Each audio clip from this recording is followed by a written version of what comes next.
Guys, we'll see how this goes. I just restarted the stream. Fuck.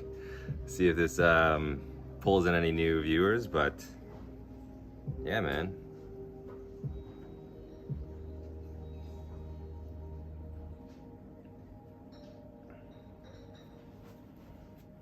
Down to sit here for a while, have some drinks, and you guys can ask me anything.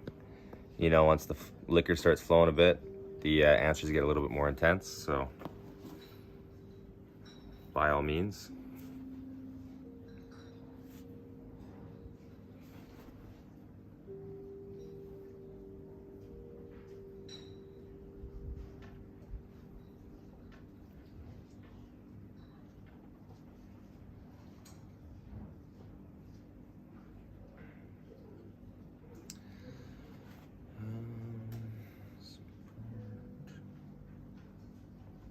Hola, ¿cómo estás?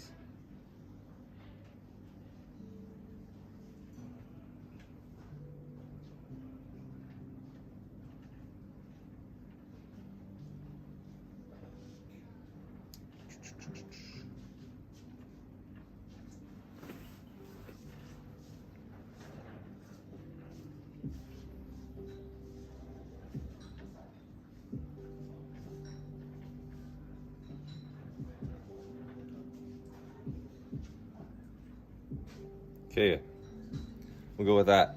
Let's see how this works.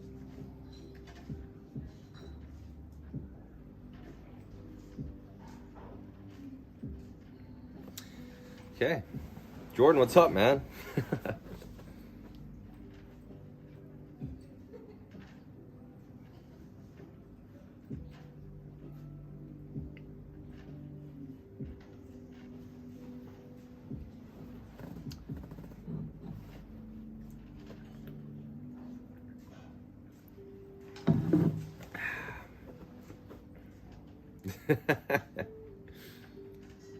Fucking doubled them up to 4 for a minute.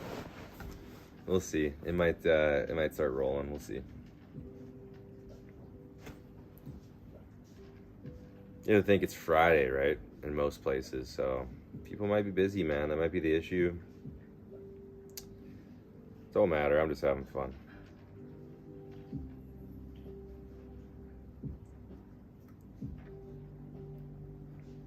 It's hard to believe, but the most I've ever had in a stream, the highest I had was 64 one time.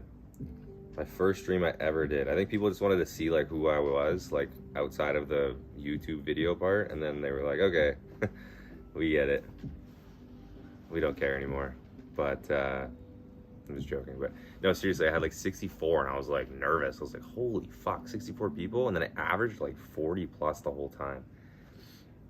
It was almost nerve-wracking. There's almost too many people for me.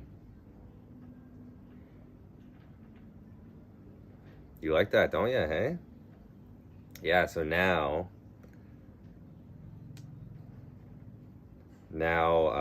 it's working. So it wasn't working before, bro. I was having these issues with it, but now it's just working flawlessly. I don't know what I've done or whatever. I'm not fucking with it. I just leave it, and now it pops up on time.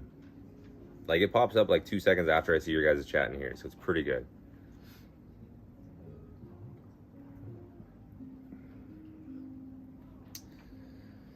But yeah, new stream, guys, so like it if you don't mind, please. Like the stream. Let's get it kind of rolling here. See if we can bring in some of the homies.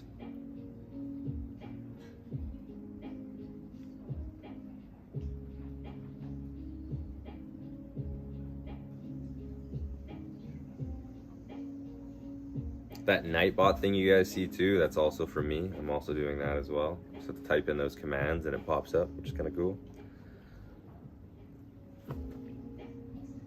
And yeah, it's working. I didn't do anything different. That's the weird thing.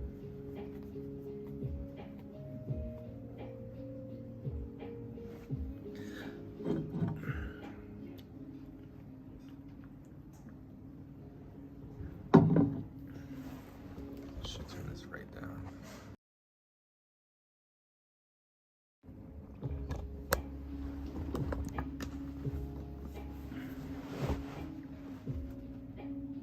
Yeah, it's part of Prism. Exactly. part of Prism. The Nightbot thing is something I had to like go online, link it to my YouTube account, and then like put these commands in.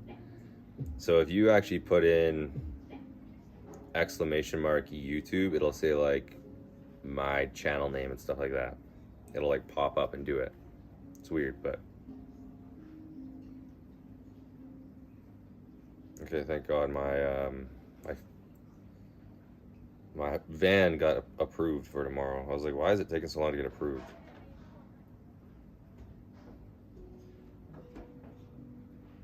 Cool.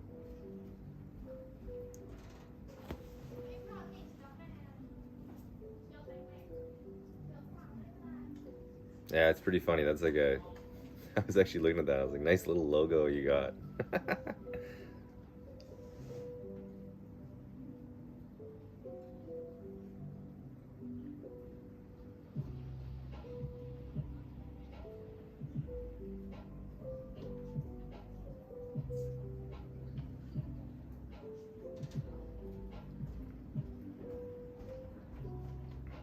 Man, this is crazy. Just can't get anyone in here today. I need you here, man. I think that's the issue.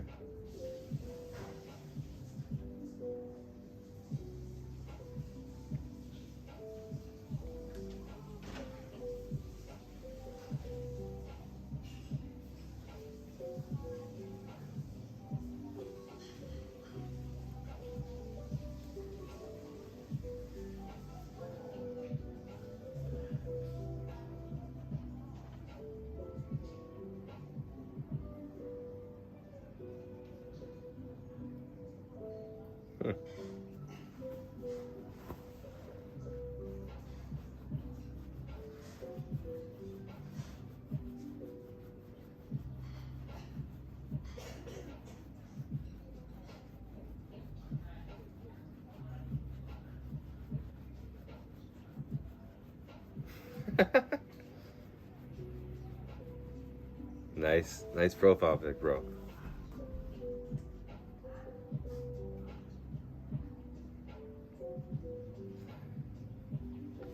Dude, where are my fucking homies at, bro?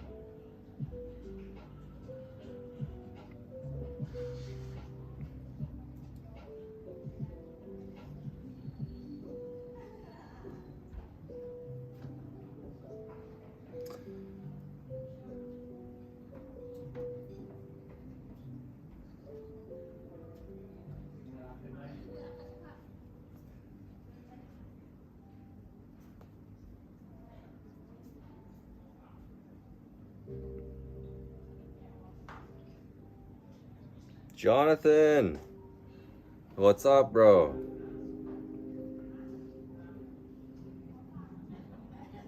Jonathan, I don't think I'll be able to be there August, unfortunately. But I will be coming to the Philippines this year. I will. I'll be coming for 1 month, so it might be closer to November, December, or something like that, when it's not quite monsoon season. But I'm coming, man. I'm coming back. I'm gonna see you for sure, bro.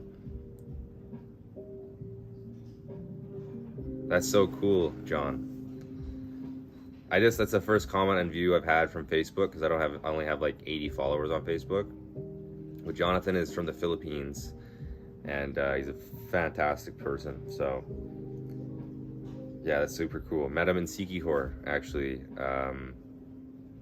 Jordan, I met him in Sikihor. So yeah, really cool guy.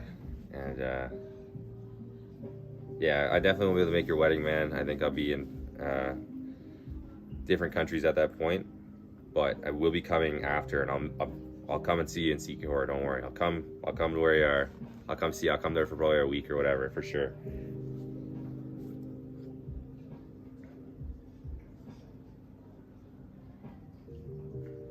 Yeah, he's from Sikihor, bro. I met him when I went to Cambodia High Falls, and he was like my tour kind of guy. Like, well, what it was at first is I just went down there and I was just trying to find other friends that I thought were there. And then he saw my Raptors jersey, the t-shirt that I had. And then he was like, oh, like, where are you from? I said, Canada. Do you play basketball? And then later that night, I went to play basketball with him in his village. And yeah, and then after that, that's just awesome.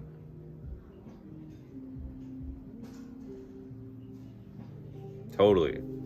The only problem with the Philippines, the connection might not be as good, but if it's working this well, like I got the chat on this phone right now, working good. Obviously, it's going to Facebook right now, good. We're living, man. We're laughing. Pretty cool, though. Yeah, he lives in Sikihor. He's our age, too. He's my age. My age.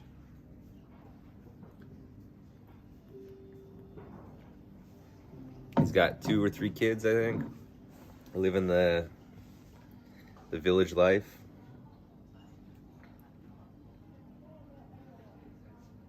So technically I got 5 viewers right now, or 3 or 4 or whatever it is, because I got 1 on Facebook too.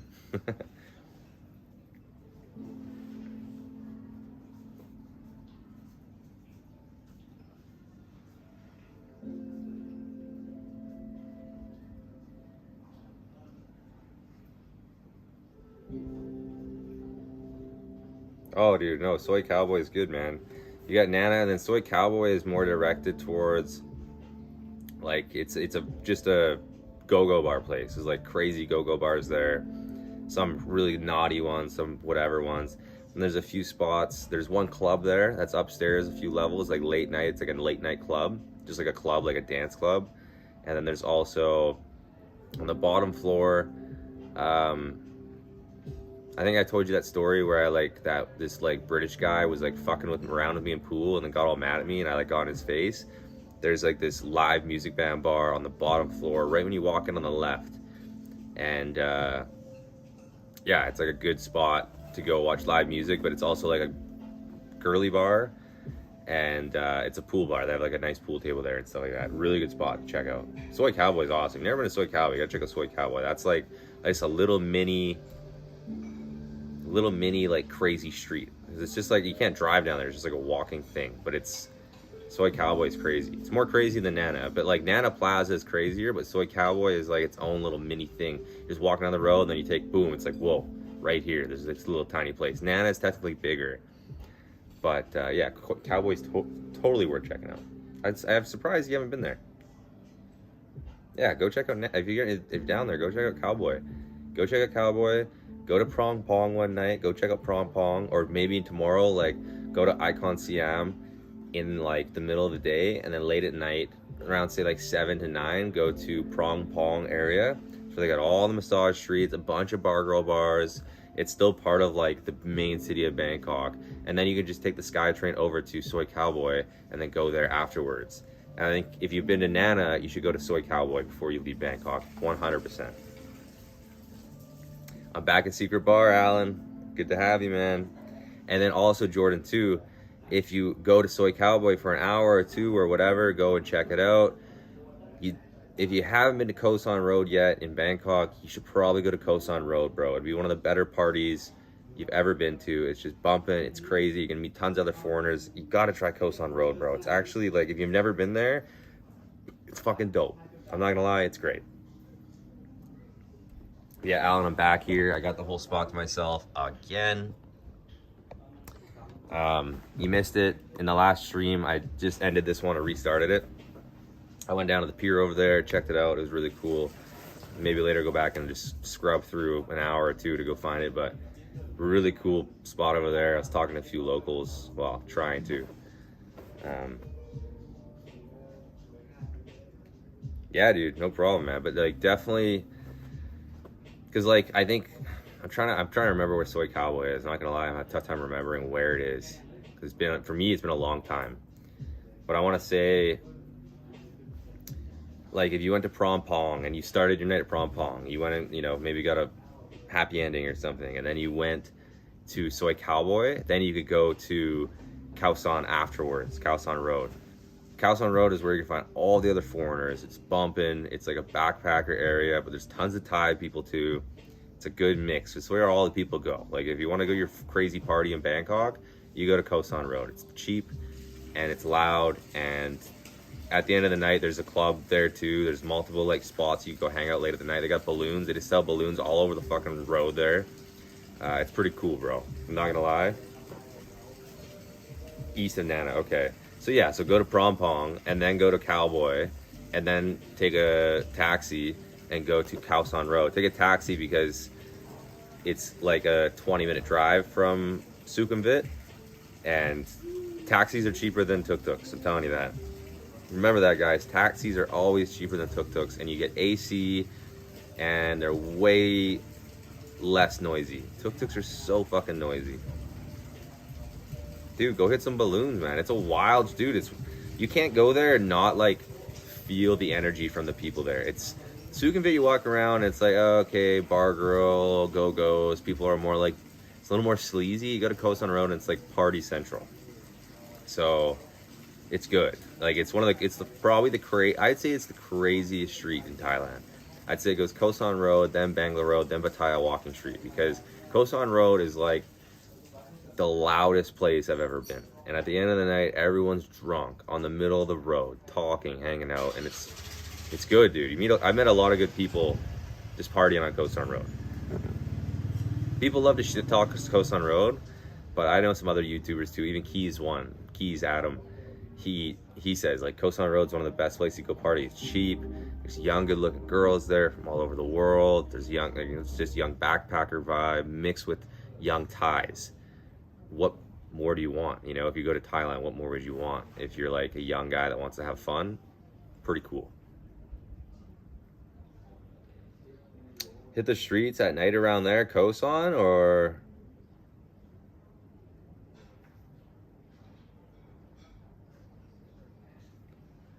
if you want to go to Kawasan late, I would say go to Kawasan around 10 o'clock, 11.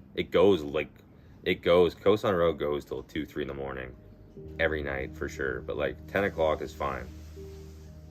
I would say you want to like you want to go to Pom Pom around like 7 or 8 and go and get like your drink going. Go get a couple pre-drinks in Pom Pom. Go and like hit up a bar girl bar and just like hang out there. After like around 9 or 10, that's when you want to go to like Soy Cowboy. Go there for a quick hour, check it out. It's pretty cool. You could even go to Kawasan Road at like 11 or 12, and it's still gonna be crazy. But if you want to see Kawasan Road at the craziest time, I'd say between 10 and 12 is gonna be the craziest time for Kawasan Road. It's insane. It's like one of the craziest places.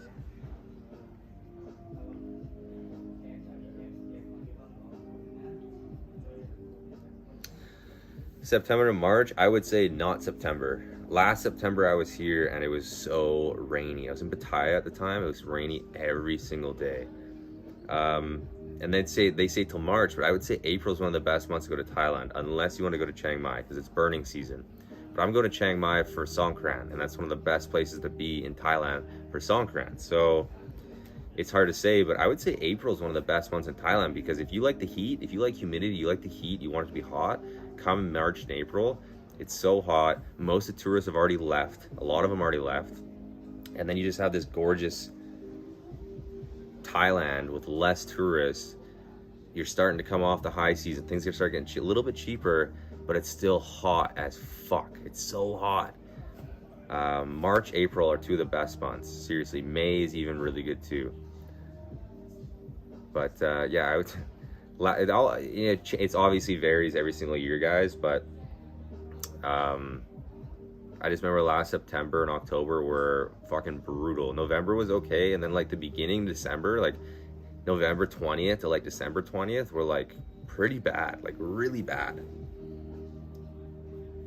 Yeah, I don't know. Don't believe what Google says on that, because I think December and January are some of the worst months to come. Not for weather, but because of how busy and expensive it is. It's so busy and expensive. And people are like, oh, how bad could it be? It's like, man, it's bad. Like it's you're not gonna get a meter taxi in Bangkok in January or December. It's just not gonna happen. They're gonna say 300 baht to go here, 200 baht to go here. And it's illegal for them to do that. Remember, it's literally illegal for them to do that. You could go in there and take a video of them saying that, and then just be like, "Well, I'm going to report you to police," and you're gonna win that battle. Like it's 100% at the time. So, but they're gonna do it. They're gonna try to get a higher price off you. But probably in like April and May, you could be like, "Oh, meter taxi," and they'll take you for meter. Meaning, the difference is they might say 300 baht to go 20 minutes. Well, that 20 minutes should only cost you 130 baht. It's half the price. It's literally insane. I hated Bangkok in December, hated it. Phuket, hated it. And Pattaya would be the same thing. It's just overrun, too much, way too much, too many people. No, I don't think. Google also says they close, everywhere closes early during the summer.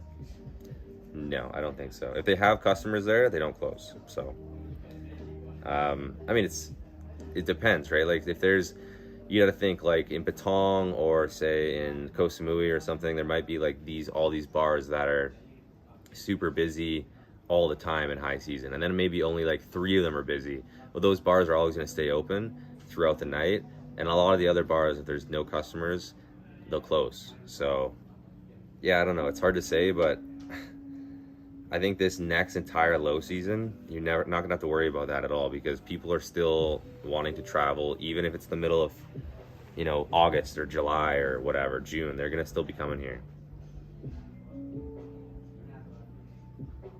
Yeah, I wouldn't be too worried about that, guys, really.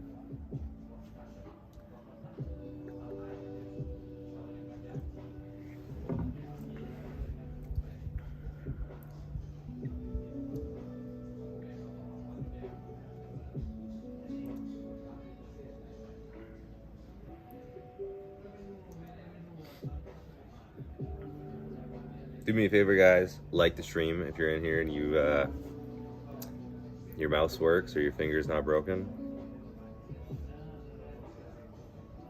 Yeah, no, that's what I mean, Alan C. Like, that's a good way to look at. You can judge how busy Thailand's gonna be by how expensive plane flights are gonna be throughout. And the thing is, I booked my flight to come here in March, and I'm thinking the flights are gonna like start going down in March. No, they are staying up, and they're staying up right through summer. Now, typically, like flights would like not be running as much in the middle of summer, but right now, I think they are running, and they're still up in price. It's crazy. Like, it's literally crazy. Like, your best bet, honestly, if you're like, people are really smart, what you can do is and I don't like, you gotta Google and do your research, but you could take flights to like Vietnam, and then say if you want to spend a week in Vietnam, you can almost save $100-200 on your flight, because it's cheaper to go to Vietnam, Ho Chi Minh City, stay there for a week or something, and then take a quick $100 flight to Thailand. It's almost cheaper to do that, which is crazy, but yeah, it's crazy expensive to come here.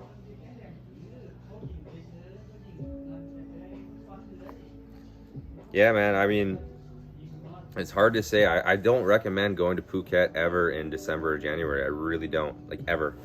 Ever. I think it's just so fucking busy that it just makes it less enjoyable. Imagine going to New York on Christmas, you know what I mean? Like, it's not smart. It's just, there's too many people, crowds, lineups, prices go up. The issue with Phuket is that they actually had like a labor shortage.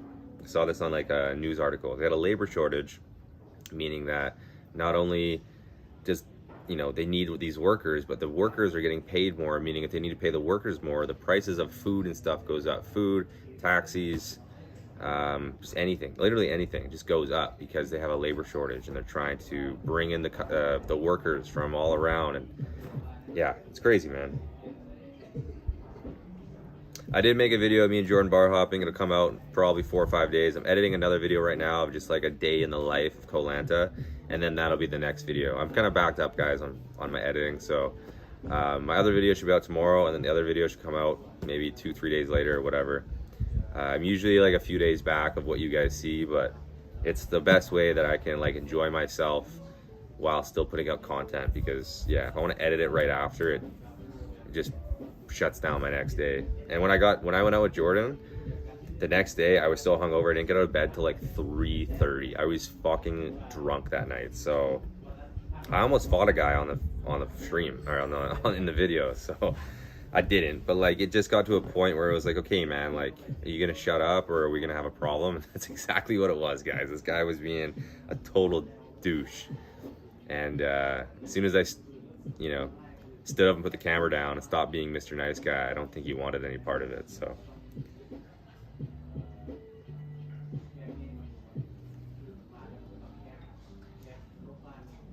dude, yeah, 2,000, yeah, that's a lot of money, Alan.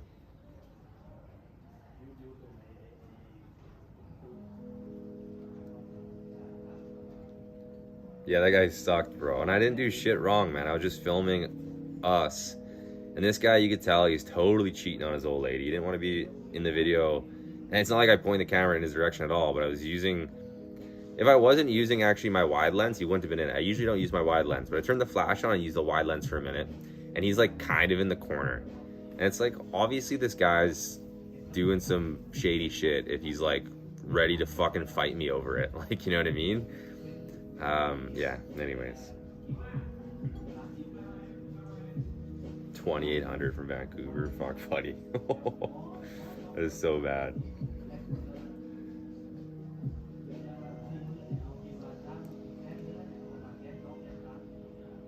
You guys, do me a favor and like the stream, please. It helps me a little bit. I don't even know if it helps, to be honest. I have no idea. It's got to. I would think it has to.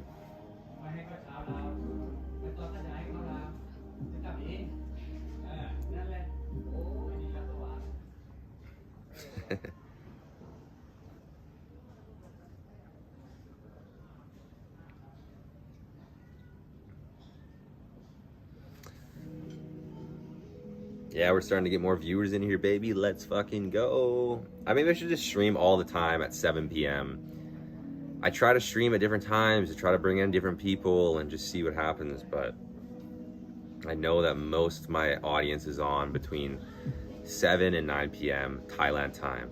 Because right now, where I live in Vancouver, it's like 7 a.m. I think. In Ottawa and like middle of Canada, it's like 9 a.m. That means that's the same time in America. And in England, it's probably like middle of the day or like 3 o'clock. I'm not totally sure. India, it's probably like 6. Thailand, it's 7. And then like New Zealand and Australia, it's probably like 12, 1 or 2 a.m. So I think this is the best time for me to stream.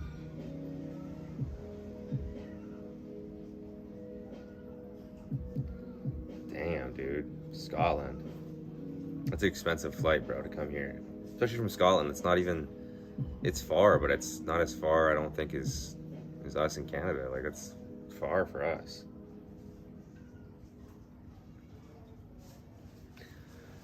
Like the stream. Like the stream. Chug, chug, chug.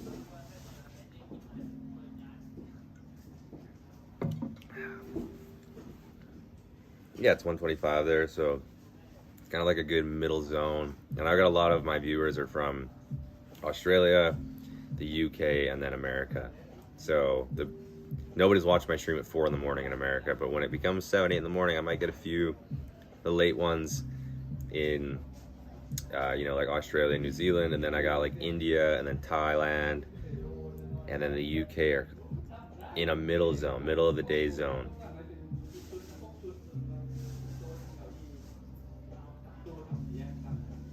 Hell yeah, bro. While I have my booze, Alan, I love that. Okay, guys, I got enough people in here. So we got Alan, I'm assuming you're from America or Canada. Kuberon, I feel like you're from... I don't know where you're from. You say Euro, now I'm lost. I don't know where you're from. Alan's Canadian, yeah. Cleveland, I'm gonna guess you're from... Wait, what? I was gonna say fucking... Now I'm reading it again. Scotland, obviously, but why is your thing Cleveland? You know Cleveland's a city in America, right? Anyways, you're from Scotland. Jordan's in Thailand right now.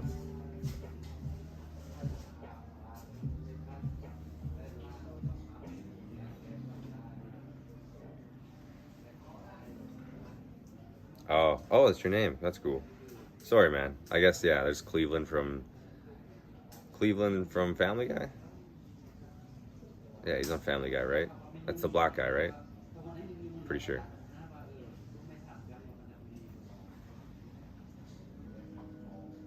Yeah, but Jordan's still in Thailand, Alan. Okay. Got you. Cleveland from Scotland, eh? That's pretty cool.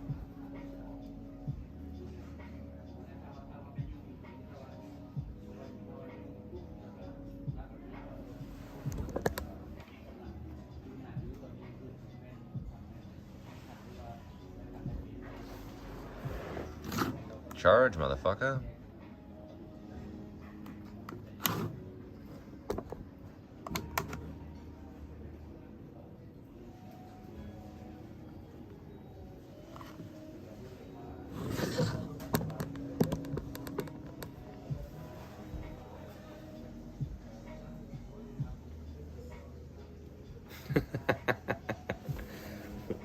Good one, Jordan.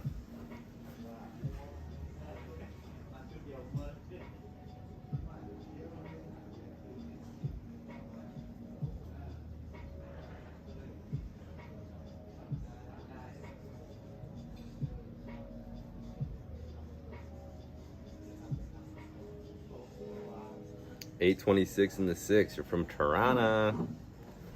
From Rana, hey?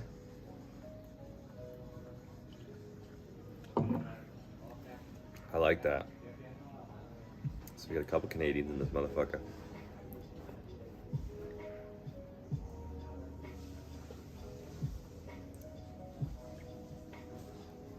You guys like the chat on the screen? I think it's pretty cool.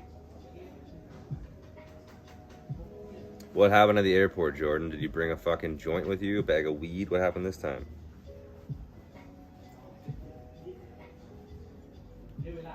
Oh no. Not the PA system at the airport. Nothing worse than hearing your name getting called out of the airport, bro. I've had it happen twice now since I've been traveling over here. I don't know what for either. They just call my name when I go up and it was something so minor and I'm like, do you guys really need to fucking give me an anxiety attack like that?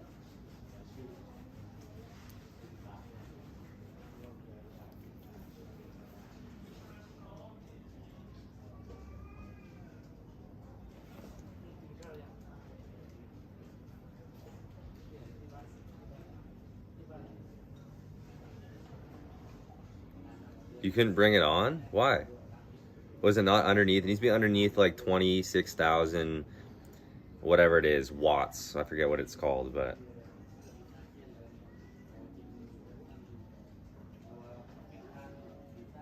Oh yeah, dude, you didn't know that, bro? You can't bring battery power banks unchecked luggage, bro. That's the most common sense thing at an airport. You gotta have that on your carry-on, dude.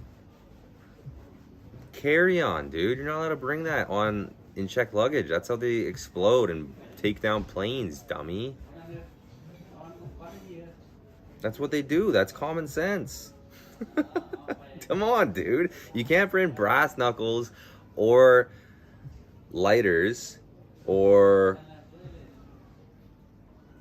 power banks. They all need to be carry-on. And with your, like, yeah, come on, dude.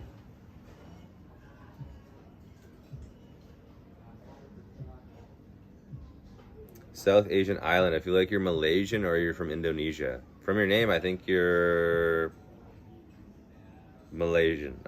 Indonesian.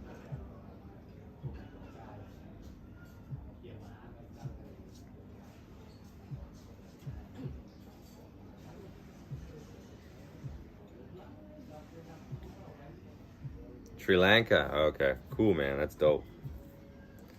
But yeah, no, Jordan, you can't bring. It's because, like, if they have it under the thing, I don't know why, but they don't want it under the thing. They want it like on you, on your person. Like, light. You can only bring one lighter on a plane, and it needs to be carry-on. I actually really want to go to Sri Lanka. It's a place that I think I would like to check out one day. Definitely want to check out Sri Lanka.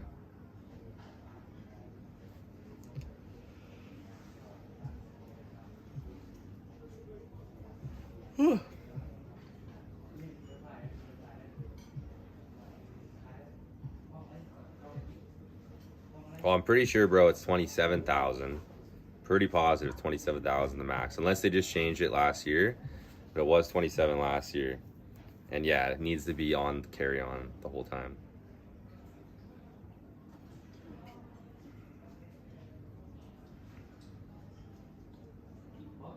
Yeah, dude, they don't fuck around with that, man. Probably thought you were bringing a fucking bomb on there, bro.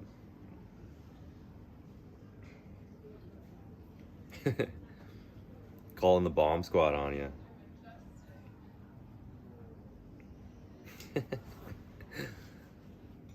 Fire in the hole! Fuck, guys, I gotta pee again.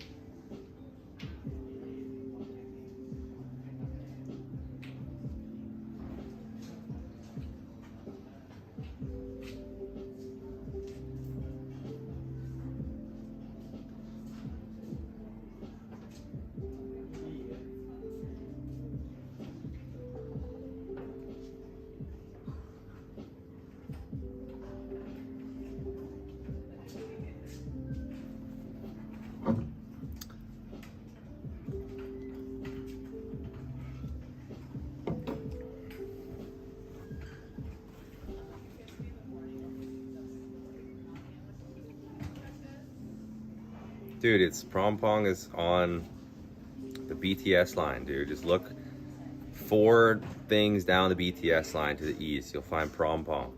And it's spelled like P-H-R-O-N-G. P-H-R-O-M-P-H-R-O-N-G. Pom Pom. Or whatever.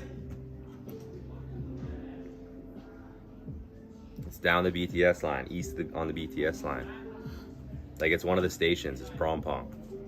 When you get off there, it's like, boom. Like, you walk outside, there's bar girls over here, there's Massage Street down the one road, there's McDonald's, there's all these things right around it. That's what people, like, name the spots. You know, got Nana, you got, you know, there's Asok, there's Pom Pom, Ikamai, there's all these different, like, stations, right?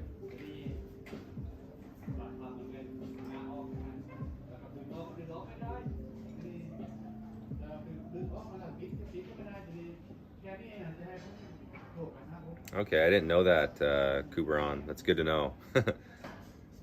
I'm doing good, Lorenz X. I'm doing good, man.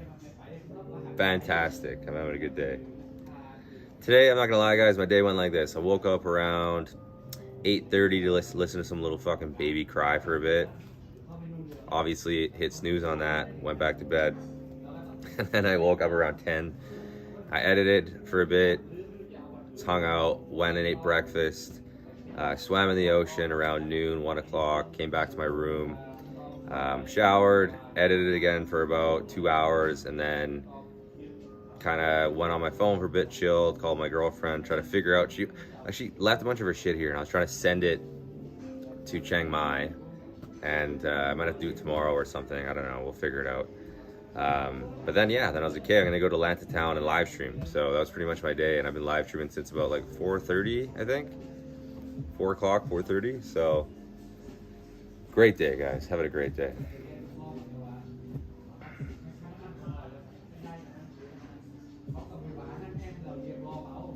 Sounds good, man. If you want to meet me in Thailand, just use the right time, right place. I'm always down to meet people.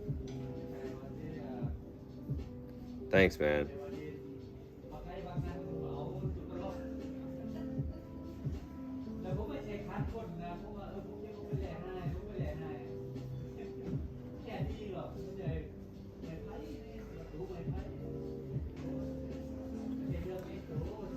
Man, I'm getting hungry, boys. I'm gonna go get the fish and chips. The barracuda.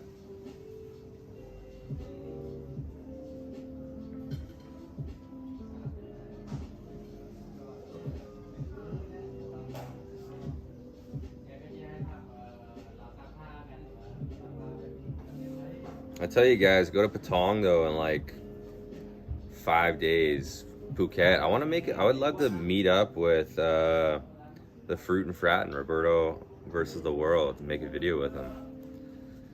I think you guys would see like a different side of me if I went out and made a video with him too, because I definitely reflect like who I'm hanging out with, and since he's really crazy, I think you'd maybe see a crazier side of me, but.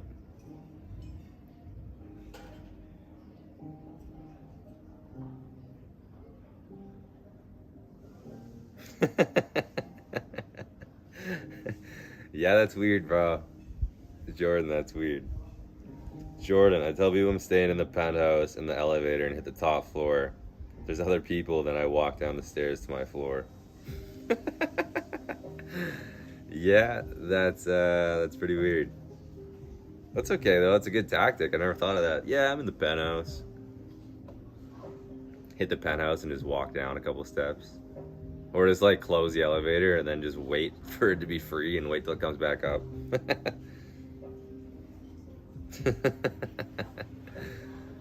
Yeah, I'm in the penthouse. Don't mind me.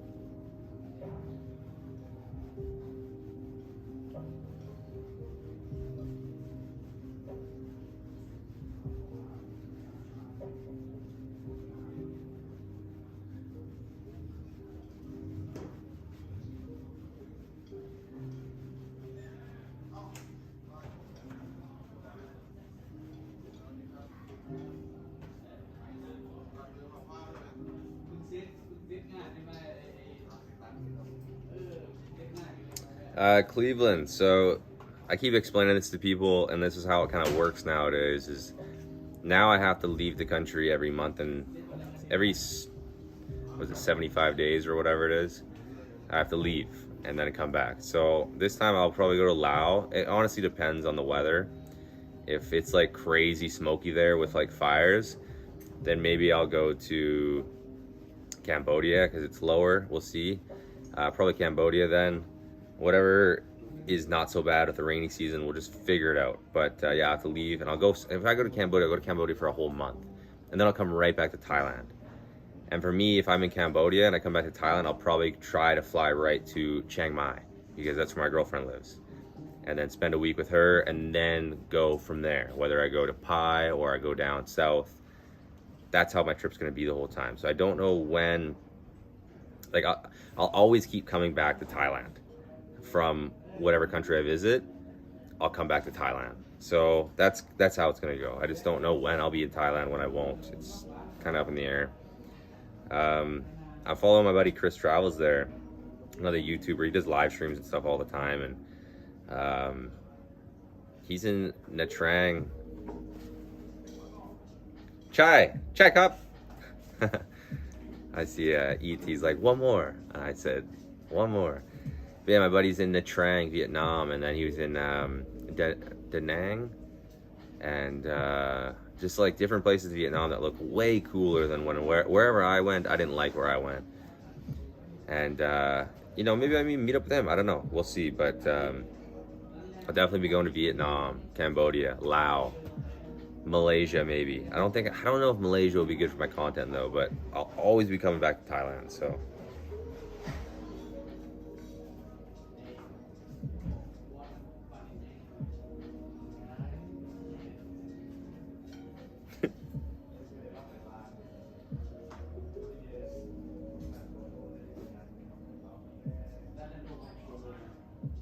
I love reading your shit, Jordan. You're funny. Up in the penthouse, baby. Okay, man. I'm gonna chug the rest of this beer.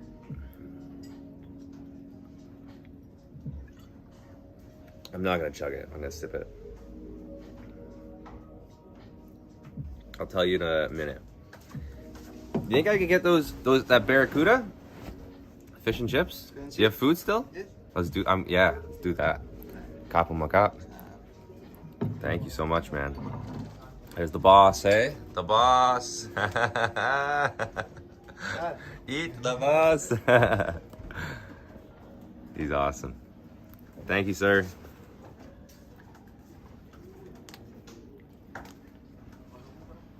Yeah, I wanna eat, guys, or else I'll get too drunk on stream, and nobody wants me to get that drunk.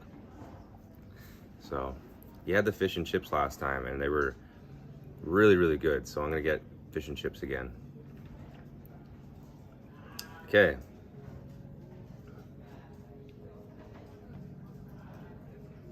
Really? Forget 3-month visas, Malaysian? Like in Malaysia as a Canadian? That's fucking dope. Thing is, I really want to go to Malaysia, but the thing is I make nightlife content.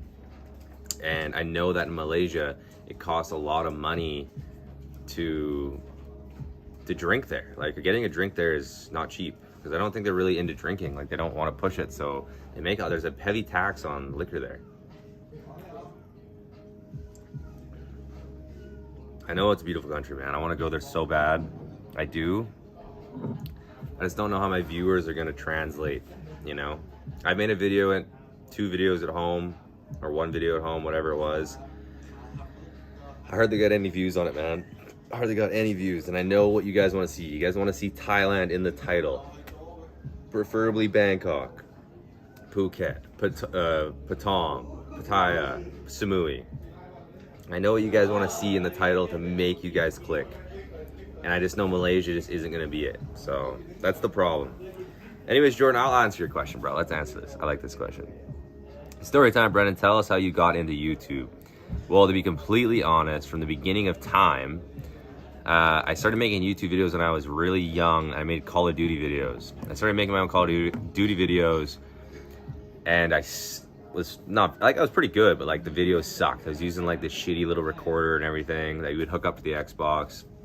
And then like that got, over time I got better and better at Xbox, probably around like 14 or 15, and I got into a clan. This clan, I don't know if you guys ever heard of FaZe Clan, but they were like actually a farm team for FaZe Clan. There was 2 farm teams for FaZe Clan. There was Era and there was Soar, and I got into Era. And my own channel had 1,200 subscribers. You can go look it up. It's literally called Te Brenny Brez, like TA each in front of Brenny Brez, my old Call of Duty channel. And I used to do trick shotting, and my channel could have got monetized at the time, but I didn't really like even know what that was at the time. So, but yeah, we were in a clan with like 40,000 subscribers, farm team for FaZe. And if anyone knows what FaZe Clan is now, it's like a gaming channel, and most of the people are driving Lamborghinis now and stuff. So pretty bittersweet to know that if I would have just stuck with it, I would have probably been a lot further than I am now on YouTube. And then after that, I made like a channel for going to raves. I used to go to music festivals and raves all the time. If you guys want to look that up too, my YouTube channel was Rave Unity, RAVEUNITY. And I made these videos going to raves, going to music festivals. And a lot of my videos did pretty well. Like the most views I think I got on a video was maybe 16,000, 17,000 views. And I only had like 150 or 60 subscribers, like low subscribers. And I actually got recognized a few times going to these raves or these music festivals, concerts pretty much. And I didn't even get recognized there. Like it was a few times where I remember these 2 guys were like staring at me and my friends. We're at this club. And I'm like, dude, I think these guys want to fucking scrap. Like I think these guys want to go. Like they're looking at us and I don't know what they're thinking. Then all of a sudden the one guy comes up to me and he's like, hey man, are you Rave Unity? And I was like, whoa. And I was like, yeah, I thought you guys wanted to, like, were eyeballing me like you guys wanted to fight. Because I only had 150 subscribers, so I wasn't used to that. But my videos had lots of views, so yeah, it was pretty cool. I made like rave videos is what I guess call them, or music festival videos. Really fun, cool part of my life. I loved electronic music. And then going to festivals, and all my friends went, you know, drugs, whatever, fucking have a good time, just being kids, right? And then yeah, I grew out of that. The thing is, if I would have like stuck with that and like really tried to push to other DJs and producers, and because that's what I did on Twitter, I would always go and like tag these DJs that I saw and I make videos of, and I'd say, hey, look, I made this cool video of your concert, could you guys retweet it? And a lot of them would retweet the tweet, like the tweet, and it would give it publicity, which is really cool. But then down the road, yeah, I just kind of stopped doing that. But if I would have stuck with that, that would have been another good opportunity. But I would need to get in with a DJ, get in with a producer, an artist, and then like be their filmer, you know what I mean? But I wasn't there with the camera stuff yet. But yeah, some of my videos, you can go look them up. They got like 15, 16,000 views. Some have like 8 to 10,000, 5,000. But yeah, Rave Unity. And then when I started doing this stuff, yeah, pretty much just, I went to the Philippines in 2020 with my cousin.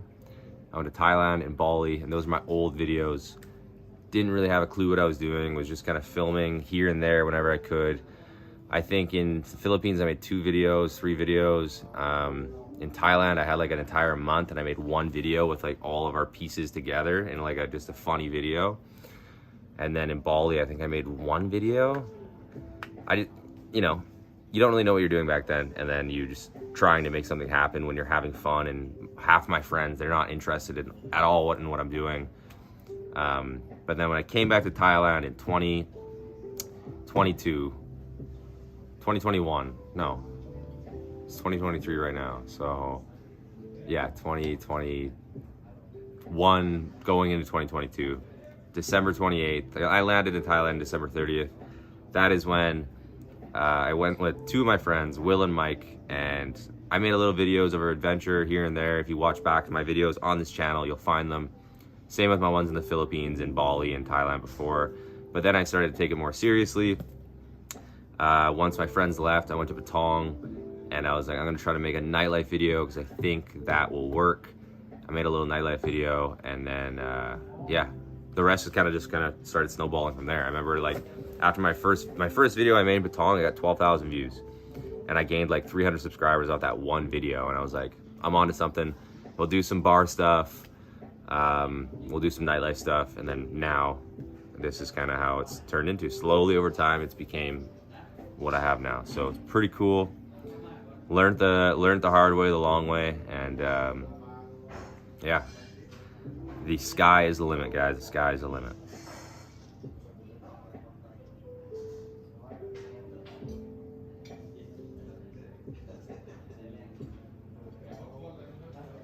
Damn, dude, I don't know how to say it, Langkawi or Langkawi, but I want to go there, dude. That's in Penang, right? Penang or whatever, Langkawi. I'm not really sure, but I want to go there. My friend, I have a buddy who's he lives in Thailand, but he's from America, and he was in Penang for a while, and it looks like a cool place. It's a quick visa run too. We'll see, man. It might be a place that I go check out. Definitely would be more intrigued than like Penang and Langkawi, however you say that, more than Kuala Lumpur. I don't really have much of an interest in Kuala Lumpur. I'm not a city guy, even though it looks like a beautiful city. Penang, I think, would be cooler for me. Thanks for asking, Jordan. Yeah, I got like 3 YouTube channels, but the old ones are gaming channels, and the other one was a rave one. And then yeah, this is my 3rd channel that I've made, and this is the best one so far.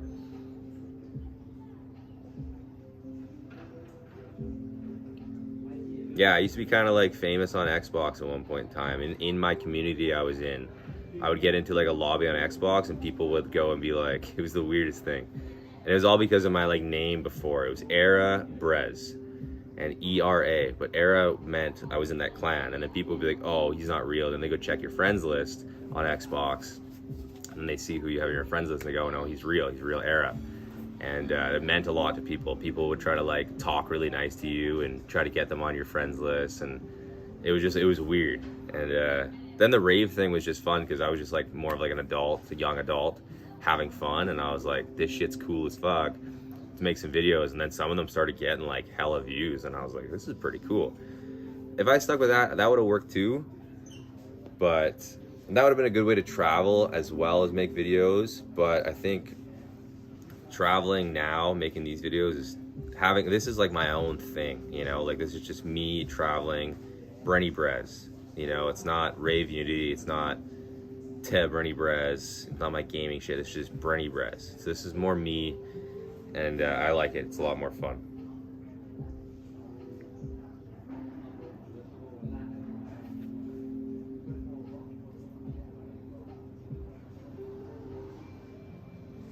Some of my friends have been to Bali and loved it. What do you think when you went to Bali, and have you been back? I've went to Bali one time, right, for 3 weeks. Went there for 3 weeks.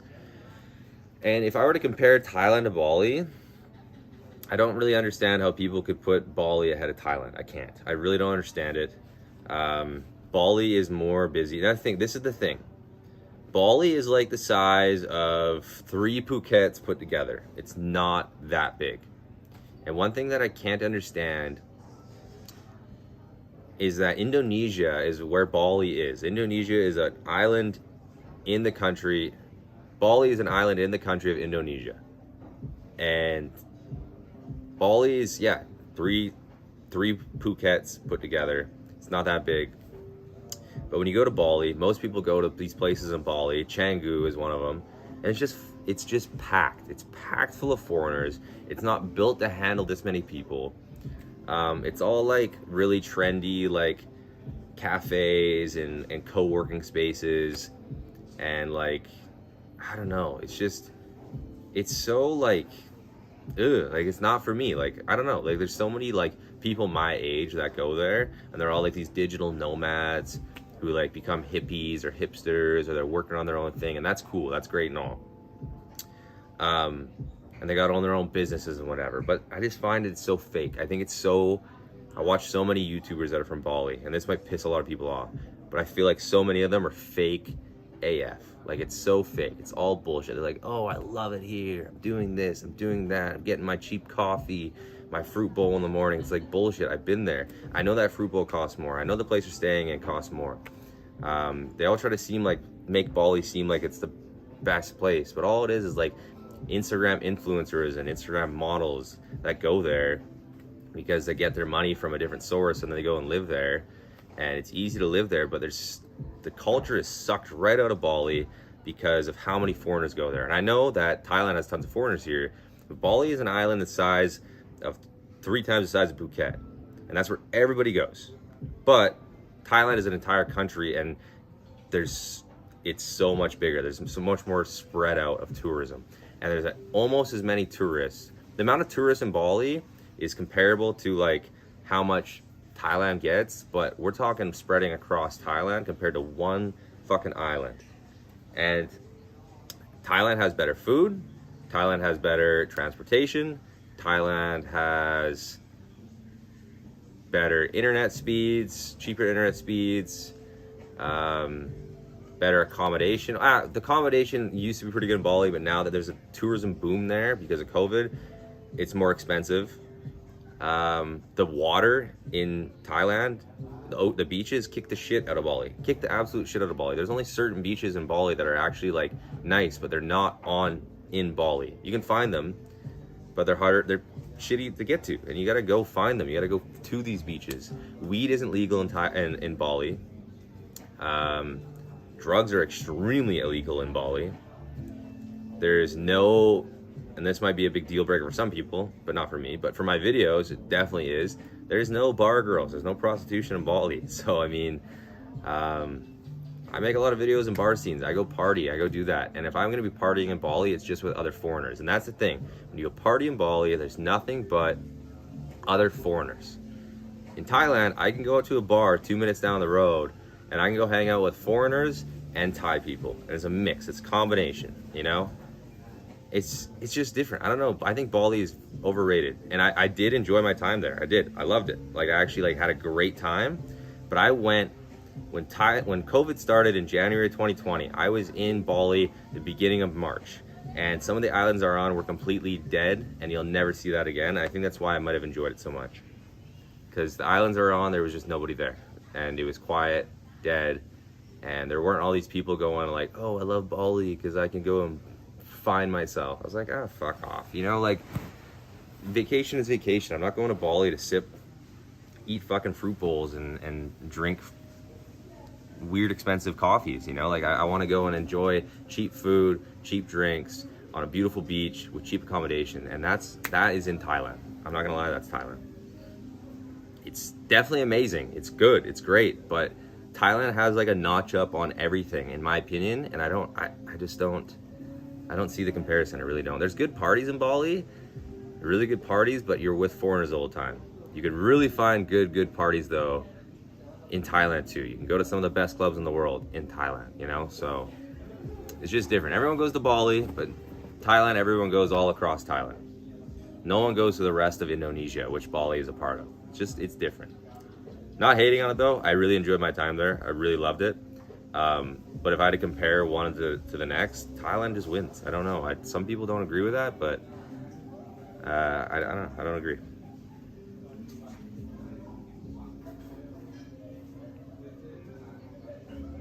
Yeah, that's my Bali experience. It's really fun. Like, I had a great time. Nusa Penida was amazing, but I went to Nusa Penida. I went to the Kling of the most beautiful beach, one of the most beautiful beaches in the whole world. I went there when there was hardly anyone there. So I have a different experience than like someone who were to go there tomorrow. You're gonna get a way different experience than what I had.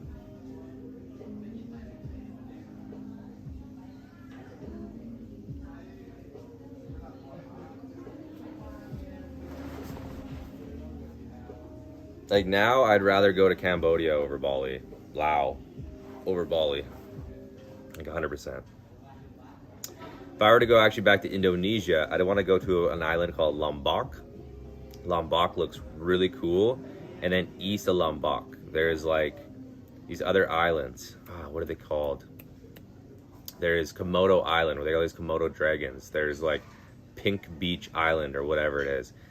These islands look way cooler than Bali itself. Bali is overrated. The islands around Bali are way cooler. So keep that in mind. If you ever go to Bali, look up the islands around them. Lombok, look up Gili T, look up Nusa Penida, Nusa Chenegan, Nusa Lebangan, Gili Air.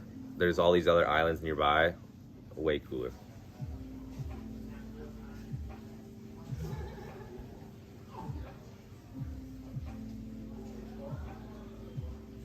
Yeah, Alan, I agree, dude. I agree.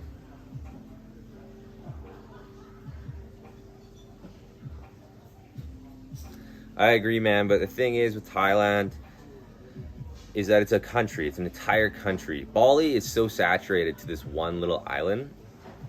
And I feel like people who just have never traveled before, the first place they want to go to is Bali. And because it's really close to Australia, it's close to Europe. You know, I know Thailand's closer to most Europeans, but well, mostly all Europeans. But Australia is a big country, and if you ever go to Bali, you'll see there's tons of Australians there.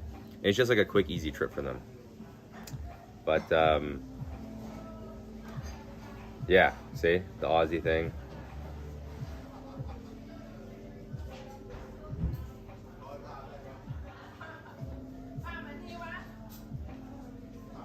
I'll tell you right now, if I didn't, like, I've been to Bali, Philippines, Vietnam now, and Thailand. The Philippines, man, do the Philippines. Do the Philippines 100%. The Philippines is fucking awesome. Go to Palawan, go to Siargao, and go to Cebu, the island of Cebu, and go to Dumaguete, go to Siquijor, go to Mualboal, go to El Nido, go to Coron, Bohol. Like, the Philippines is so fucking good. It's so good. I went there for a month. I'm going back there this year, 100%. One of the best places I've ever been in my entire life.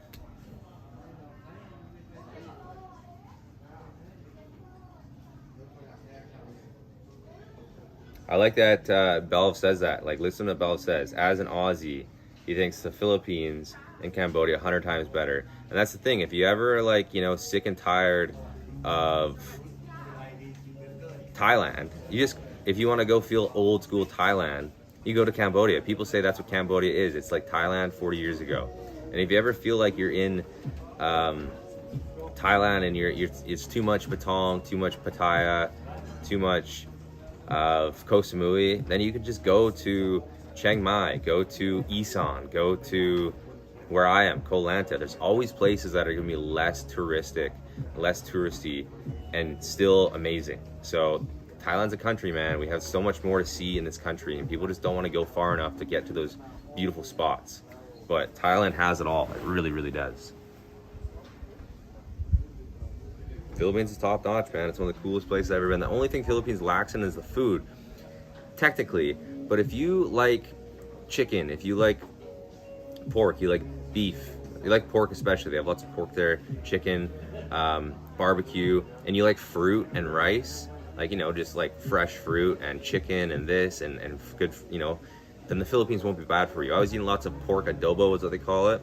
It's like pork and a rice, and it's just like, it's almost like a pulled pork sort of thing. I was eating that all the time. They have really good fried chicken there. Lots of fruit, lots of fish. If you like that stuff, then it's fine. You can still get your fast food there. They love their fast food there. Philippines is extremely safe, and it's so tough for me to pick the Philippines over Thailand, or to pick Thailand over the Philippines. It's just Thailand they cater more to a tourist with with accommodation and traveling and stuff like that. Everything's a little bit easier in Thailand. The Philippines is the best. It's the best adventure you'll ever have in your life is probably in the Philippines, while feeling safe and having the best beaches arguably in the entire world in the Philippines, for sure.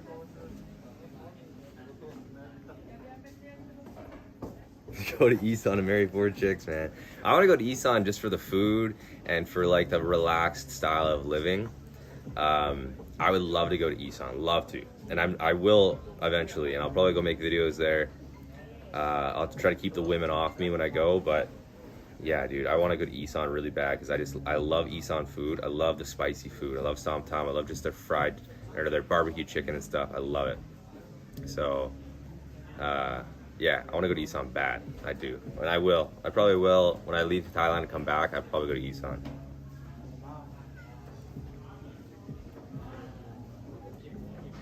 Yeah, you know what, Cleveland, the nightlife definitely won't be nearly as good as Thailand. That's obvious, and it's because there's a lot more foreigners that go to Thailand.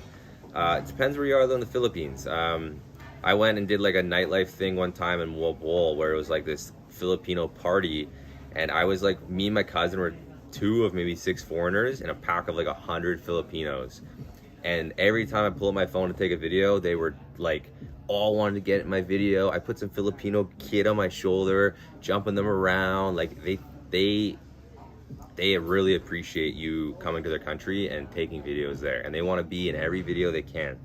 So it's really special that way. If you go to Manila, which I didn't like, I was only in Manila for like a night. I thought it was just, I don't like cities, right? So I'm not a city guy, but it was too big, too dirty. Didn't like that. And but Cebu was pretty good. I went out in Cebu, I had a pretty good night. What you're gonna find in the Philippines is like those smaller late night parties where you're hanging out with a bunch of other foreigners, and you just, depends where you are, you know, you're making it happen. Some places have good nightlife. Siargao had really good nightlife. Every day a week, different bar hold the reins to the nightlife, and it funneled people to a certain spot. In Cebu, yeah, the city of Cebu was good. El Nido, not much nightlife, but there was a little bit. You know, there was like a reggae bar playing their music, and it was a good vibe. You're dancing, and it's good. You can find what you need to there, but the nightlife does not compare to Thailand. But you can find nightlife if you need it, for sure.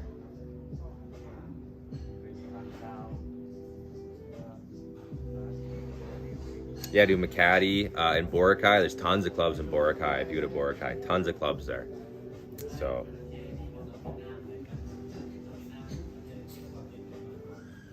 Yeah, Boracay, pretty crazy place.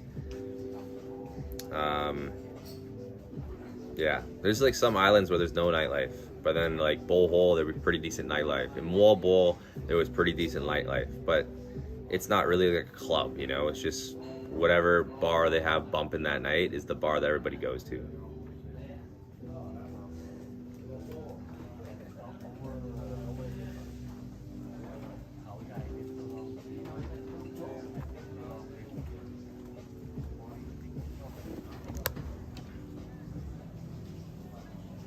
28%. The phone's just floating at 28%. Perfect. I think it's trying to charge, but it just can't. So 20% it is.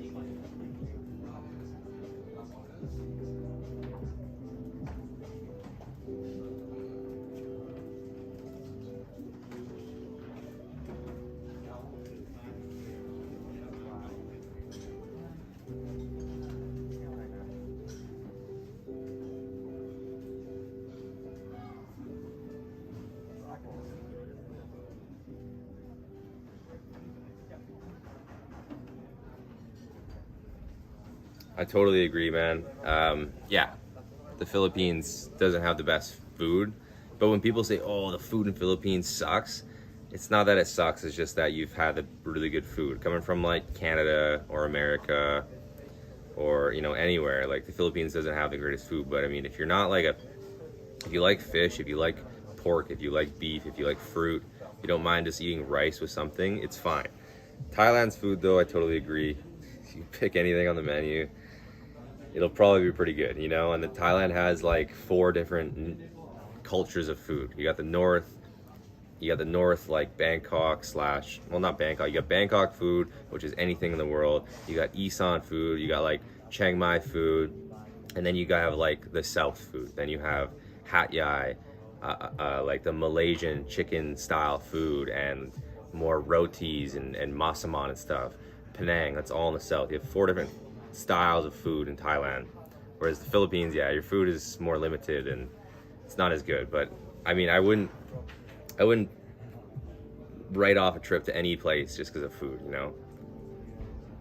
Personally, Bali doesn't really have that good of food, in my opinion, really either. It's nothing crazy. It's nothing to tell the kids about, you know? Not that good. But I love Bali. The thing is, I had a great time in Bali. I did. Went to sick parties, had a good time scootering around, fucking around. But I remember that I went when the crowd was pretty much going home because of COVID. And my prime minister in Canada was like, if you're abroad, it's time to come home. And I was like March 10th. And my buddy was in his room, like on his phone, checking the news at 2 in the morning. I was like, man, I got a week left on my trip. I don't give a fuck about the news. My flight is booked in a week. If I make it, I make it. If I don't, I don't. I don't care. I'm gonna enjoy my time here. So I was up at like 6 in the morning, going to Kling Kling, Nusa Penida Beach, enjoying my life, because it's what you're supposed. You know, it's the first time in probably since Bali became a thing that it was ever gonna be that quiet, ever. And I was like, dude, we have this prime opportunity to see Bali without a line, without a crowd, without other people. Let's do it. So my experience now in Bali would probably be very different than it was before.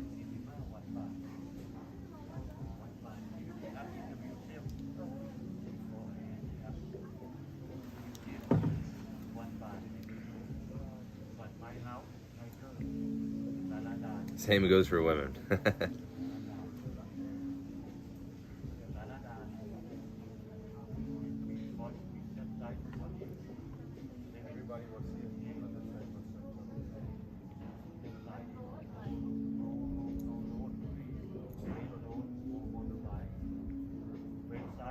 Tell you, tonight I'm gonna eat some good Thai food. Wherever I go, anywhere I go to like any fucking place and you can just get good Thai food. You'd be like the fucking hole in the wall.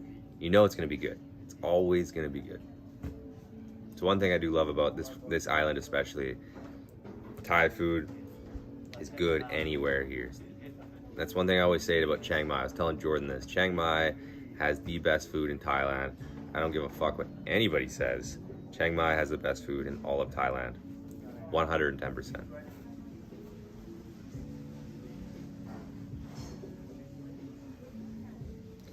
Like the stream, guys, if you haven't already.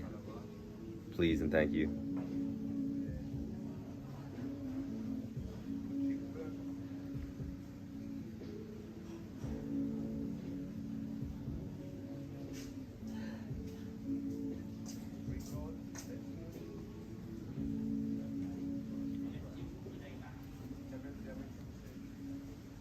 I go to OTOP on April 4th. April 4th, I'll go to OTOP. I'll make like a video, like I'm back at OTOP. Maybe April 4th, maybe April 5th, I don't know. But I'll be back in Phuket April 4th. And Dave's birthday is on April 6th, so I'll be going out for his birthday and getting crazy with good old Dave up until, you know, we can't anymore. Hell yeah, dude. Food's coming. Sorry, Cap. Cop on Cop, thank you so much. Beautiful. Look at this, guys. Fish and chips, the barracuda, the fries, and the tartare. I love this tartar sauce. Oh, I'm so happy. I was getting hungry.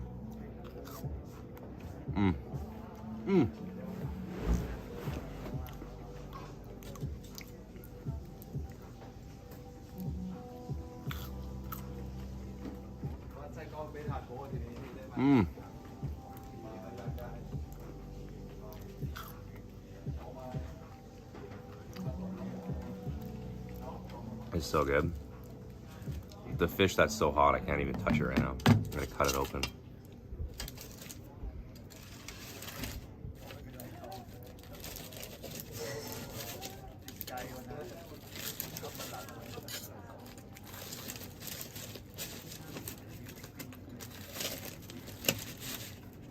I don't even know what else they have on the menu, to be honest. I know they got a bunch of stuff. A cheeseburger. I think I saw some lady with a cheeseburger earlier, but I didn't even ask. I don't want to look at the menu because I had this the other day and it was just deadly. 250 baht. Pretty good price.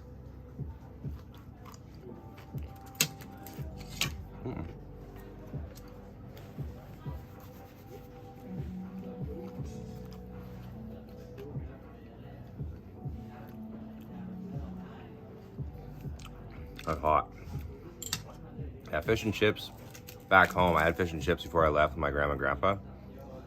It was like, where I come from, it was like 600 baht for like 2 pieces of fish and fries. Here's 250. And the piece of fish is bigger and better. It's barracuda. I had cod at home. I don't know what would be better, but this tastes better to me. I love it.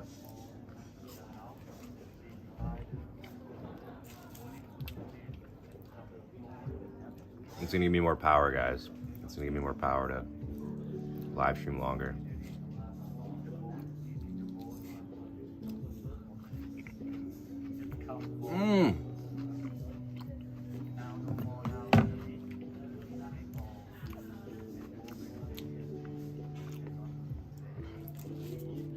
And I've seen fish and chips at like other places that, you know, are like maybe an Irish pub or whatever.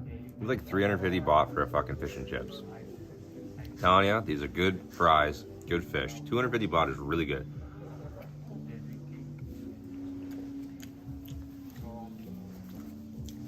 That's why I wear black, guys. I wear black to hide my sweat stains and to wipe my hands on my shirt.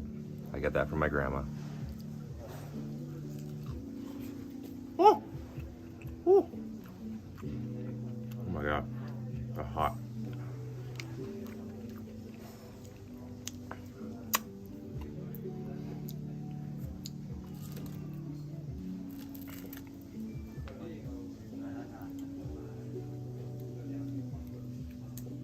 Uh-oh.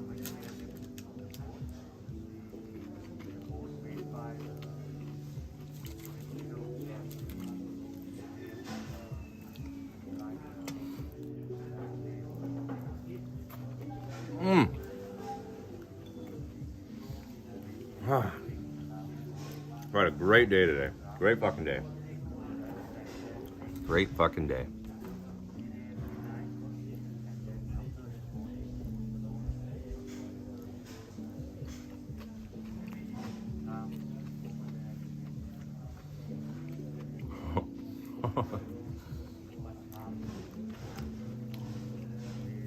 I need a napkin.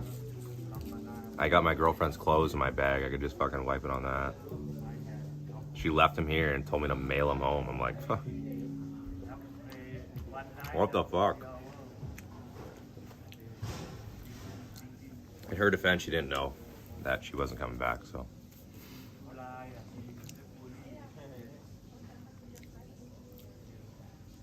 Jordan, you not going out tonight, man? You're out in the big cock, man. Go out.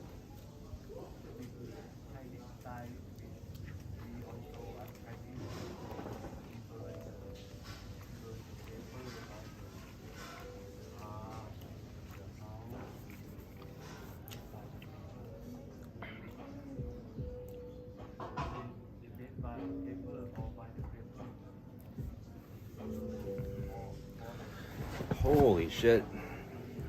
Eat food and you get sweaty. You know, your body's like working it down.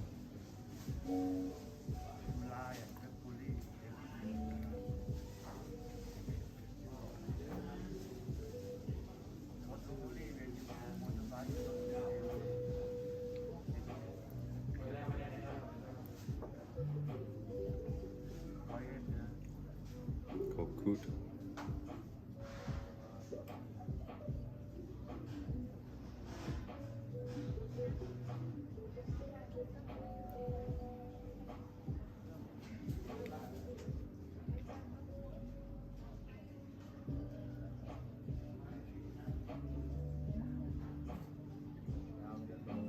It's not spicy for me, bro.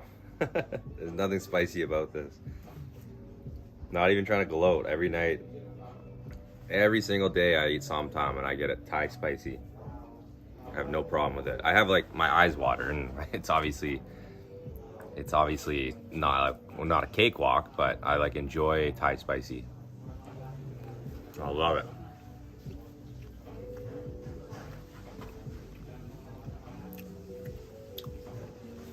Of course, bro. There's no comparison. Food in Thailand to compared to Philippines, there's no comparison. They don't even know what spices are over there. You know?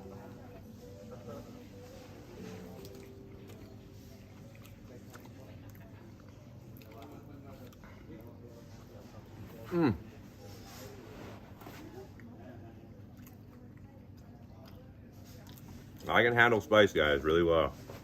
Now I can. Thailand changed me. I eat my somtam so fast that the fucking locals are looking at me going like, this guy okay? I probably think I'm on drugs.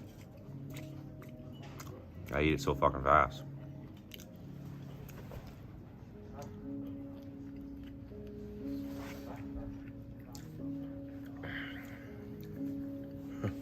My shirt is my napkin.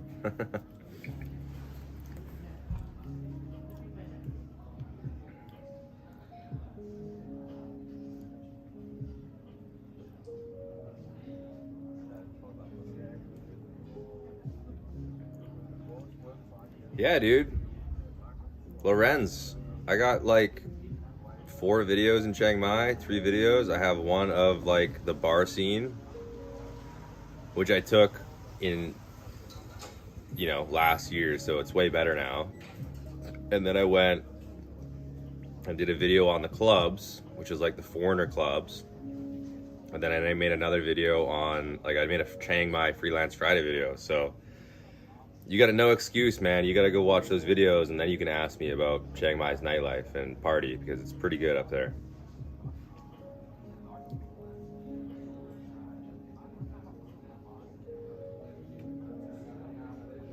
Yeah, I know that I've never been to Angeles City, but I kind of want to go for my videos, but I feel like it's more just about like sex there. And like, I'm not going for sex. I want to like have fun with bar girls and just make content. So yeah, I don't know. I want to go to Angeles City and make a video, but we'll see. If the Fruit and Fratten, Roberto vs. the World, couldn't really make content there, I don't know if I could, you know? Yeah, Lorenzo, go check out those videos. They're good. The bar scene is nothing compared to like Pattaya or Bangkok, or Patong, but they got a pretty good bar scene there, and now it'd be a lot better now. They got a pretty good little low-key bar scene there that's worth checking out. Good nightlife in general, you know?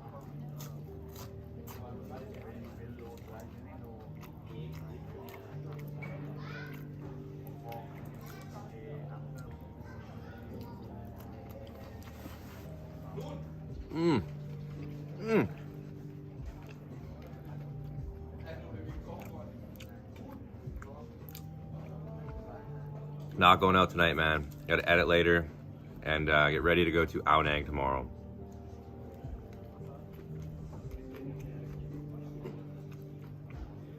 This is the gist of my night. But definitely check out Chiang Mai videos. When I go back, I'll make more bar scene videos. I'll make another Freelance Friday when I go there, or whatever.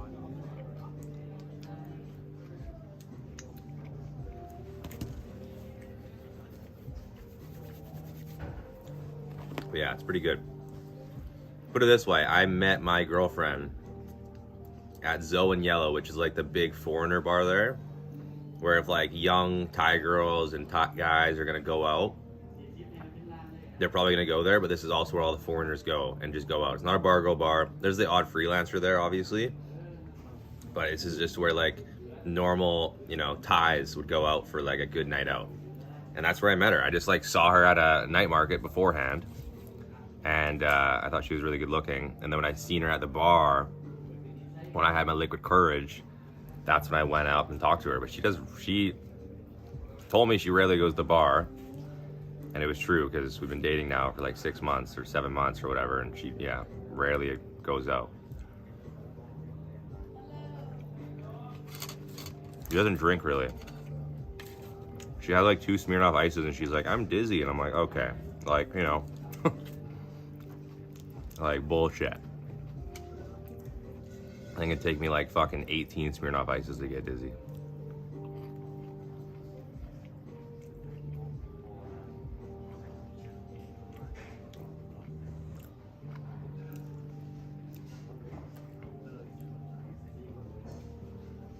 Oh yeah, dude, Cebu City is the best, bro. Like Cebu in general, because 2 hours away you go to Mole Bowl and you have like some of the best, you have the sardine run, some of the best scuba diving there in the world is in Cebu. And then you can go like chase waterfalls in Cebu. Like Cebu is one of the coolest places in the whole world, 100%. You have a great city and you have some of the coolest outdoor stuff you could possibly imagine. Osmeña Peak, one of the highest peaks in all of Cebu is there. I have an old video, man. I literally went to a waterfall there, go watch it, and I went to Osmeña Peak. And it was like 4 years ago.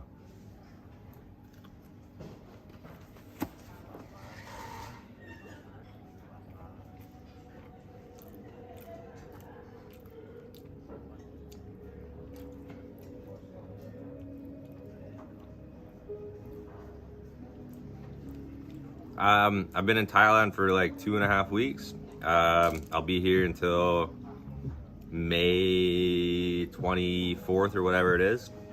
And then I'll be going to Laos or Cambodia. Yeah, dude, I found myself a winner, man. She's good. She's a really good girl. If you're watching this, you're great. You know, I don't like to say her name. In time, maybe I might put her in the videos. We'll see. It's like she's okay with not being in the videos right now, but I think when I make bar scene videos, obviously, like, I don't bring her, obviously. And I do that stuff on my own, and she's okay with that. Because usually when I go make a bar scene video, the first thing I do when I'm done is I call her and FaceTime her and tell her about all the girls that hit on me, or we're being like this or being like that.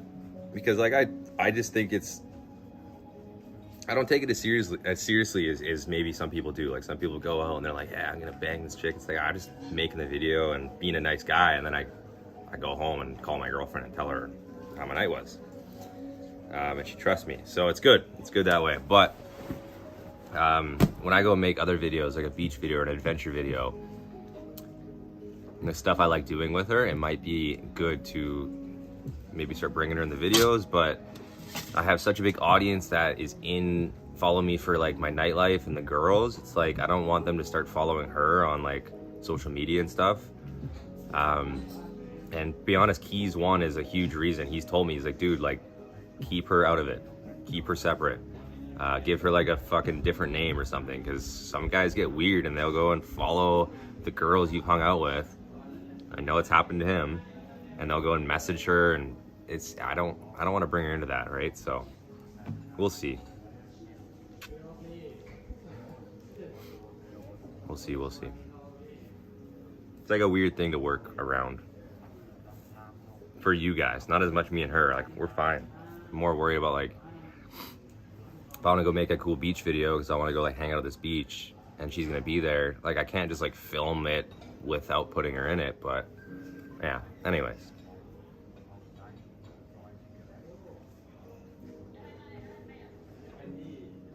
That's cool that you've been in the Philippines. Nagsangni or whatever, how do you say your name?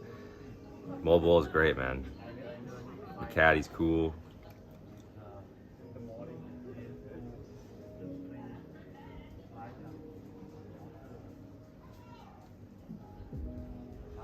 Yeah, that's the thing with the Philippines, man, is they speak fucking English. Like, you go there and you're like, holy fuck, like, there's like no language barrier almost at all. Like, and it's like the little things they know too, like the little things. They speak English, it's their first language over there, so it's interesting. Very interesting. Philippines is cool, man. I loved it there, I really did.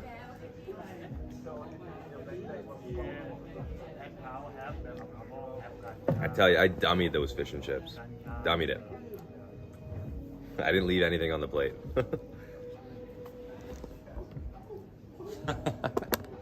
Like, I was hungry.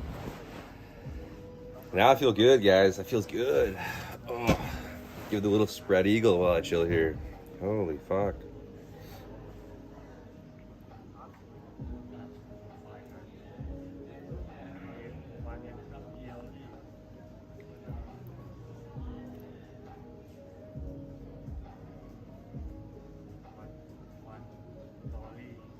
Yo, like the stream, guys. I got 13 people in here. I got 7 likes. The fuck?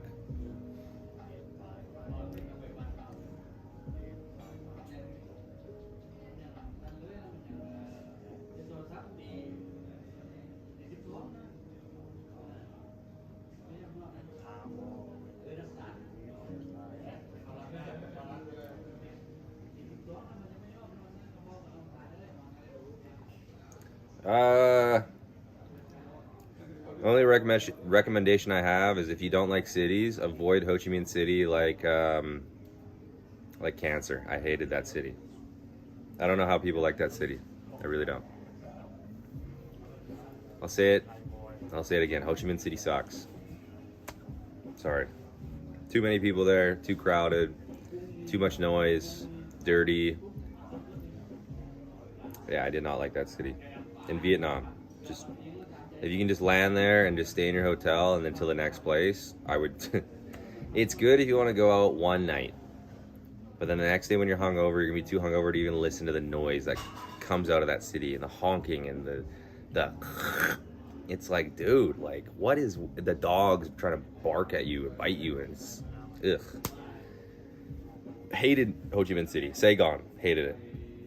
Never been to Cambodia, so I can't give you any recommendations, but in Thailand, do your best to move around, travel slow. I always say that to people. Never make an itinerary and have 2 days in this place and 3 days in that place. 2 days in any place is never enough at all. If you think 2 to 3 days is good in one place and another place, I cannot stress enough, and I don't agree at all, but 3 to 4 days is the minimum in any place ever.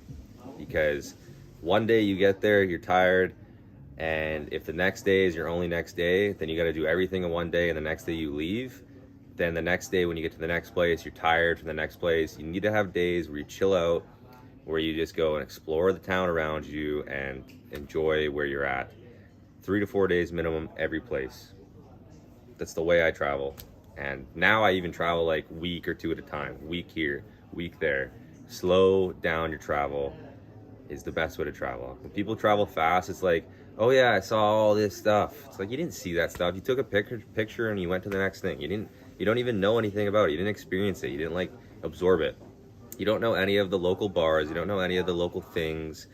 And you didn't get the chance to like let it set in, you know? So just travel slow.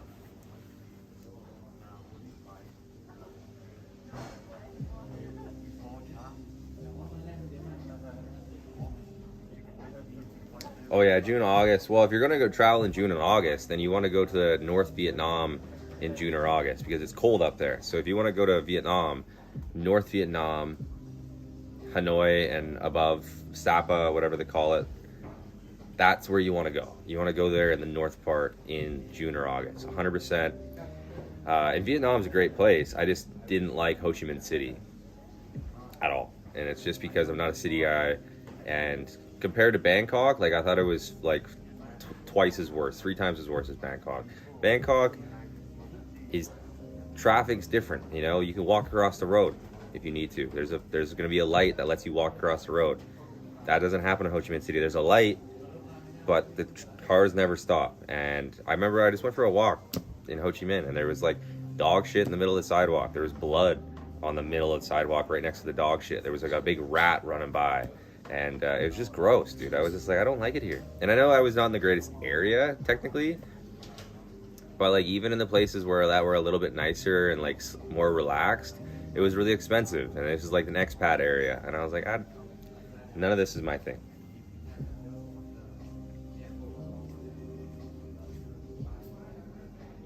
Yeah, you gotta get climatized, bro. If you go to, like...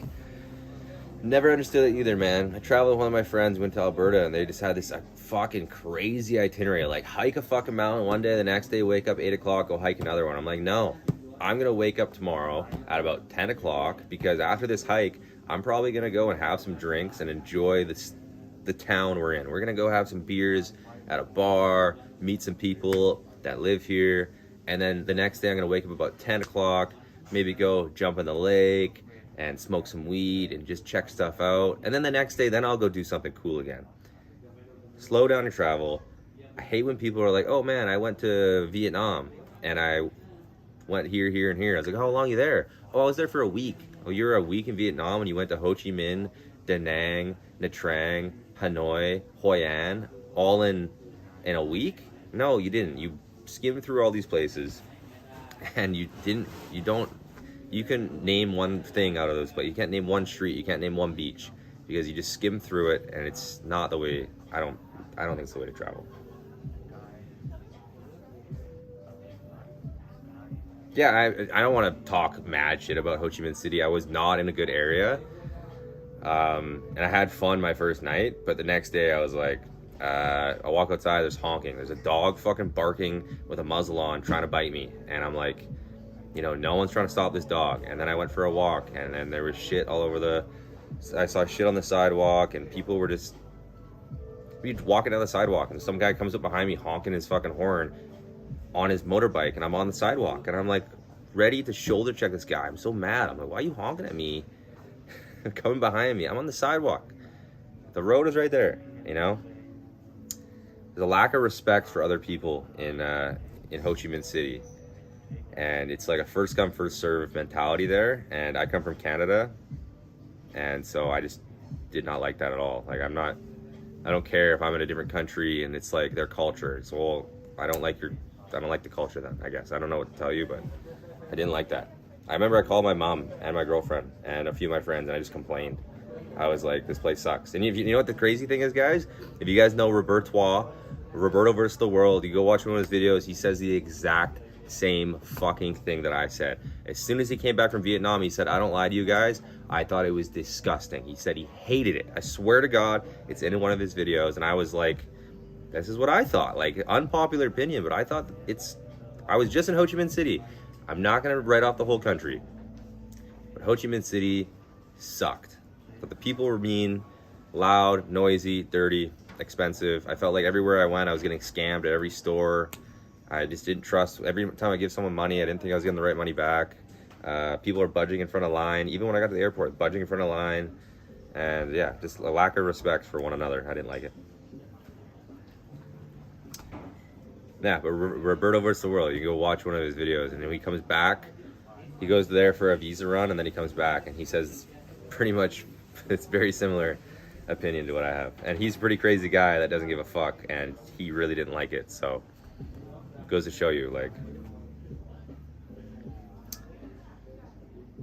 But then I know the other guy, Chris Travels, I keep telling you guys about.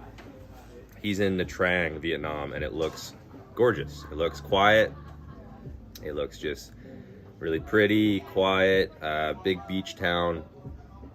And there's nobody. There's like beautiful like high rises right around them, right on the water. It looks like Pattaya, but cleaner, like a nicer beach, clear water, beautiful. And I'm like, damn, like that looks like a place that I would like to go to. So I'll go back to Vietnam, but I'm not going to Ho Chi Minh City probably ever again in my entire life. If I can avoid it, I will like 100% avoid it.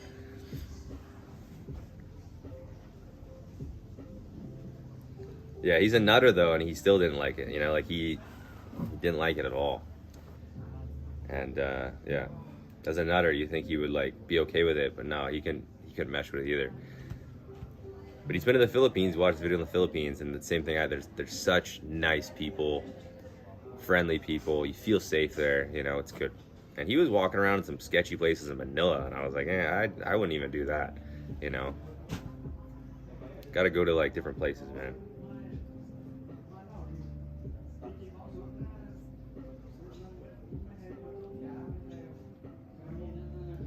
Yeah, so Nick sang the, I can't say your name.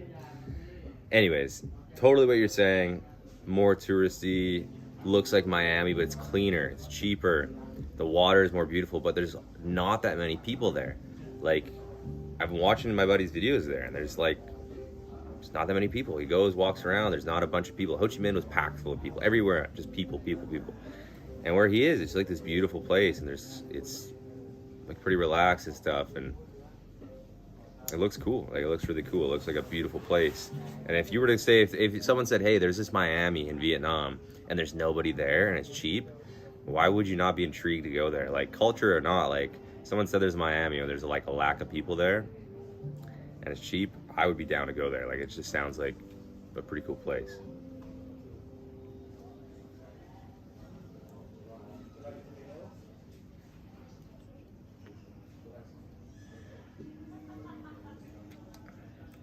I spent so much time eating. My beard is kind of cold.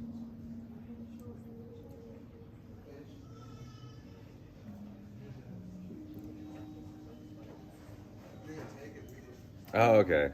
I see that now, Nangsi. I'm gonna call you Nangsi. Sangni. Yeah, I'm gonna call you Nangsi.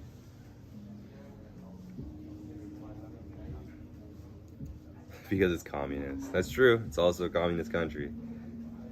It's not not my cup of tea.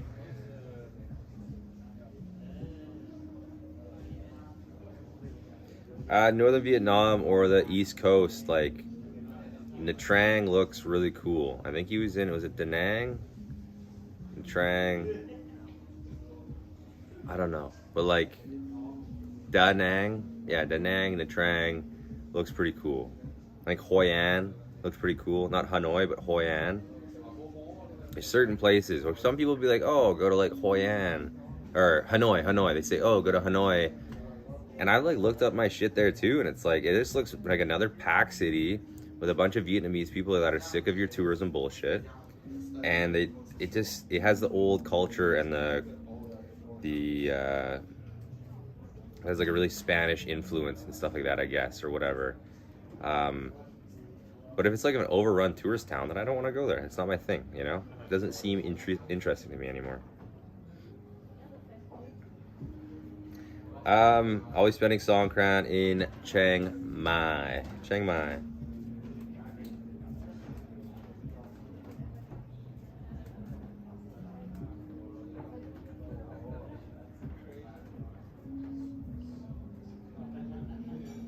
Ho Chi Minh City was awesome. No, dude. I'm sorry, but like, Ho Chi Minh City was probably like the least favorite place I've ever traveled to, next to Manila. Like, Manila and Ho Chi Minh City were just not fun. And I know I wasn't in the best area, but people, when you go to like Ho Chi Minh City, most people tell you to go to Boy Vian Street for a night out. And I was like, yeah, this is fun for like a night. And then after I was like, but even when I'm trying to leave and I'm trying to go get a burger across town, I just felt like a headache. I saw somebody crash on a scooter right in front of me with a baby in her arms. Baby hit the fucking ground. Everyone just picked up the scooter, moved to the side of the road, pretended like nothing ever happened. And I was just like, man, like there's no rest for the wicked here. Like, you get left behind real quick. People are fairly nice, to be honest, but like in 7-Elevens and stuff, if you weren't like really trying to keep in line, people were budging in front of line.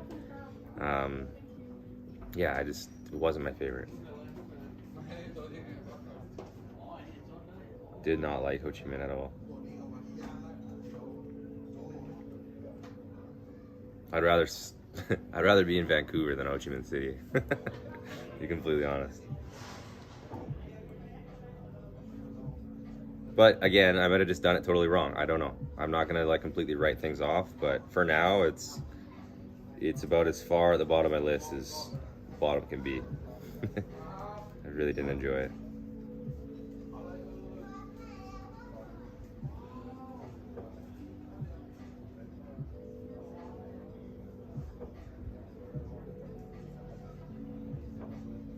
Best optimized travel in between areas. Okay. It's good to know. I don't know how I'd really form that video, but I have a friend who is mentioning like making like an ebook or a spreadsheet that I can sell, because I have like pretty decent knowledge on like, I saw this guy in a Phuket expat page, and they're like, what's the best way to get from Phuket to Koh Samui? And I swear to God I said this. I typed it in and I said, hear me out, in quotations. Type into Google, in quotations, how to get from Phuket to Koh Samui. Swear to God, because the person's like, how to get, like they asked a Facebook group, what's the best way to get from Phuket to Koh Samui? So I just went and said, hear me out, type into Google, in quotations, how to get from Phuket to Koh Samui. Like literally exactly what they said. I just said it back and said, type that into Google and all your problems will be solved. Sure enough, so I get a bunch of hate comments. So like a bunch of people liked it, upvoted my thing. Like, yeah, obviously, duh. Like don't ask a bunch of people, just Google it. It's not that hard. And because like, you know, there's other things that would be more complicated, but from Phuket to Koh Samui is pretty fucking easy. I'm sorry, but that was a no-brainer kind of question. And a bunch of people liked it, and then some people were like, oh, that's so fucked up. Why would you even say that? This person's just trying to ask for advice. And I'm like, I'm giving you the best advice I can. Just Google literally what you asked in this group and you'll get the best answer possible. And she said, okay, this lady said, okay, you smart aleck. Pretty much told me to fuck off. And I said, okay, whatever her name was. Her name was, she was just like a Karen. And I said, okay, you know what? I like literally went and typed it in myself. And the first thing that comes up is bookaway.com or book12, whatever. And I've used it a million times to book all my stuff over here. And it says Phuket to Koh Samui, best way to travel. And now the best way to travel to go from Phuket to Koh Samui, some people might say, oh, I'll fly there. It's a really big waste of money and a waste of time, because when you fly any airline, you got to get there beforehand. You got to pack your bag in a certain way, probably pay for baggage. And then when you get over there, then you have to wait in the plane, let it unboard, take a taxi, and then go from where you need to. But when you're traveling by land, by just bus and ferry, you don't need to worry about your bags. You just book it. You get there just like right on time. You get onto the bus. They take you there. It's brainless. You don't have to worry about passports. You don't have to worry about baggage checks, nothing like that. It's brainless. It takes maybe 2 hours longer than flying, technically, but you don't have to get up as early, and it's just quick and easy. And this lady was just like, you're a fucking smart aleck. And I was like, no, like, you asked, you know, some people ask really silly questions on Facebook, really silly questions. So I just gave them a silly answer, but it was like, seriously the best answer I could have given you. Like, just Google exactly what you asked and you'll get the best idea. And thing is like, my friend was telling me, so we should make like a spreadsheet or like some sort of information booklet on the best ways to travel from different places. Like, for example, I think if you're a solo traveler going from Chiang Mai to Pai, when you take the van, take the front seat, because you're right next to the driver, but you actually are the only seat that can recline. You got your own window, you got all the leg room, you can put your bag where you want to. There's like little things I've learned over time where I'm like, this is the way I'm gonna do this from now on, you know? So, but yeah, anyways, a little rant. Yeah, just some people are so silly, especially on Facebook, man. Like, Facebook's hilarious for that. Check my battery. Still rocking 28% on the battery. God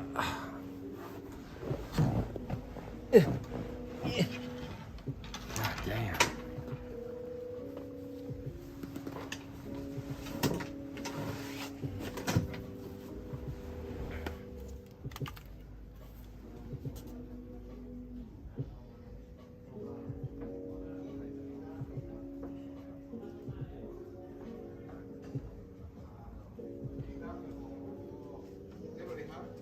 Any restaurants, food recommendations in Old Town Lanta? It's hard to say because I've just been here and I went to this place right next door, which is called Shine Tale. Shine Tale actually had a really good breakfast, like a full-on, like English breakfast, like beans and, you know, sausage, you know, whatever. It's 250 baht, pretty good price. But to be honest, like if you want like any Western food or whatever, like Old Town Lanta is kind of like trendy a little bit, like it's kind of touristy and slightly trendy. So it's a little bit pricey for anything, but almost any place you pick over here is probably gonna have a good breakfast, even though it'll be like, and I'm talking pricey, like 12 bucks for like a really good all out breakfast. 12 bucks, 10 bucks, 12 bucks. It's gonna be good anywhere, most likely. They do it really good over here. As much as it's all old and whatever, they do very, very well. So I went to Shine Tale, which is really right next door to where I am right now. I would recommend that. I would take Jordan's recommendation on Fresh, where? Fresh something? Fresh restaurant? I take whatever, man. Yeah, there's freelancers where I am. I went to Ozone last night. It's kind of like a club. And if there's ever a club in Thailand where there's good-looking foreigners, aka dudes, we're not talking girls because there's no freelancing Thai guys out here. Well, there is. They're called ladyboys. But if you ever come across like any club anywhere in Thailand where there's going to be like good-looking foreigners, guys, there's always going to be freelancers in there. And it might just seem like a Thai girl that's, you know, having fun and it's a Thai chick, just a normal Thai chick. No, it's probably a freelancer. And the thing is some of them will come to these islands and really pretend like they're not a freelancer, but they're probably a freelancer, you know, like they're just not admitting it to themselves or whatever. But they're not going to go home with a guy unless there's money involved, or if there's a few days after they hook up, which includes staying in a hotel for free, maybe a boat tour, maybe some free food, drinks. They may not ask for money right away, but I went to this place last night, Ozone, and I could probably see 3 or 4 freelancers in there easily. There's one lady boy and 2 girls. I could just tell it's obviously freelancers. Yeah, those little hacks, I mean, that would be good. I just don't know how to do it. I don't know how to write that out. I don't know how to give you guys that info. I would even make like just a little like ebook thing of all the little things I know for each place and just sell it for $5 or whatever. And it might take me a long time to make, but it would be like a small way of passive income, $5-10 for everything I know, you know? But yeah, it'd be tough. I gotta figure out how to write that. It'll take a while too, so. And I'm still learning as well. Like I've never been to a lot of places. I've been to Kalipe before. I've never been to Kanchanaburi. I'm gonna go there soon. I've never been to Rayong. There's lots of, I've never been to Chiang Rai. Lots of places I still need to go before I feel comfortable making that, so.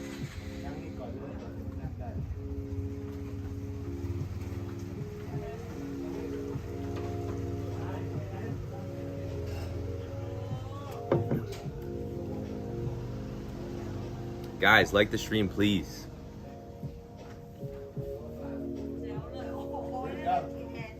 I just seen some people pointing up here like, oh, I want to go up there. It's like, nah, motherfucker. I'm up here, bro. I'm up here. I mean, they can come up here. I won't care, but I'm just going to be really annoying because I'm talking to my phone the whole time. I could switch spots too. I told that guy earlier, I said, if I'm up here too long and someone wants to take this area, let me know and I'll switch. I don't really care. I'm just kind of being a jerk.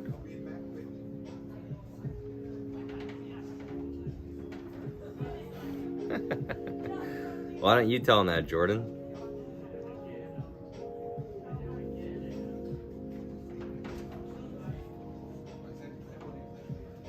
Yeah, dude, I want to go to Kanchanaburi real bad. I want to make a bar scene video there. I want to make a video on the waterfall, Erewhon Falls.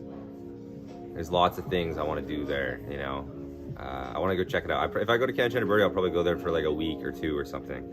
That might be after I go to Chiang Mai. We'll see. We'll see how it goes, but there's a good chance I'm going there. Really want to go there. Kanchanaburi.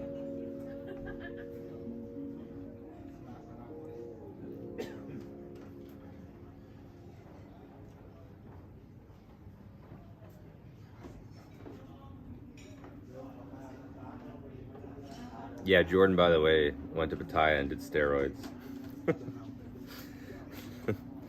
Because you can do them there, like, legally at, like, a clinic. So, yeah. It doesn't have a guide.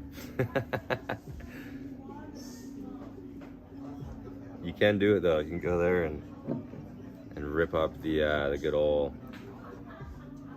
the steroid clinic.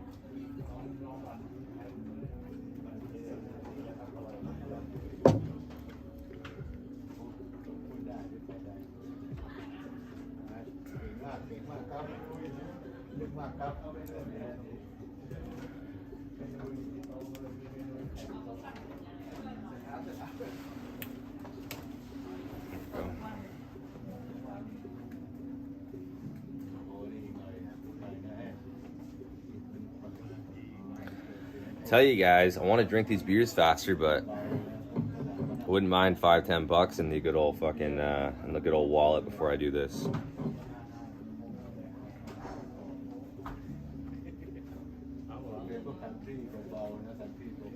Yeah, I think I know exactly the Buckhow. It's on the way to Buckhow. There's a few of them. Anyways, there's a bunch of them.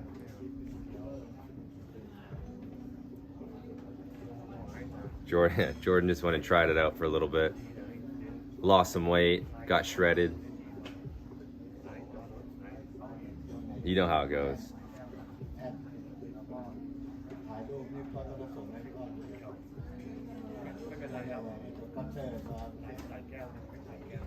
That's cool. I didn't know that in Vietnam, but yeah, I know tons of guys in Pattaya. If you ever see some old guy that just looks like kind of jacked, he's juicing. You can just buy it in any place in Thailand legally at the at just any pharmacy. You can buy your own, and if you know how to do it yourself, you can just inject yourself. I've never done steroids myself, guys. That's why I look kind of fat, but you can get them very cheap in Thailand. Cheap and good from the pharmacy, like FDA approved steroids for pretty cheap.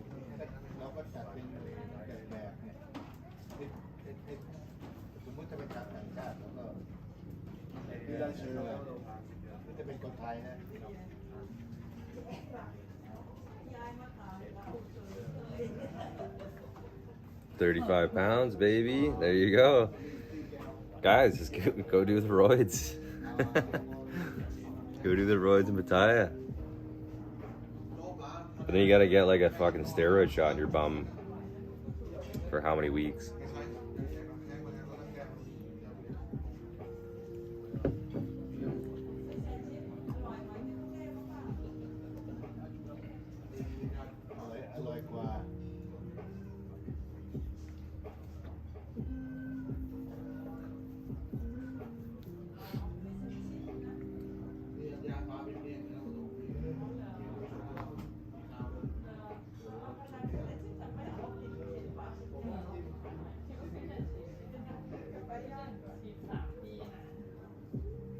Man, tell ya, man, where are the normal homies at? I don't get a lot of. I know they got 10 people in here, but there's no Vishal Dugal today, no Brendan Rawwell, no Pratik. I'm trying to think of other names. Buddy Luke ain't ever in here today. He's probably partying, that's why. He's probably sleeping, actually.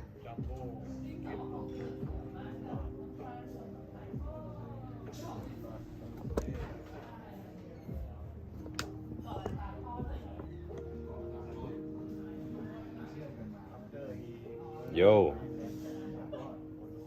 Yo.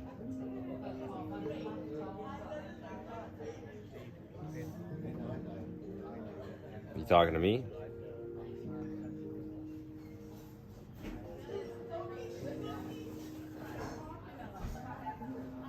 In Nana? You want to go to the...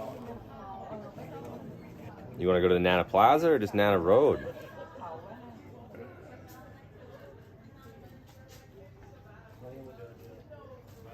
I don't know. I've only been to Nana twice. One time with you and one time with my buddy John. And Keys 1, actually, which is hilarious. Me and Keys 1 and my buddy John. I don't know. I would say go to, like... I would start your night in the middle of Nana Plaza where you can get the cheap beer right in the middle. Or me, you, and John, like, smoke a joint in the middle of the whole thing. And then either go outside to, like, one of the Bunny Bar or the Star Bar, whatever the other bar is. Just go pick up a freelancer on the side of Nana. It's the best way. No joke. Like, actually, like, go just pick up a freelancer on the side of Nana. Or go to a Bargo Bar, play some pool, or go to Nana Plaza. Fuck, you can text my buddy John. He's out there. Maybe go hang out with John.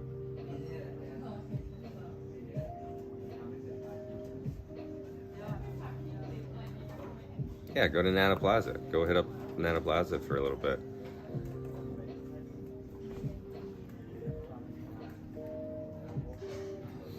Nana Plaza or some of the bars out front. They're all like good bars. Like before you go into the plaza, all the ones in front are like, you know, you could go on your phone there and they're not gonna freak out or anything. You know what I mean?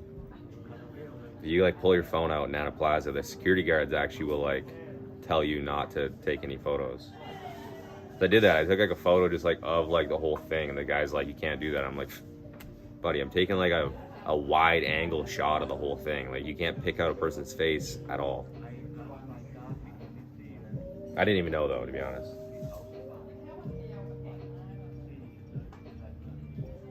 Well, dude, if a girl's shorter than you, it's if a freelancer's shorter than you, it's not a guy. Remember, man, shoulder, collarbones, hands, and obvious plastic surgery is the obvious ways to tell if a ladyboy. And feet. A lot of like actual girls will wear open-toed shoes.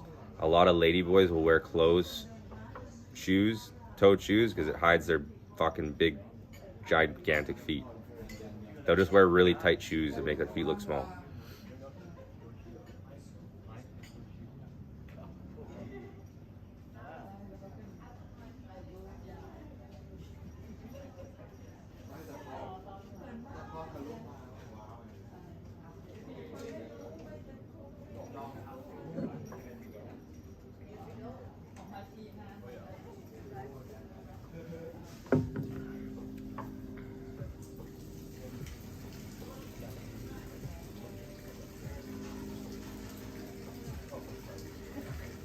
Tell you, my buddy's bar here is pretty busy tonight. He's got 1, 2 people over there, 2 people down here. Pretty cool. Yeah, the girl is shorter than you, man. It's not even just trying to be a dig, but if they are, like, you're in the clear. Like, there's no way she's gonna be like, you know, most of them should be shorter for sure. I mean, of course, you could find like a Thai ladyboy shorter than you, but that's not what I'm trying to say. It's like chances are you just tell they're small, dude. Just look at the obvious things: bone structure, feet, hands, hips, shoulders, collarbones. Like that's what you're looking for. They're just like big, obvious plastic surgery is like like a weird thing too. They just have tons of plastic surgery. Don't do it. Yeah, just go try the how much. Like, how much? Bargain her down. Bargain her. Be like, 500 baht. Work your way up to 1,000, 1,500.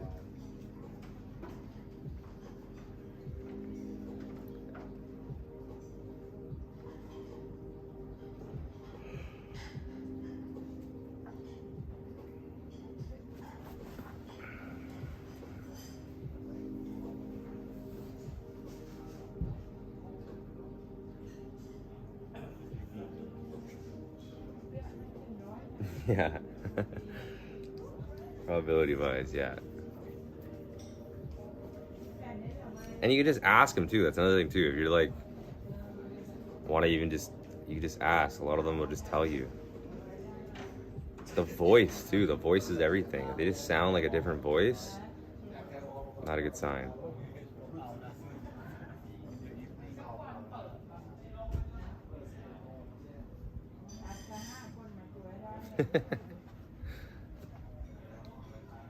Como me liche.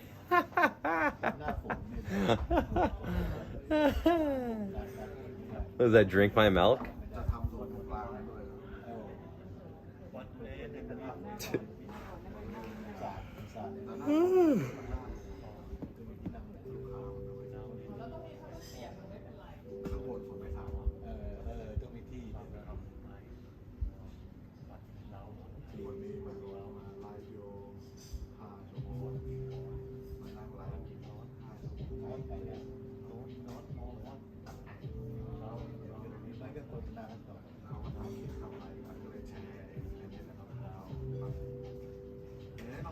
How much to drink my milk?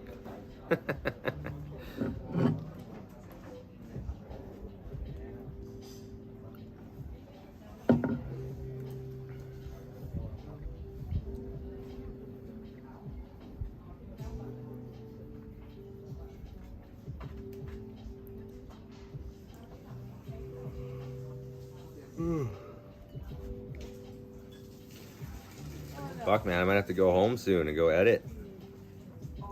Not looking forward to that. Pack my bag and stuff. Shitty.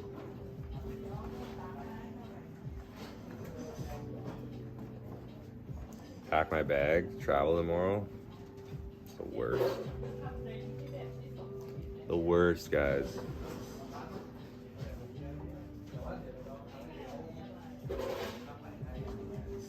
I could just sleep here.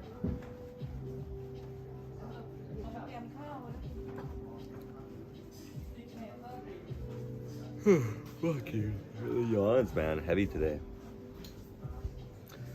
Coming in hot. Oh, I'm definitely tired of 7-Eleven Toasties. I got tired of those a long time ago, man. Long time ago. Now I'm more into like... I like to get like my wings, like the heat. You can heat them up, the wings. Caesar salad, sushi.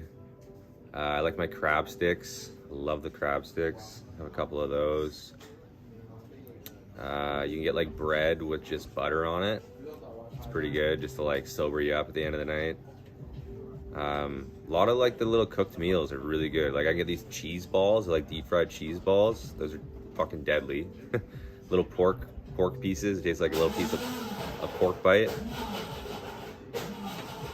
The fuck? Oh, it's a blender. Yeah, I'm sick of toasty. I haven't had a toasty in a long time. Not my thing anymore. I think it almost reminds me of like the first time I came to Thailand and I'd get so drunk like every day, like stupid drunk, bro. This is back when my metabolism was still like at the peak performance. So I drank way too much first came to Thailand, and eating toasties, I think it just reminds me of like a hangover or drinking way too much fruity drinks. Because now I just drink beer. It's pretty much that, just beer and the odd shot. When I first came to Thailand, man, I was drinking buckets of vodka, 7-Up, and everything that was sugary and equaling like a heavy hangover. Now I could like drink sometimes and I don't even wake up with a hangover because like, you know, maybe I'll have like 6 beers tonight or whatever, 7 beers, whatever it is. Then I eat food before bed, and then I don't drink for like 2 hours, an hour before bed, 2 hours, drink some water, drink everything else, and I wake up feeling pretty fucking good in the morning, to be honest. I don't really notice the hangover sometimes, so. Those 7-Eleven Toasties, yeah, I think they're a bit of a thing of the past. Jordan tried his first one the other day, actually. It was just like 2 days ago, had his first Toasty. But he was in Thailand for like almost 3 months and he never swam in the ocean once or had a Toasty. So I had to bring him both of those things.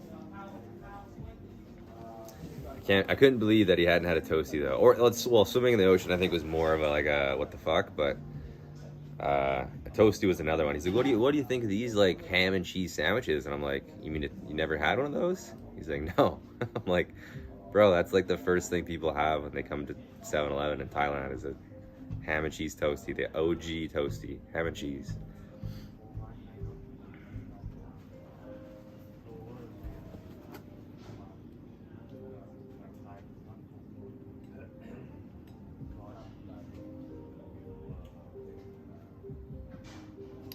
So today's Friday. I want to remember that.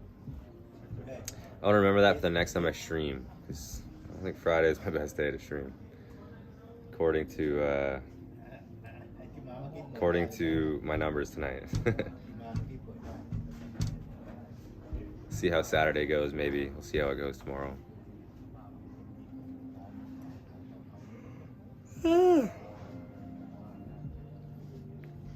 Ham and cheese, baby.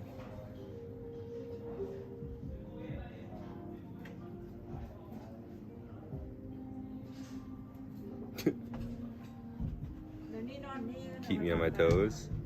My toast.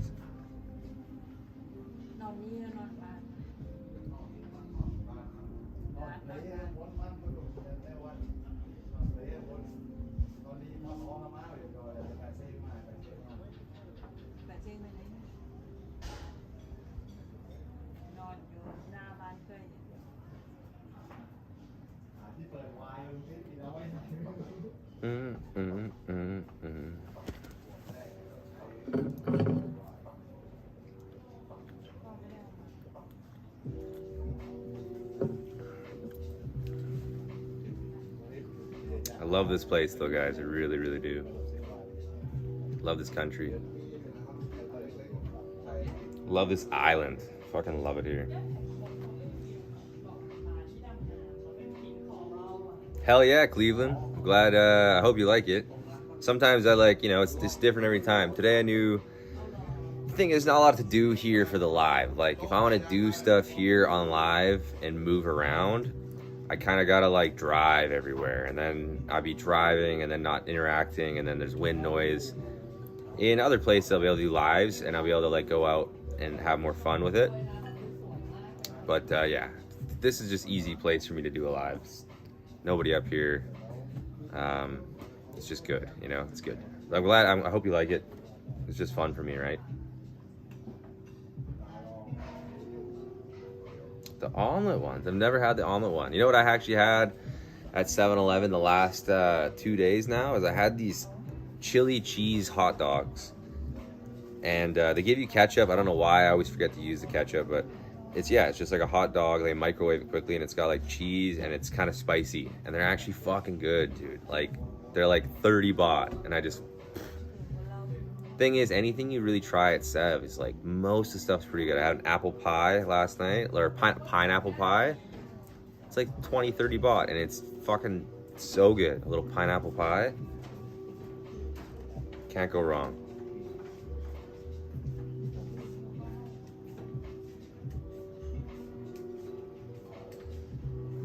Have a good night, Jordan. Go do go have some fun tonight, man. Do what you got to do. I'm rooting for you. Omelet ones. I've never had an omelet one though. I've tried a lot of things in 7-Eleven, man. I've tried a lot of them. It's hard to even think of them right now. I've had the little like pre pizza slices. I've had like the corn pie that's in like the daily bake stuff. I've had that. I've had the mini pizzas they make for you there. Those are pretty fucking good. But yeah, I'm definitely over the toasties, guys. The little cheesecakes. You get the little mini cheesecake at Sev? Oh, if you're a cheesecake guy, it's so good. So good.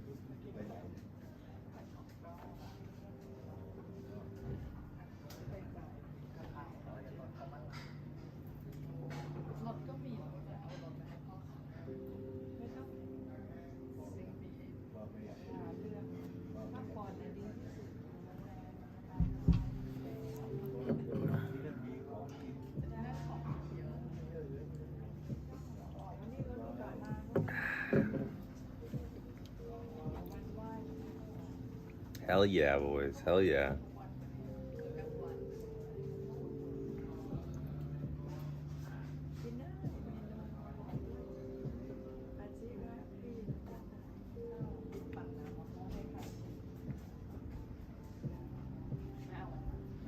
Have a good night, Cleveland. Have a good day wherever whatever time zone you're in. What'd you say again? You're in Scotland, right? So thank you, man. Appreciate it. Hope you have a good one. Talk to you in the next one, bro.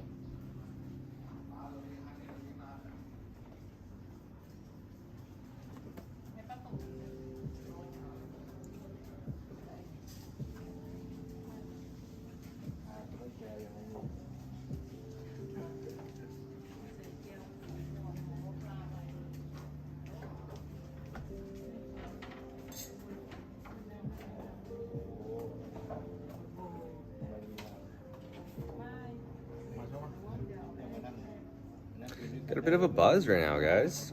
The food obviously helped cool it down, but got a bit of a buzz. I think I've had 5 beers here, 5 bottles of beer here, and the one little beer before.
Sorry, I'm just laughing at other things. Hell yeah, boys and girls.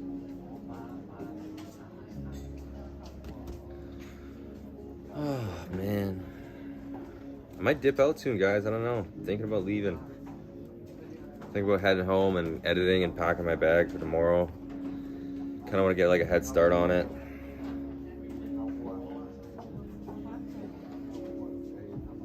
I don't know. What do you guys think? Kind of what I'm thinking, you know?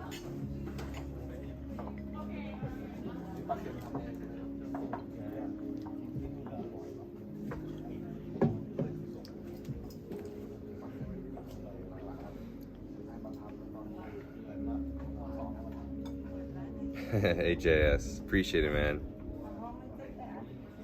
I'll get another beer if you want me to stay on. I'll get another beer. Just because you sent me $5, I'll get another beer. One sec.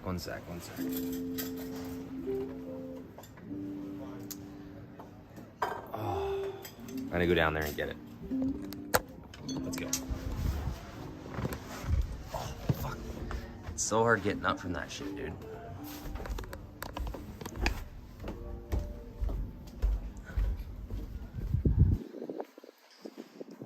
Let's go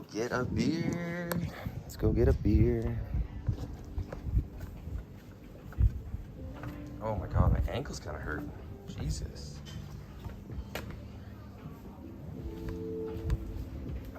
Sorry, cop. Can I get one more Leo? Yes. Please. Oh god. Hell yeah.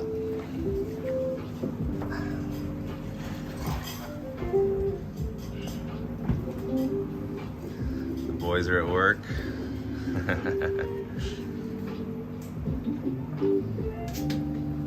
Thank you, sir. Cup. Thank you so much.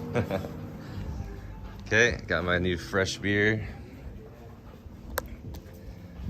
These guys are awesome, man. Really good staff here. I don't, the one guy down there, I don't know if you guys heard, but I said, can I get another beer? He said, certainly can. He speaks a little bit better English. And he's, I think that's his brother. And the other guy, I don't know who the other guy is, but he was pointing at me earlier, almost like they knew who I was. Just because I was telling you guys earlier that Eat was saying that he knew somebody, his brother or friend owned a bar or a resort.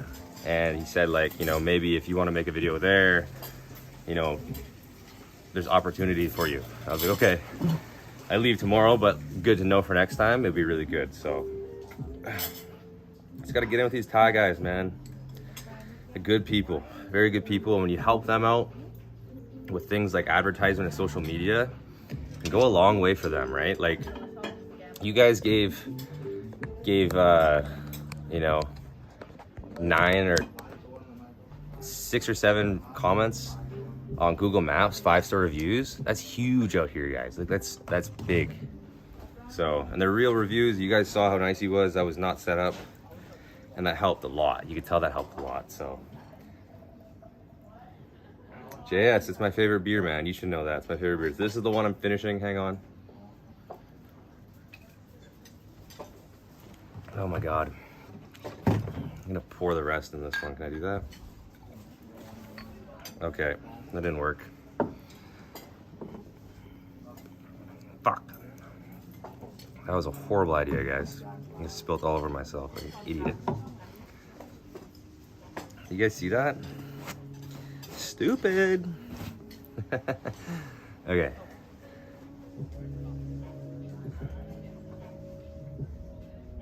Yeah, they're really good people, man.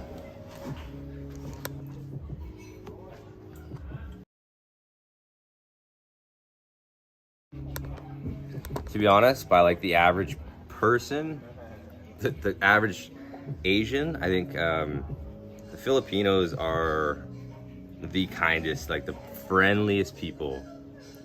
But Thai people mean super, super well. They're just more reserved. That's all it is. I think they're more reserved.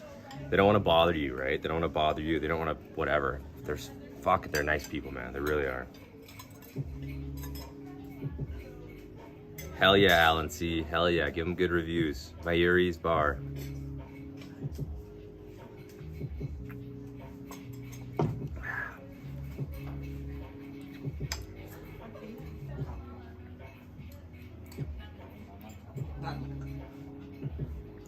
Here, I'll find it for you right now. I'll find it for you right now.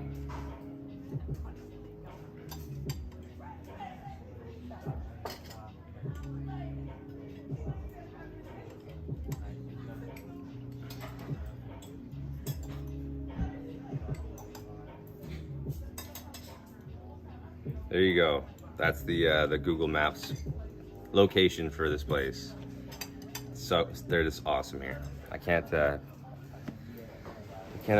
say enough. I've been here 4 times now, and I get treated very nicely.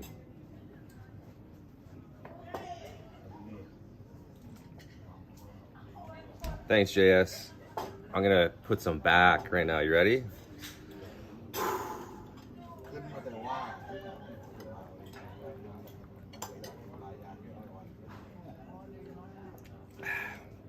Give me a minute. Oh my God. It's such a fresh beer right now. It's like fizzy and really cold. I'm not complaining, trust me.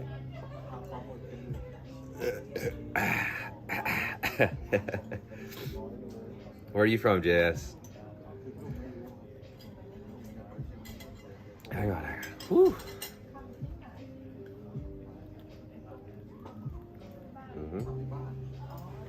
Okay.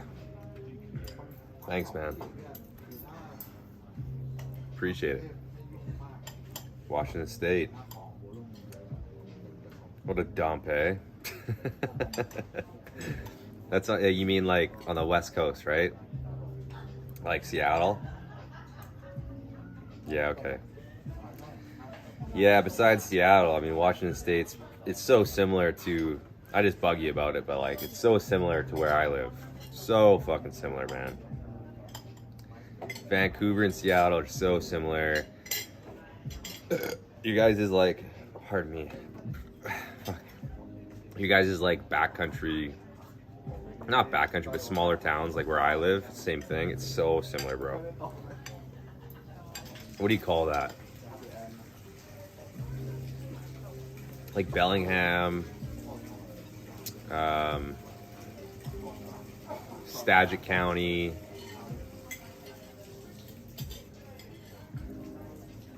things like that. I don't know what else other places you'd call, but I listen to 92.9 KISM in the morning when I live at home, and I know the places from there, and I've driven down there. I just remember all the names of the places. Everett, another place. So similar to like and if you were to just go from Vancouver east, is so similar from going to like Bellingham down to Seattle. It's so similar. It's crazy. Such the same, like everything. Everything's the same. Besides the fact that it's America and Canada, but it's so similar. Really cool, actually. Everyone's like, oh, when you go across the border, is there just snow there? It's like, no, dude. Like, it's pretty much no. It's the same.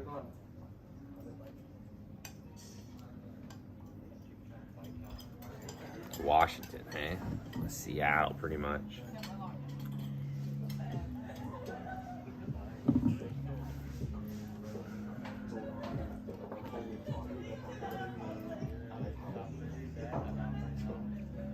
We got some of the best weed in the world, man.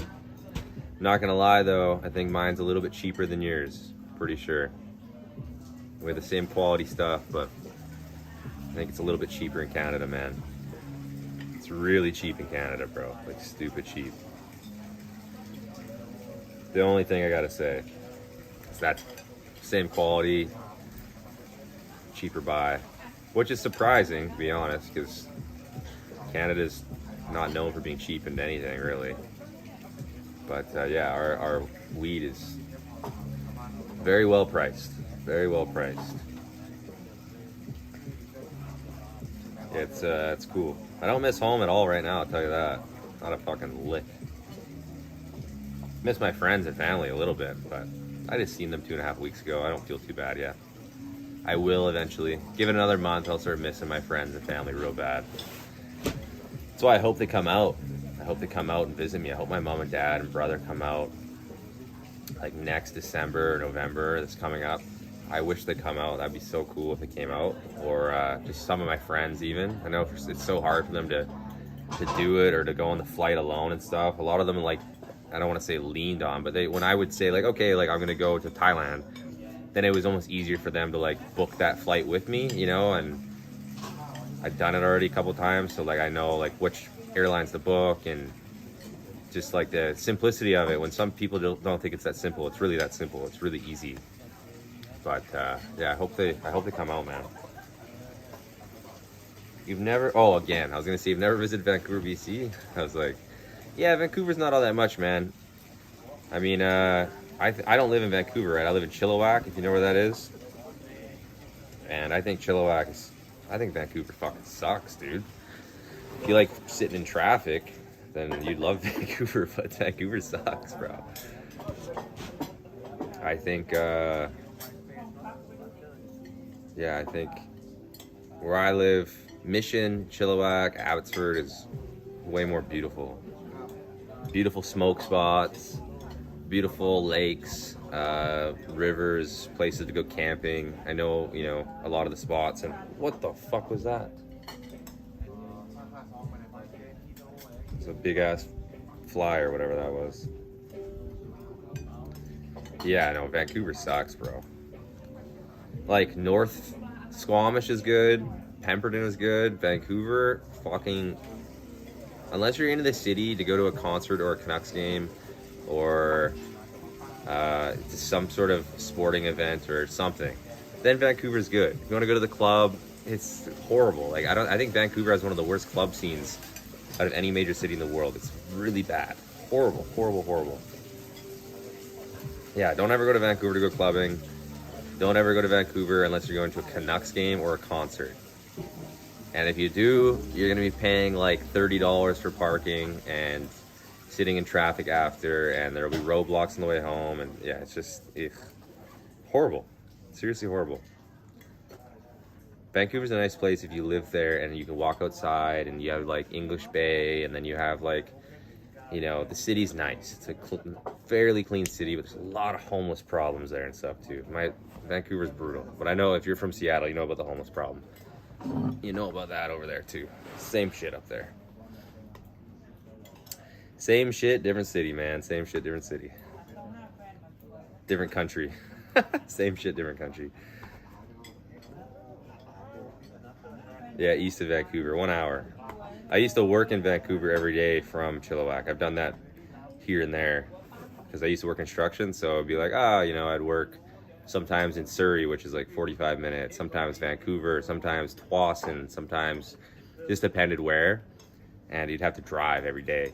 So yeah, I got to know the routes and how to get around pretty well.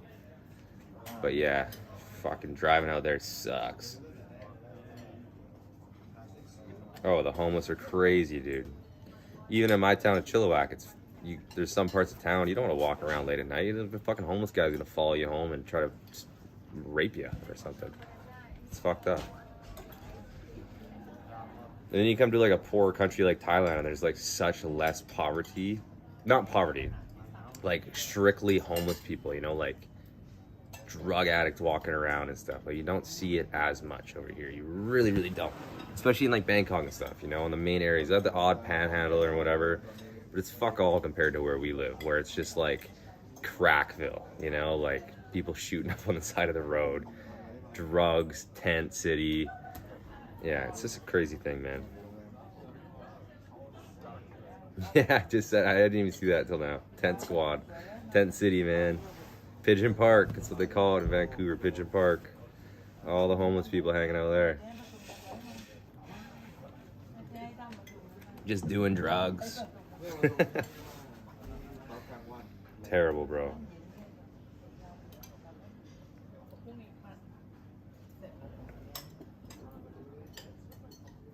I don't blame you, man. It's just full of fucking traffic, and like, it's a beautiful city, don't get me wrong, but it takes you forever to get around, and It's expensive as fuck. It's just not. Vancouver's not what you think. I don't know. Very expensive. Very hard to make friends in Vancouver. Very trendy and yoga-y and a lot of snobby people there, you know? There's a lot of nice people that live in Vancouver, but then there's also like a lot of them that are like Vancouverites. That's what they call them. Vancouverites, sometimes they suck. Too many liberals in Vancouver. That just, yeah. Don't make the city move well, you know?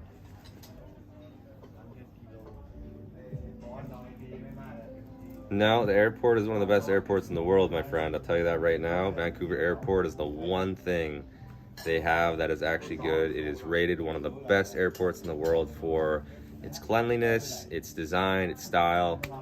And I gotta say, it's the only thing they have that's good is the Vancouver Airport. And now, of course, you go in there, you're not gonna have like all these food options. It's okay, but the design, it's clean, it's quiet. People are very respectful there.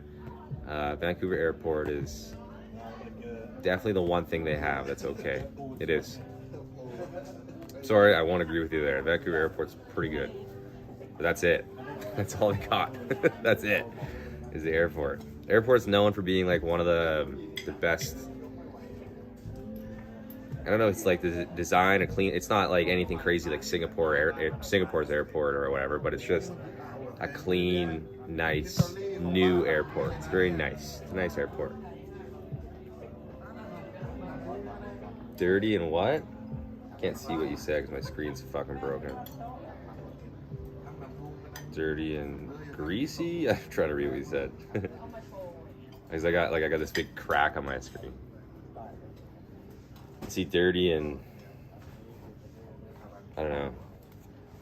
But no, man, it's a very clean airport. Are you sure you were in the right Vancouver? Because there's like Vancouver and Washington, and there's Vancouver in Canada. Yeah, you're probably talking about the right one. But anyways, it's the one thing they have, man. It's a pretty decent airport.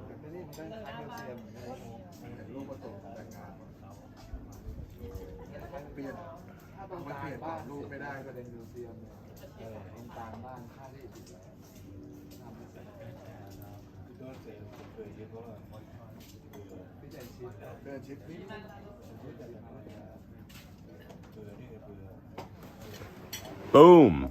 I don't know if you can see that, but Vancouver International Airport was also the second highest ranked in North America on Skytrack's 2023 World Airport Survey, behind Seattle, Tacoma, bingo, Washington, which placed 18th overall. YVR's latest ranking is a significant improvement from last year's survey, which put the airport in 28th place worldwide. So one thing we have is a decent airport. Not for functionality or anything. Like, the functionality, it functions fine, but it's just clean. It's very quiet. It's not crazy busy. I don't mind it. It must have been a bad day. Yeah, it must have been a bad day. They're having a bad day that day. I don't know. But it's not the worst thing that Vancouver has. It's definitely one of the highlights, I would say. But parking there and getting there is a pain in the ass. I'll tell you that. It's definitely a pain in the ass.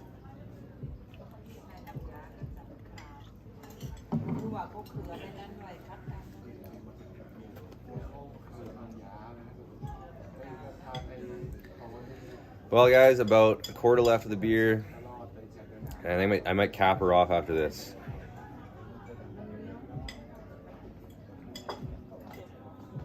Yeah, dude, JS, I went to Seattle, Tacoma as SeaTac. I had to go from Vancouver to Seattle to Korea. Like, Seattle, it's a Tacoma's airport is big, but like, it's not at the same time. Like, they have an underground train thing. It brings you here to there, and it's all like, it's you know, I go 3 fucking escalators just to get down to the train, and then I gotta go up 3 to get out of there. And I hate that airport, bro. And it's not, it's, I had it, the immigration officers were giving me a hard time. I'm like, I'm Canadian, bro. This is when I came home. I was like, I'm Canadian. I'm just trying to go home. They're like, oh, you've been in Thailand for a long time. What were you doing? I'm like, I made YouTube videos. The guy's like, about what? I'm like, nightlife and travel. And then he's like, oh, like what kind of nightlife? I'm like, the stuff that, and I had to explain it.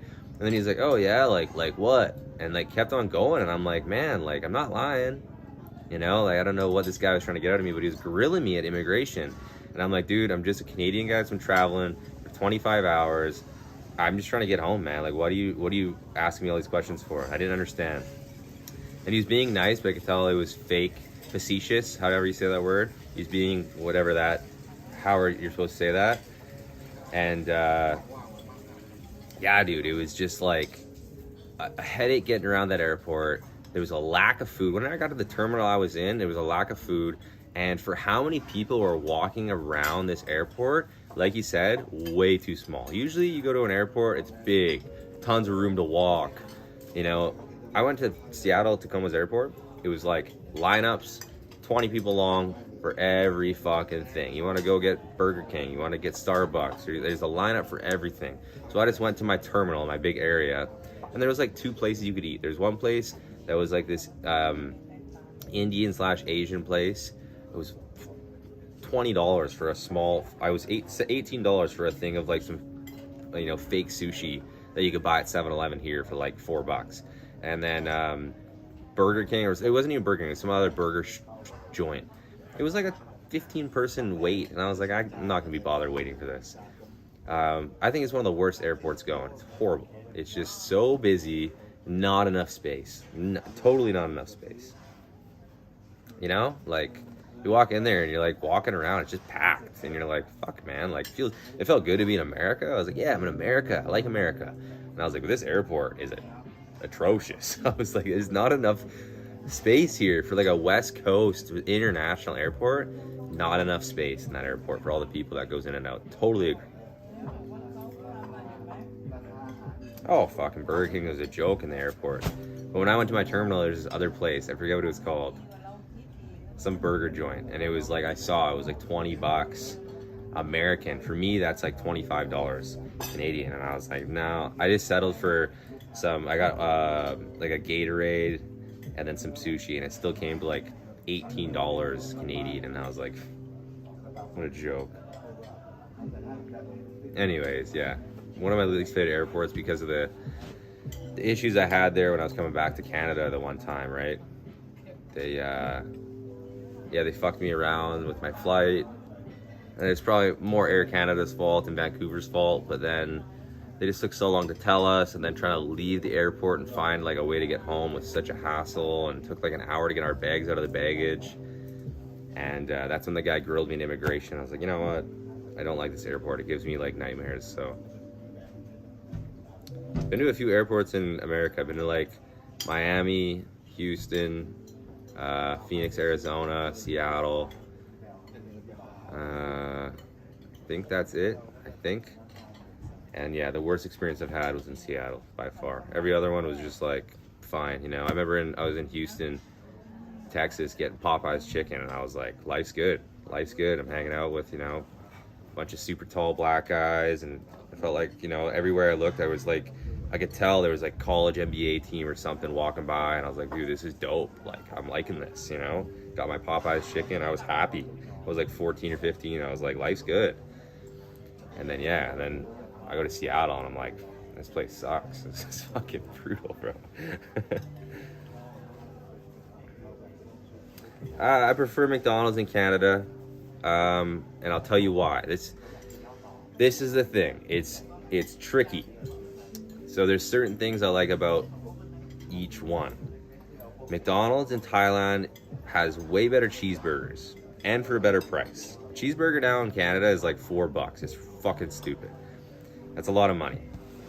But a cheeseburger out here it's cheaper. You can get usually get the 3 cheeseburgers, 2 fries, 6 nuggets, and a drink, or 2 drinks for like $12. That's a steal of a deal. That would be like $18 in Canada. It's $12 over here.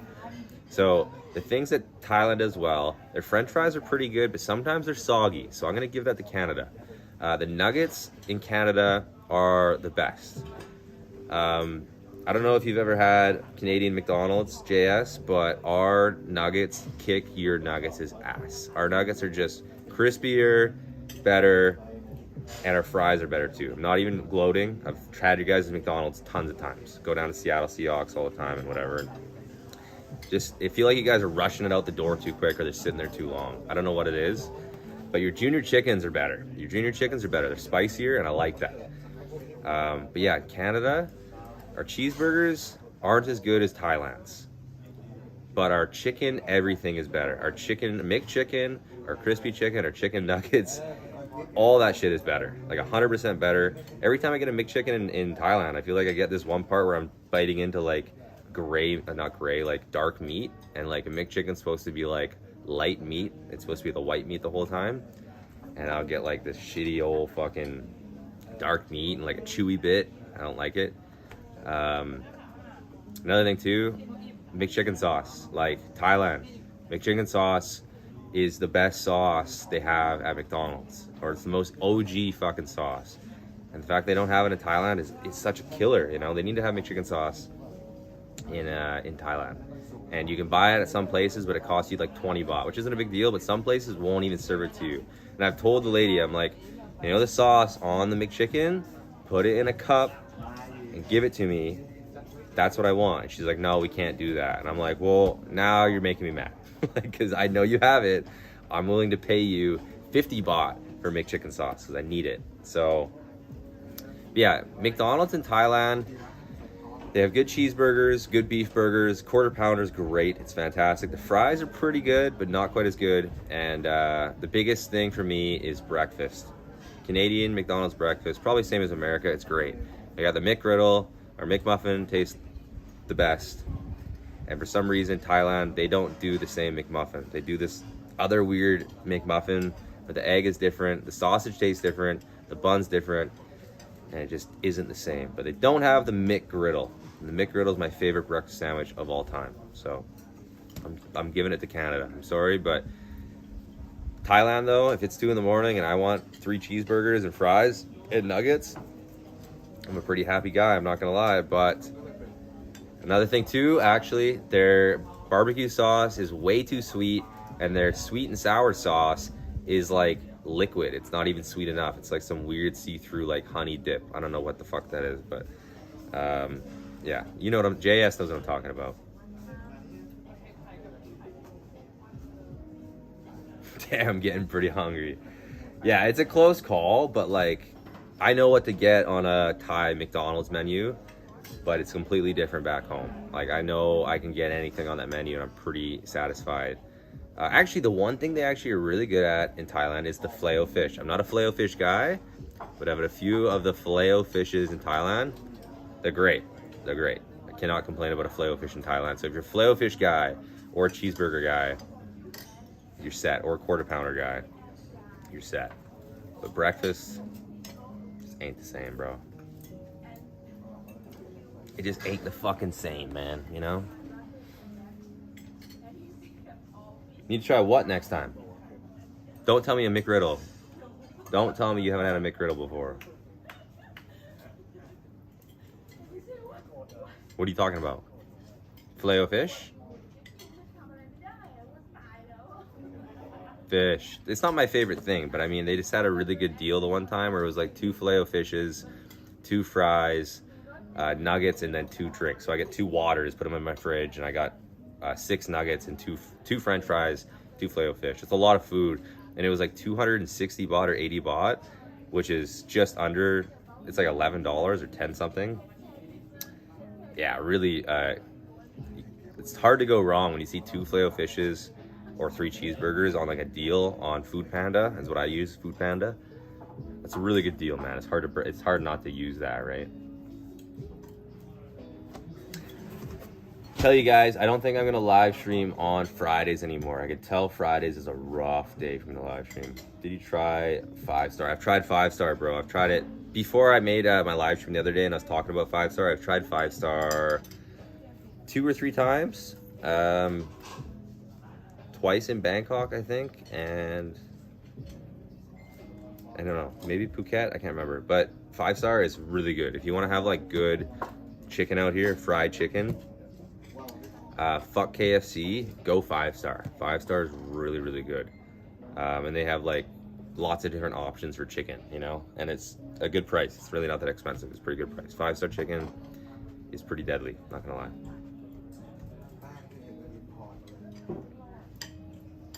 If you ever plan on doing meetups in the future, bro, I do like meetups all the time. Half my fucking videos I've made where I'm like, hey, this is this person. Usually it's like someone I've met through just Instagram DMs, and that's how that's happened. I can remember like some of my old Patong videos. I met this guy named Sam. That was a total meetup. My buddy Joel in Freelance Friday 7. He's just a subscriber that I've met, and we became friends. Who else, man? There's tons of people that have just been like people that I've just met and said, hey, I'm gonna film a video tonight, you can come along if you want. So how it usually goes. And usually when I'm in Patong, which I'm only gonna go there for like a week, I usually say like, oh, I'll go down to Dave's bar tonight. You know, just letting anyone if anyone wants to meet me, they can come by and meet me, and I'll be there. So I do it all the time, to be honest with you. Yeah, you're definitely missing those, bro. I've done like tons of them. Yeah, dude, for sure. Like, I've actually like met a lot of subscribers, a lot. I remember it was like 2 a.m. one time. I'm outside of Soy Cowboy, like the pre-road to Bangla Road, like not from, like the opposite side of the beach side, like when you go into Bangla Road, Soy Cowboy. And I've been recognized a few times walking down there and on Bangla and stuff. But this one guy, I'm like just buying a joint, and I'm gonna be going in to play pool. There's a pool hall right across from this weed shop, and this guy's just looking at me. He's like an older guy. He's probably like 50. This guy looks like a bit of a hippie, and I was like, what is this guy staring at? And then if I ever see someone staring at me too long, I kind of know what's going on. It's the classic, I know you from somewhere look. And it's, you've looked up a Bangla Road video and you found my video is what it is. So this guy's staring at me, he's looking at me, and I'm looking back at him. Before he was just like, hey. And as soon as he said, hey, I said, YouTube. That's all I said. I said, YouTube. And then he went, yes, that's where I know you from. And then he shook my hand. He's like, I watch your videos, man. And I was like, hell yeah, dude. Have you ever like written anything? And he's like, no, bro. I always go incognito mode. I don't have an account. I don't trust the internet. I'm like, okay, cool. I get that. You know, whatever, up to you. But he was a pretty funny guy. He's just a super nice guy. And I said, I'm gonna go in here. I think I went to Illusion that night, but I said, I'm gonna go in here. It was like, I don't know if it was the next day or that same night or whatever, but I went into Illusion, and then I went to this pool hall later. And yeah, he's just like, hey man, I'll see you around. And sure enough, I seen him at Illusion later, dancing with sunglasses on at like fucking 3 a.m. It was hilarious. Super nice guy, but yeah, that's just a weird story that I had.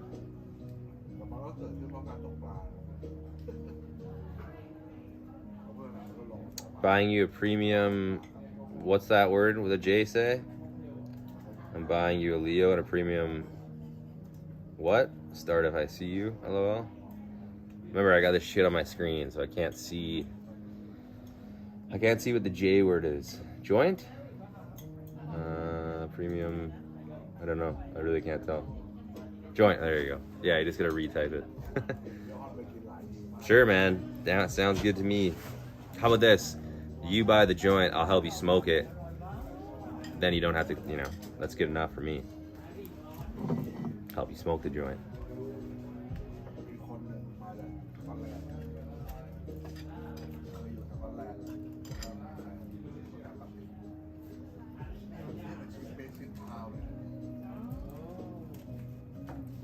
Cannabis shop and Batong girl is your two most.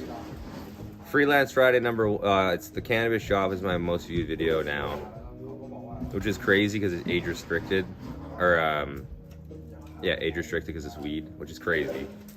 And then my next most viewed video was Freelance Friday #1.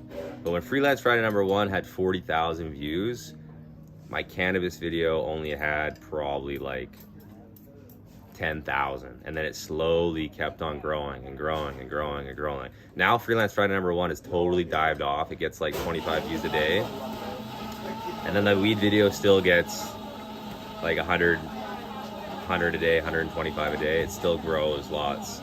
But yeah, that was one of my slowest starting videos ever, and then it became my best video for views and stuff. Yeah, pretty crazy. Sounds good, JS.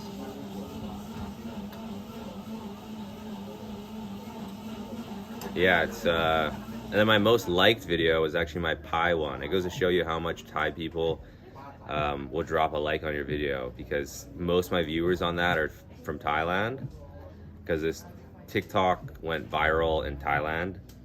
It wasn't my TikTok, but it was about tipsy tubing, and my video went from like 2,000 views, and then like a week later it had like 8,000 views, and then like now it has 22,000 views. But on those 22,000 views, I have 1,000 likes on that video. It's the first video I've had 1,000 likes ever.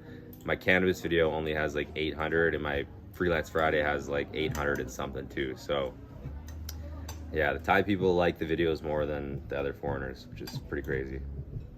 Thank you to the Thai viewers. You guys are amazing.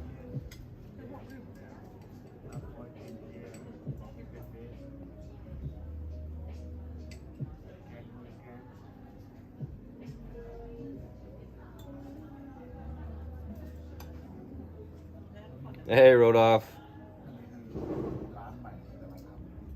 Nice, man. I've never been to Trang, dude. How is it? Thanks, JS. Thanks for the beer, man. Appreciate it. Rodolph, how's Trang, dude? I'm actually curious. I want to know. I've never been there. Trang is east of Pattaya, right? That's in Pattaya? Am I tripping? I'm trying to think here. Or is it where I am? I think it's Pattaya, right? Where's Trang?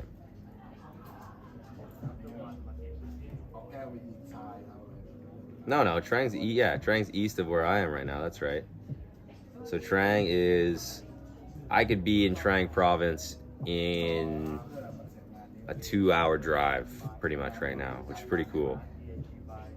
How's Trang, man? I've heard good things about Trang. I've heard a lot of people actually retire in Trang over Krabi, because Krabi's touristy.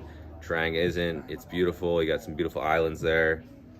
You know, it looks pretty cool, man. Not gonna lie. So I think it's a layover town though, bro. You should go check out some of the islands nearby. You got Koh Labong. Looking at it right now, I've heard about that, and Koh Muk. Koh Muk and Koh Labong, Koh Nagai are all part of Trang.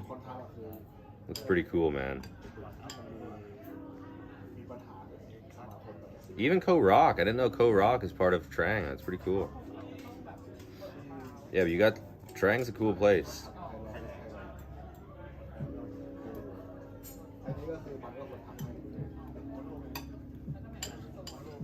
Fuck, Rodolph, you've been here for a long time, bro. Good for you, man.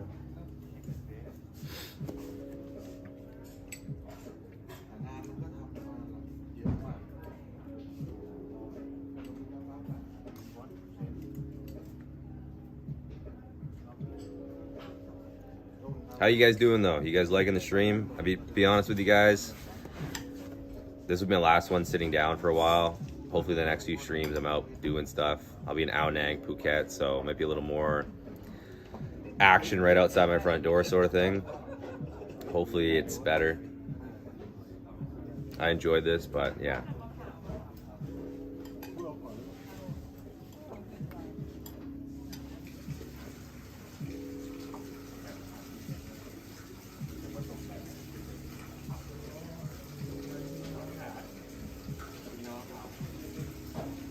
Thanks, man. I like that, JS. Good to hear. I know some people like it, some people don't, but I can't please everybody, so I try my best to do some and do the other.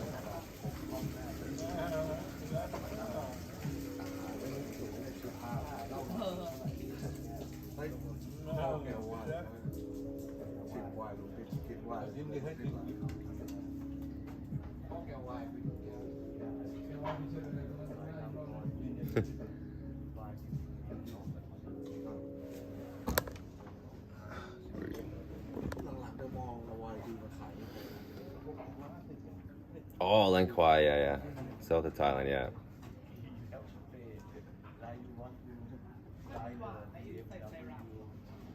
Going to Koh Samui, you mean Koh Phangan, but I know what you mean. Koh Samui, you could also go take a boat over to Koh Phangan for like the party, and then, yeah, I get what you're saying. That's awesome, dude.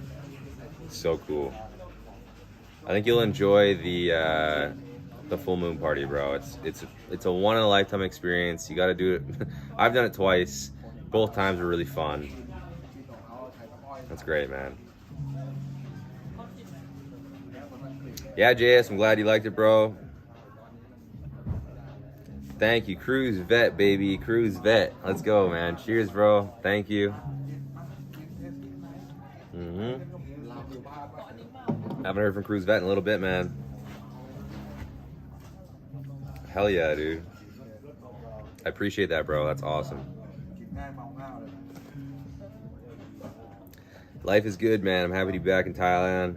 My first month back in Thailand. I'm doing okay. I made only one video. I'd make another one. It'll come out tomorrow. Live streaming. I made a short. We're just trying to like build the channel from all corners now. I want to make shorts. I want to make live streams, and I want to make videos. So might be like less consistency on videos, but hopefully a consistency on just like everything as a whole, you know? I don't know if that's what you guys want or not, but I think it's the way to go. Live streaming is becoming like the thing, guys. A lot of people are live streaming. You know, if I gotta buy a new camera, if I gotta do something to make it work, whatever is the easiest way, I'm gonna do it. So I'm down, guys. Thanks, Cruise Vet. That's awesome, man. That just made the last like 2 hours worth it. Because I haven't had a beer much in like an hour or two, so it's good. Wow, I had this one, but thanks, man. Yes. One more and that's it. One more beer, guys, and that's it. One more beer and that's it. Yeah, I'm gonna start making more shorts because sometimes I'm like, I go and film stuff on my Snapchat and like I send to my friends and I'm like, fuck. If I didn't like put that on my Snapchat, I should have just like recorded that and pretend in my head like it's for Snapchat, like I'm talking to my friends. Because some stuff I record vertically for Snapchat is some of the best stuff for shorts. It would just work the best for shorts, you know? Just like crazy stuff that I see, you know? So I'm gonna try to do that more. More shorts. And if it doesn't, it's not, I don't need to put tons of effort into it sometimes. Like the last one I made was, the last 2 shorts I made took me a few hours to make. But, you know, I don't need to make these crazy shorts. It could just be something I see, something that's good, something that, you know, just TikTok-y stuff that isn't on TikTok, you know? Thanks, Cruise Vet. I got one more beer coming up just because of you. I love it. I literally, he's like, Brenny. He calls me Brenny now. He's like, one more? I said, okay, one more. Small stream today, lacking people, but nevertheless, a fun stream.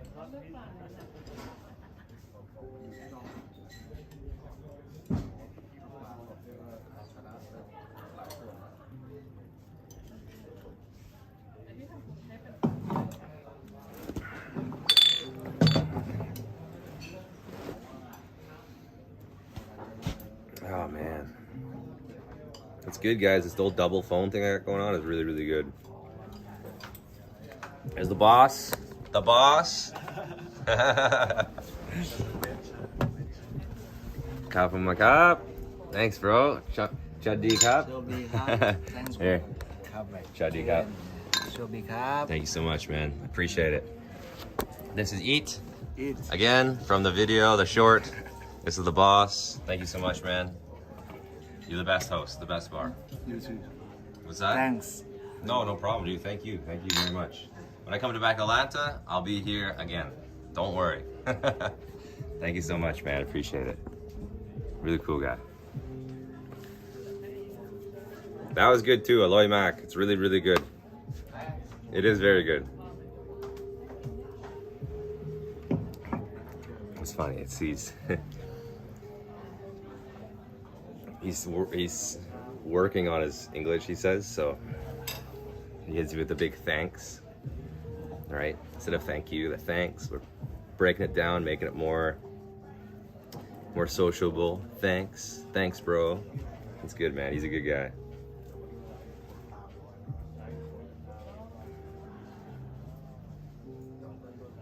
Dude, Koh Lanta is like my favorite, probably my favorite place. I'd say here in Koh Samui, man, I like my two favorite places. Koh Lanta is where I like to chill more. Samui is where I have everything I need in one place. I have clubs, I have beaches, I got basketball, I got a mall, I got the freedom that I'm looking for that I have here and in Koh Samui. The only thing that Koh Lanta lacks is one McDonald's, but the thing is, if they had just one McDonald's, it would just ruin this island. So I like that they don't have one. It keeps you away from it, right? And the only thing that lacks here, and I know that if any of my Muslim fans are watching, Muslim subscribers, but they're missing pork, bro. They don't have pork. It's such a Muslim island. And I love pork noodles. Pork noodles, pork on rice, stewed pork leg, noodles, stewed pork leg on rice. Like, I love pork everything, and they don't have pork here. And it's slightly a deal breaker for me because it makes the food not as good for me. But yeah, here in Koh Samui are probably my two favorite places. I'm gonna say my three favorite places. I'm gonna say Koh Lanta, my favorite vacation spot in Thailand. Samui would be my favorite place to live, 100%. And then Chiang Mai would be my second favorite place to live, 100%. Yeah. Easily, like easily. Yeah, that's a good way to put it.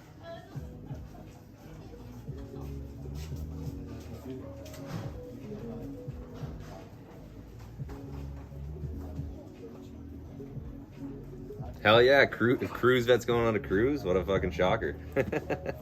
Good for you, man.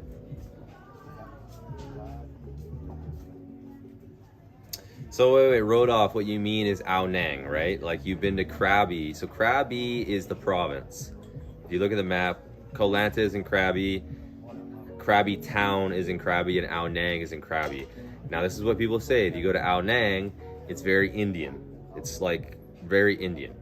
Now, Phuket is Russian, Ao Nang is Indian, Pattaya is Russian and Indian, and Phuket's very Chinese, Chiang Mai is very Chinese, and this is the thing, is this island right now I'm on is very Swedish. But, you know, at the end of the day, how many Swedish people are here, it doesn't seem like there's nothing but Swedish people. It's just, that's not how it seems. It seems like, oh, I meet some Swedish people, I met some people from Germany, some people from France, I met some people from Canada, Turkey. I've met a whole group of people. English people, I've met people from England. But yeah, I'm just like, Ao Nang, from what I've heard, has got just too many Indians there. And like I said, I don't have an issue with anyone in the world, but when you go to one place and there's nothing but one type of person there, it's kind of like, what the fuck are we in Thailand for? You know what I mean? Why did we come here to be surrounded by Indians or Russians or whatever? Like, I try not to say that in a bad way, because I'm not trying to be like a dick about it. It's not what when I went to Ao Nang last, I didn't notice this as a problem at all, because I went there kind of during COVID, but I've heard this by like 3 or 4 people now. They said it's just, it's where a lot of the Indian travelers like to go right now, is Ao Nang. I think that's what you mean? Because yeah, Krabi is more of just like a local Thai place, right? So yeah, it's from Krabi to Koh Lanta is like 2 hours. So it's like you drive like an hour, hop on a ferry. Ferry's like 20 minutes, depending on when you get to the ferry, right? Because you have to wait, whatever. It's like a drive-on ferry, and then they drive you to wherever you are in Koh Lanta. So it's about 2 hours from the Krabi airport. But yeah, I've been hearing Ao Nang is extremely Indian touristy right now. Phuket's all Russian. Samui's all Russian. Pattaya's pretty much all Russian is what people say. And yeah, we'll see how it kind of goes. I need to see it for myself. I might go to these places and be like, it's not what people say, it's not what people think. because I was here, you know, for a whole year last year. So we'll find out like what my actual opinion is of these places, but we'll see for myself. I'll see with my own eyes. We'll see how it is. I'm not too worried. We'll see. Yeah, Ao Nang, yeah. Yeah, we'll just see, man. I don't know how it's gonna go. I don't know if it's just it's like if someone went to Koh Tao and there was literally nothing but Canadians there. I mean, sure, I might be kind of intrigued, but other people won't be. They'll be like, why the fuck is there all these Canadians on this one little island? Like, fuck off. It's just how life is, guys. It's just how it is. So imagine going to China and walking into America Town. You know, like there's no such thing as America Town in China, because I don't think they would let that happen there. Yeah, JS, that's kind of how I am too. I mean, it has nothing to do with them and their political problems and whatever, but it's more like there's that chance where I'm gonna run into someone and they're gonna be like, "Oh, you're American," and I'm gonna be like, "No, I'm Canadian." They're like, "Well, same thing," and then we're gonna have a problem, you know. But there's like, I've met this one Russian girl in Thailand, and she was like super like friendly, and she was like, "Oh no, I don't agree with what Putin has done." And I'm like, "Oh, okay." Like it was weird that she came out right out the gate with that. She's like, "Oh, you're Canadian, just so you know." This is my take on that. And I'm like, okay, I didn't even want to get into that. You know, I'd prefer just to like not talk about it at all, because everyone's gonna have different views. But that's like what she came out the gate with, and I was like, okay, well, that's cool, but you know, good, whatever. But like, I didn't. That's not what I was trying to get at. So yeah, I just gotta be. You know, if I went to Phuket and I'm surrounded by Russians, like I'm telling you guys, I've only been in one fight in Thailand last year, and it was a Russian guy. I knocked a Russian. He punched me in the face first, and he sucker punched me. I sucker punched him back, and I knocked him right out.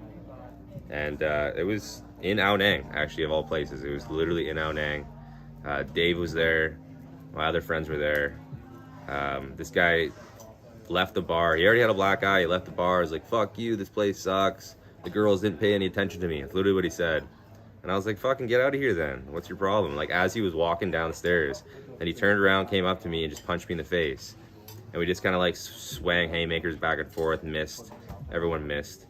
We're all drunk. And then I went, and he was like, it's kind of fucked up, but he hit me first. I sucker punch. He just came up to me and punched me. So then later, it was like 2 seconds later, we like rolled down some stairs. My friend like grabbed me and was like, "Chill out." I said, "I'm good, man, I'm good." And I went around the bar, because there's 2 staircases, and I went up, and like, I always explain it, it's like a pitcher throwing a pitch, or like Tom Brady throwing a Hail Mary.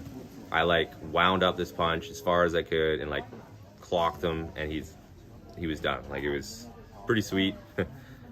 But it had nothing to do with like him being Russian or anything. It more was just like the fact that he hit me first, and I wanted to get him back. There's no way I was leaving that bar, that party, without getting him back, because I had you know, he hit me, so I wanted him back. But yeah, it was just like, you know, that was my first impression of like meeting someone from Russia, and I was like, this guy sucked. And then I was in Patong though, and I met this one guy. I was like, "Hey man, can I have a smoke?" And he's like, "Yeah, bro." He's like, "Where are you from?" I'm like, "Canada." He's like, "Oh, I'm from Russia." And he was just like a super nice guy. He was there with his girlfriend, enjoying his vacation, and we were just having a good time, right? Like, some people are just, they're not into I'm not into the political stuff really. And you can tell some of them aren't either, right? But some of them might come over here and be totally political and totally like, you know, it's their way or the highway. And do we all want to be surrounded by that? No, you know, like, not necessarily, right? So it's not like and I don't have beef with the country or anything, but yeah, it's, you know, I don't know how else to explain that. I mean, no one wants to go to Koh Tao, for example, and be surrounded by Americans, right? So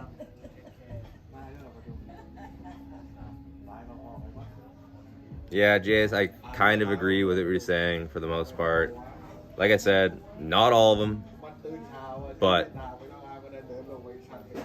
you know, just like with every country, there's the bad apples, and sometimes they have more than others. And this is the thing. I always say this: if you meet an American over in Thailand, chances are you're gonna meet good ones.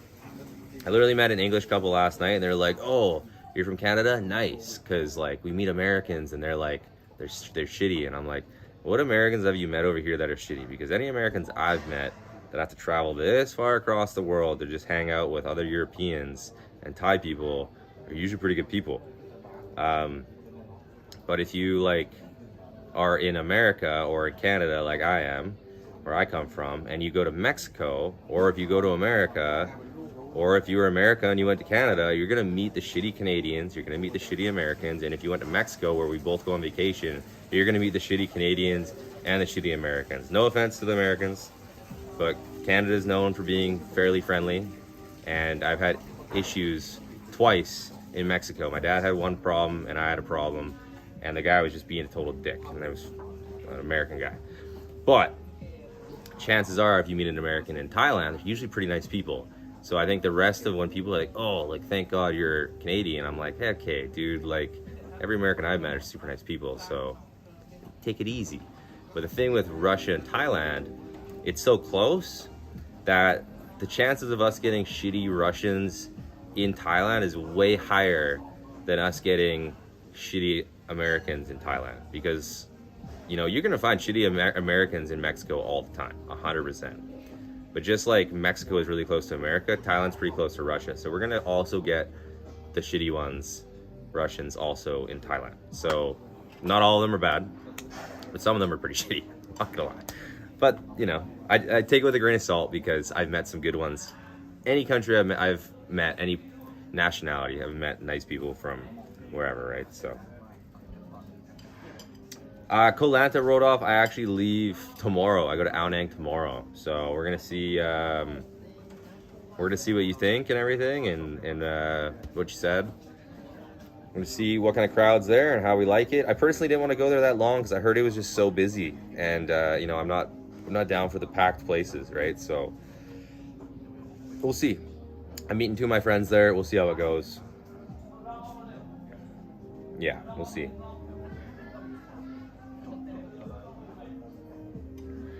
Yeah, you know, there's shitty people all around the world, but in Mexico, you're gonna find shitty Americans for sure. And it's, I almost like defend the Americans when I hear someone's like, oh, thank God you're not American, or oh, you're Canadian, that's good. Like, Americans are shitty, and I'm like, what Americans have you met over here that are actually shitty? It's very rare.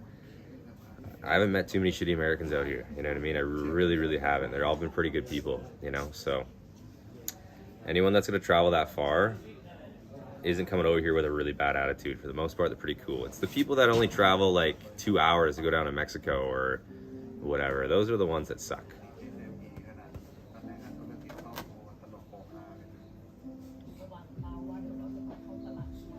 Like JS, he's American and he seems like a good guy. I can't road off. I'm going to Chiang Mai the week after. I go to Ao Nang, I go to Phuket, then I go to Chiang Mai, man. So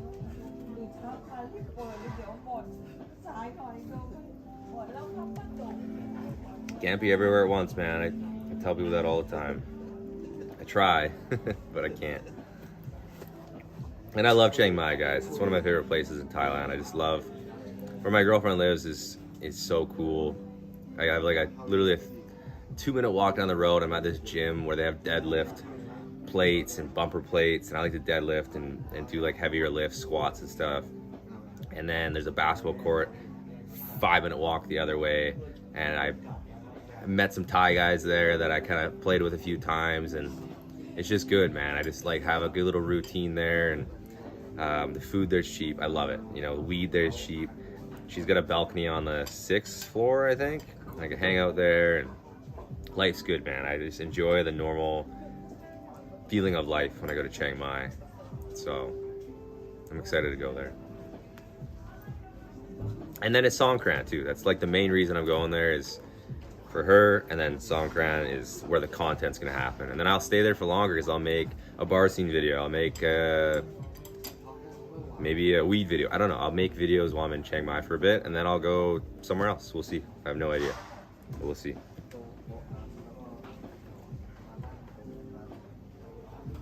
What do I recommend to stay? If you want to hang out in a bar scene or have like the beers with like the bar girl bars. You stay on a place called Loy Crow Road. Loy Crow, however you want to say it. Loi. Is it Loy?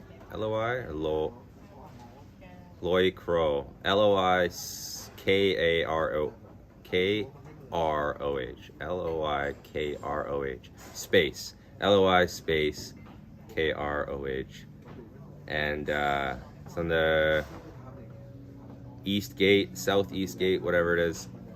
And that's like the bar scene area.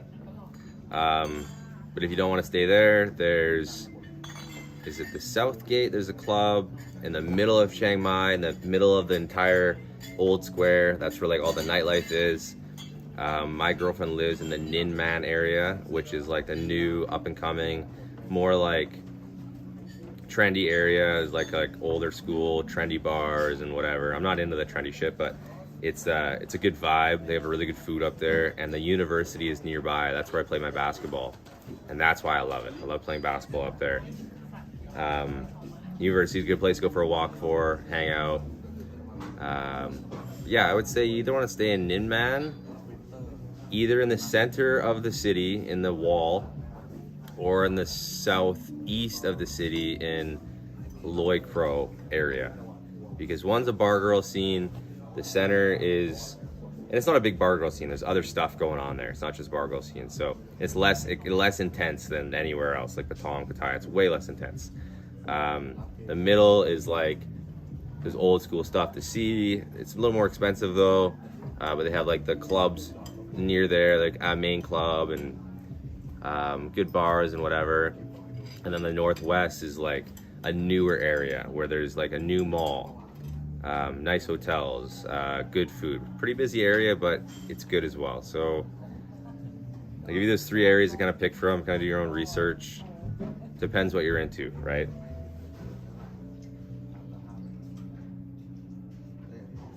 Yeah, then I would say if good food and restaurants are your thing, either the middle or the northwest. Ninh Man is what they call it. Ninh Man, Mania.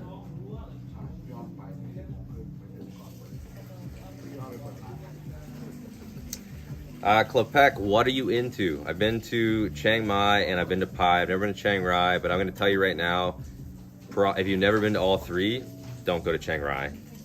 Chiang Rai has like no nightlife, and you can kind of see what you need to see in like a day or two, and that's it. And it's really far out of the way. I would stick to either Chiang Mai or Pai, and it's kind of what you're into. Because Chiang Mai is like the second or third biggest city. I think the third biggest city in all of Thailand, but it's very spread out, and there's no high rises. The highest building is maybe 20 floors, maybe like a hotel. And the best way to explain it is it's chill. They have lots of good people there. They're not gonna push you to buy their shit. They're not gonna be like, oh, you need tuk-tuk, you need this. It's more chill. The clubs aren't crazy, but they have some decent clubs for foreigners. Small bar scene, which is a pretty good bar scene. It's not bad. They have Muay Thai fights every other day. Good food, good malls. It's very cheap. Good weed. If you like, it's just a normal way of life. They'll have like little festivals going on, little this going on. But when you go to Pai, 3-hour drive away, it feels like you're in cabin country. It's like you're camping. You're probably gonna get a bungalow or some sort of like hut style hotel. Won't have as nice accommodation for sure in Pai, but it's very weed friendly up there. Lots of fucking hippies walking around. I saw this guy's TikTok today and he said Pai was 6th on his list because there's too many crusty hippies walking around. And it's true. I swear there's some people that went to Pai and have been hiding from the government ever since. Like they've never ever fucking left. Like girls with like armpit hair, like ugh. And it's like, you know, like take a shower, dreadlocks and armpit hair. It's like take a fucking shower. Like what happened? You just came up here and started rolling around in the bush. It's just whatever. But they have beautiful sunsets there. You don't have to worry about much police there. You can drive a scooter. The roads aren't busy. Good food in Pai. The best food in Thailand, I think, is in Chiang Mai. So it's very hard to say what you're gonna like. But Pai, I love Pai. I found myself every day having a couple puffs of my joint in my hammock right outside my room, taking my scooter and just exploring a little bit, having a few beers in a cool spot. And the nightlife is nothing crazy, but it's like a good young tourist vibe. And I really enjoyed Pai. I really enjoyed it, but I ate a lot of food there. And there's no basketball, there's no sports. They got no Muay Thai fights there. You know, so that's the difference. Pai, I feel like you're in cabin country, you know? You smell the campfire smoke, you feel like you're camping. Chiang Mai is like a big city, but there's no high rises and it's very cultural still. I don't know, it's a good way to explain it. Luke, let's go, dude. Like, what time is it in fucking Australia, bro? Like, Jesus.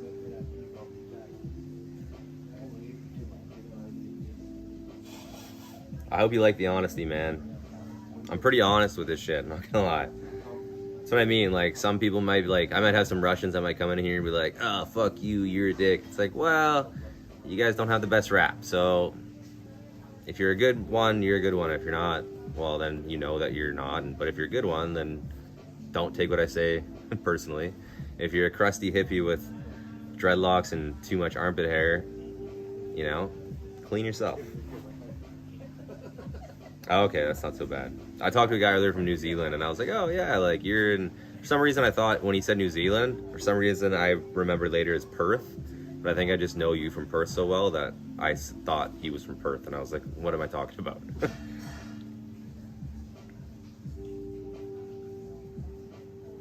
You get to Pai from taking a van from Chiang Mai, and it's 3 hours, it's like 300, 400 baht or whatever. They'll stop halfway. You get to take a pee break and eat some food at some little place for 15, 20 minutes. Remember last time I went on the way back, I smoked a joint and fucking smoked a joint, ate some chips. The drive is phenomenal. It's gorgeous. It's so many wines up the way, but it's beautiful. Like, you're looking down cliff edges and it's like gorgeous. Rainforest type of shit. Beautiful.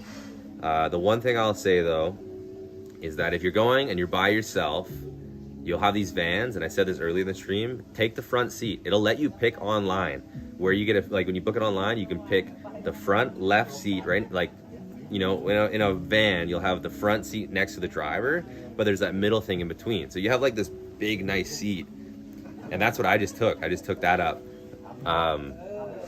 My girlfriend was in the seat behind me, and she was sitting next to these two girls. These two girls were yapping, so annoying the whole time. I was just in the front. It's the only seat they had. I was like, I'll take the front. And I was like fucking sleeping. I had my headphones in, leaning against the side. It was perfect. So take the front seat if you're by yourself, or if your girl wants to take the seat behind you or whatever it is. Take the front seat. 3-hour drive, gorgeous drive. And yeah, it's hard to like sleep because you don't really want to take your eye off the road because it's dangerous. It's sketchy, but it's beautiful at the same time. It's really not sketchy because my driver took it pretty easy and slow. He was a comfortable driver. Some Thai drivers are crazy. He was like a nice, comfortable driver. I liked it. But yeah, crazy, man. Thanks, JS. Let's go. You know how you do that, JS? This is what you do. You go like this. You put it right in YouTube, exclamation mark YouTube. Write in exclamation mark YouTube and see what happens. Try it. Exclamation mark YouTube, enter, and you'll see what happens. Try it right now, JS. It's pretty cool.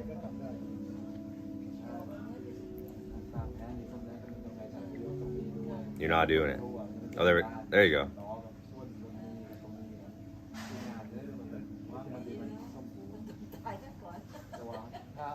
See that? Boom. Automated shit, bro. You guys could all do that. And if anyone's, you know, if I'm like can't touch the thing and you want other people like the stream, exclamation mark YouTube, that thing will pop up. Pretty cool.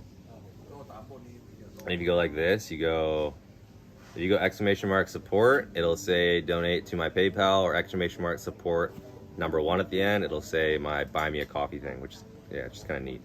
I set that up yesterday. Still learning it, but yeah, it's cool. Just so I don't have to link it or whatever, you know.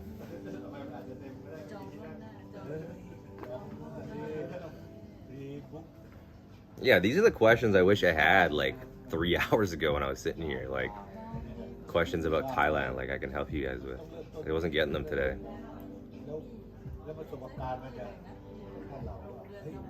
It spilled all over my fucking self.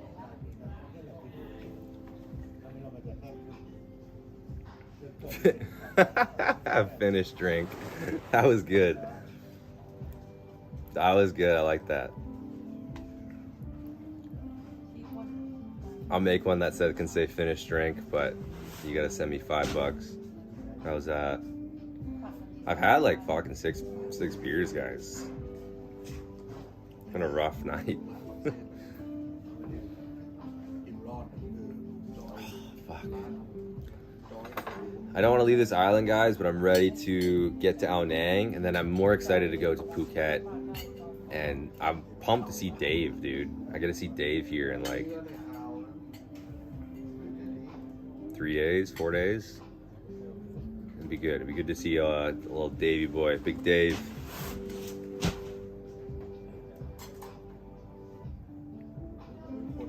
Can't wait, man.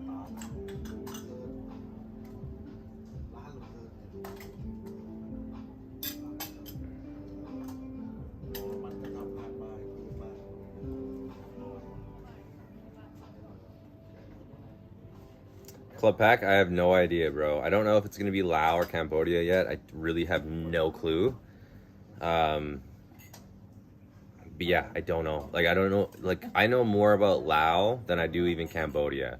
I know in Laos there's like Lao Prabang, and Van Vieng, and yeah, I just know a few cities.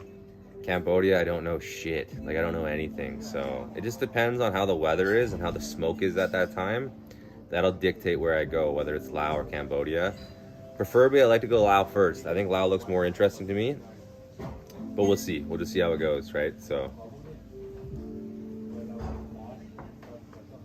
they still have my special at OTA, man. They do at Wall Street Bets Bar, Good Boy Bar. If Dave is selling his bars, but he still has his bars right now. So you just have to find Dave, and hopefully he still owns a bar, and you still get he'll still ring the bell for you. So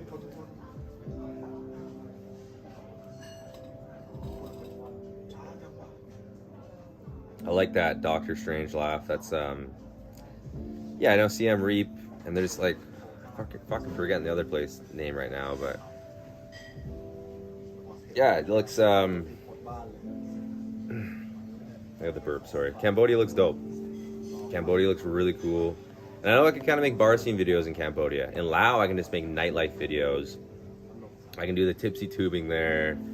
I can just have a day, like a day vlog of me checking out the city and stuff like that, right? Like, I'm going to just do whatever I can. But, yeah, I'll probably go to each country for like a month when I go, so. And then if you guys don't like those videos, well, then it'll like build up some anticipation for when I go back to Thailand. And then I'll either go to, you know, if I'm in Laos, I'll probably go right to Chiang Mai because it's just right there. And then hopefully I get my 45 days on arrival and then 30 again, or whatever the situation is, right? So it's very up in the air. And yeah, I'll go to the Philippines probably in November, December, guys.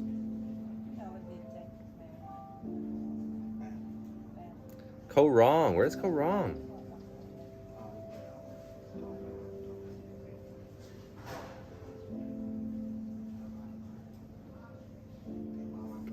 Late Ace. I pretty much get all of it, bro. Like PayPal and Buy Me a Coffee. I get like 95%, I'm pretty sure, of the earnings. YouTube takes 30. Buy Me a Coffee, I think, is like 95 or 97. And then, yeah. The Patreon is like not Patreon, PayPal is like the same thing. I get most of it, above 90, which is amazing. Oh, yeah. Ko Wrong is right next to Cambodia, right? Okay.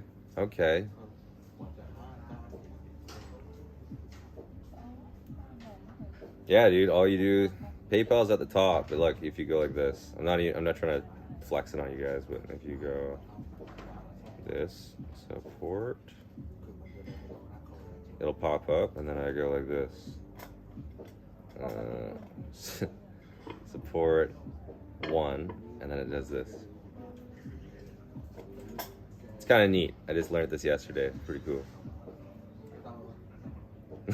Just putting that out there, guys. Pretty cool, but and anyone can do that in case I'm not like looking at it or something. And yeah, it's cool. That way I don't have to type it out every time. I just write in like a keyword. I could have just put in like XX or X1 or X2, but easiest way for me to remember, I think.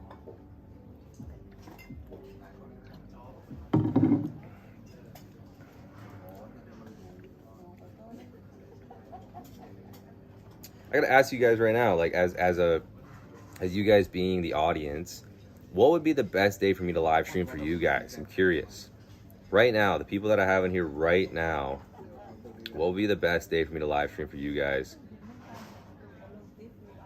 Curious. I'm really curious because Friday seems to suck. I've done Friday before and I was very surprised on the lack of... People are really busy on Fridays, right? So it's Friday here. My friends at home are just waking up on Friday. They're in a good mood. They want to get their day done so they can go party. I feel like Sundays is probably the best day. Or Saturday. But I don't know. I only got a few people in here. I'd love to know you guys' input. It's hard for me to tell, man. It really is. It's hard.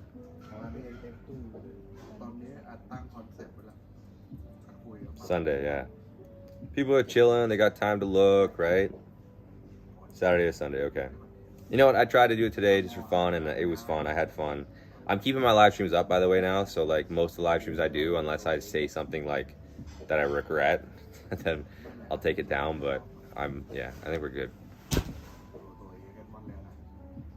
Okay, cool. Streaming from work, that works.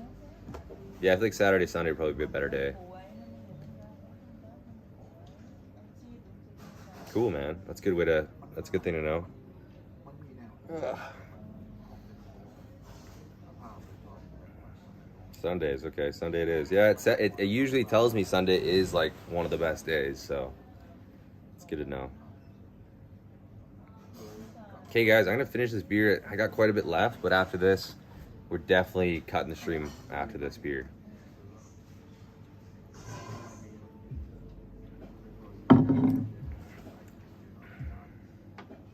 Thanks, JS. Appreciate that, man. I love the support, by the way, guys. I never take it for granted. I love it. Fucking earlier today, I had like 2 people watching, 3 people watching. I'm like, and they weren't even talking. And I'm like, fuck. Come on, man. Like, how am I supposed to sit here and just talk when I don't have like any interaction at all? It's tough to like keep talking to a fucking camera lens. So when I get like, even if I get 5 people in here that are like conversating with me, it's so much easier to just like talk and give info or whatever, just whatever it is, right? So, but yeah, when it's lacking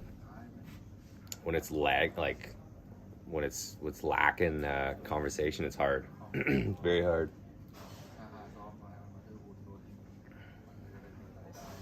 But yeah, I feel like the later the stream, the better, which kind of sucks because like, it doesn't suck. I guess just if I want to make a cool stream and go out at like 9 would be a good time to start a stream. Go out at 9. We'll see.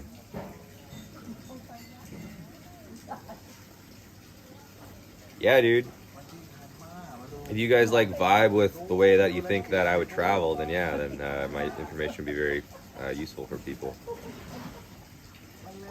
I like to travel slow. I like to party, but like I like to have days where I don't party. I don't want to spend tons of money.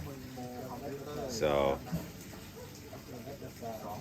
and I'm an extroverted person, but like I have my introverted times, you know, like I like to, if I'm extroverted for too long, then I like to like introvert for like a little bit to like recoup, sorta, I don't know, like rebuild and then go back out there again, you know, so I don't know.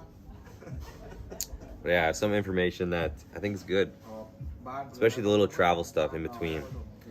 Like for example, another really good thing is that if you ever go to Pattaya, you can go from like the Ikamai bus station, or you can go from like the Suvarnabhumi, however you say the airport, BKK bus station, The difference is incredible.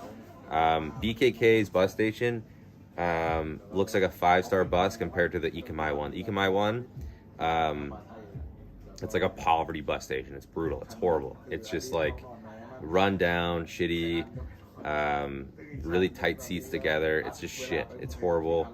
The lady there was really rude to my girlfriend, who's Thai, by the way. Like, told her, like, you don't have the right ticket. And we're like, we have the right ticket. Here's the receipt, bitch. You know what I mean? Showed her, like, the confirmation and everything. And she, like, made my girlfriend come back crying. And I was like, dude, like, what is the shit we're going to deal with right now? Like, let us on the bus. We paid for the ticket. But they don't even want to deal. Like, you know, you can book stuff online. At the Ikamai bus station, they were like, no, you booked it online. You're supposed to book it with us. And it's like, well, this online company that you guys are letting, you know, like, if you know what I mean, like, you know, they always have a third party, and they weren't accepting the third party thing that we had. And it's like, you guys are at fault here. So, pro tip of the day, always go to the BKK bus station if you want to go to Pattaya from Bangkok. Don't ever go to the DMK or the Ikamai one. Always go to BKK. There you go. Yeah, it's just night and day. It's night and fucking day. Never take the fucking Ikamai or DMK one ever. It's just horrible. But if you're flying into Thailand, I take DMK or BKK any day of the week.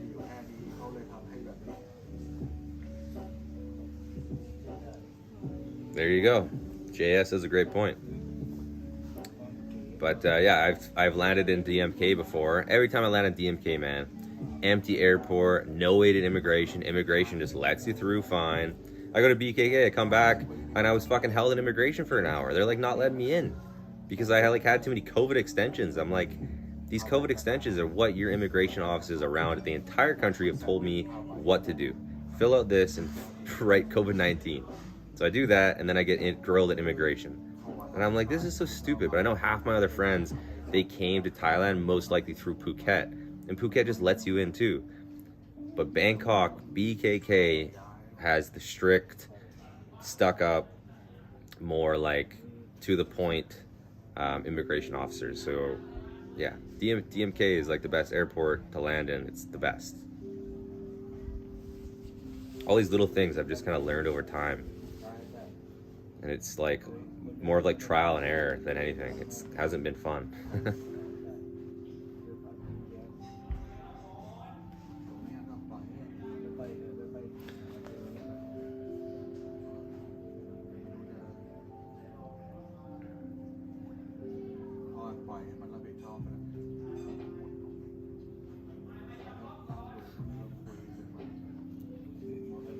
And that's another thing too, is a lot of people, if I say like, oh, Ikamai or DMK, they probably don't know what the fuck I'm talking about.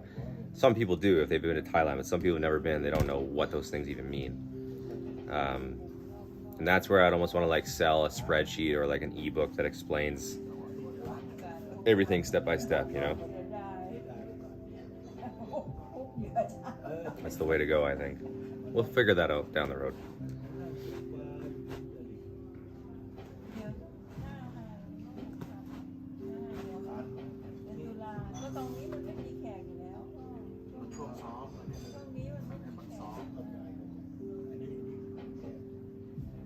Yeah, like a little, like a mini travel guide, or not like a travel guide, but like just like the title of one thing could be like, if you're landing in Thailand, points to know, right? Like if you've been in Thailand for a long time, BKK is going to give you a rougher time at immigration compared to any other airports, you know?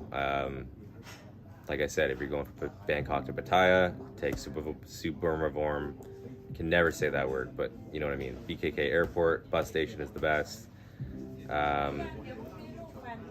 Getting to Hua Hin, for example, just take the bus from BKK. It's great. It's a nice, quick bus ride, easy peasy. I even took a bus from Hua Hin to Surat Thani to take the ferry to Koh Samui. There's two buses you can take. There's one which is more the foreigner bus, which is similar to like the Ikamai and then the Suburmavorm airport one. But then there's if you're going from Hua Hin to Samui, you can take the local one or the more foreigner one. I didn't know the difference until I was on the more local one, and nothing wrong with it.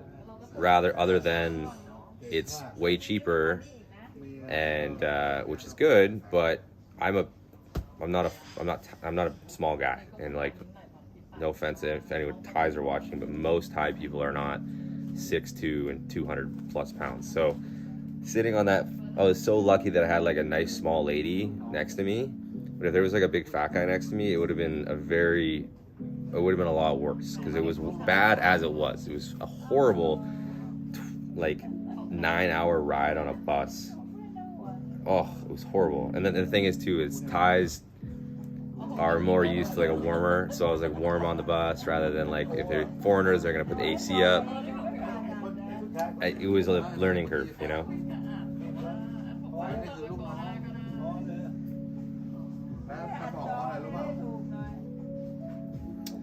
Club Pack, Triple O's or A&W is the best fast food in Canada. And Triple O's is almost not fast food. Like, you get it through a drive-through, or it's a fast food thing. But the burgers are like quality, like Five Guys burgers. They're high quality burgers. They're not cheap, but they're cheaper than Five Guys. But yeah, I would say A&W is like Canada's like best fast food place.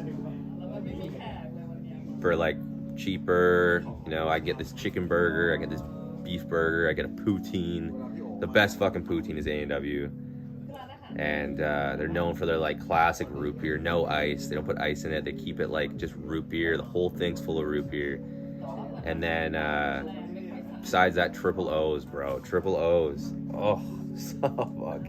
Triple O's has the best breakfast sandwich in the entire world. That's all I'm gonna say. If you ever go to Canada, go to Triple O's. Get the, what do you call it again? The breakfast club. It's like this fucking big. Sausage,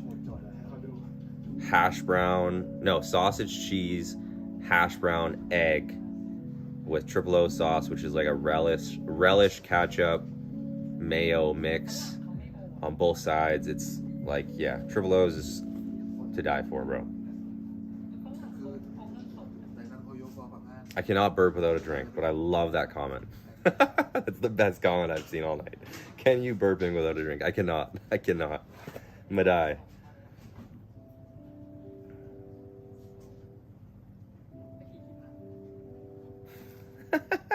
Mr. T, have you heard of the blind freelancer you had to hand it to her? Holy fuck, bro. What are these two comments back to back? Can you burping without a drink? And that, dude, that was great. Mr. T, that was amazing. Thanks, man. Thanks for YouTube's cut. That's great. YouTube's gonna see that and be choked. At the end of the day, they can't be choked because I'm making them money with everything I do. Yeah, they make me money, but at the end of the day, I make them money. I know I make them more money because they put ads in my videos that I don't get paid for. So like any of my videos that get demonetized, they still put ads on my videos, but I don't get any money for them. So I know they get paid for that shit. Thanks, JS. You don't have to do that, man. It's just, anything helps. It's great, dude. It's just good to hit like a quota every month. Like, I can be honest with you right now, my quota, I can look at it right this second. I'll show you guys. You guys want to see it? And this is how much we're transparent with the audience here. I'll show you guys. Ready? $190 estimated revenue this month as of like right now. By tomorrow it'll update to like 210 or 205, probably 210. I'm not sure when this resets. It resets pretty quick, or it already reset. I don't know, but I think it resets pretty quick and then it goes to like the next month. So that's not a lot, but when I was at home, I had like $60 because I wasn't posting like fuck all, right? Now we're at like close to 200, and a lot of it's live streaming. One video short, And now hopefully next month I have 3, 4, 5 videos, and then more live streams, and then more shorts, and then it goes up and up and up.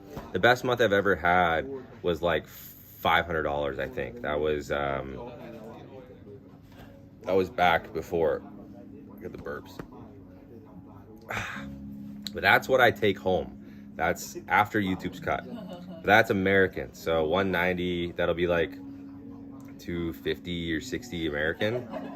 But it goes up, it goes down, you know, like the more I work at it, the more that number keeps jumping and jumping and jumping. So yeah, just so you guys know, like that's transparency. It's not much, man. Like I do it for fun. I do it for you guys, and it's yeah, it's fuck all at the end of the day, to be honest with you.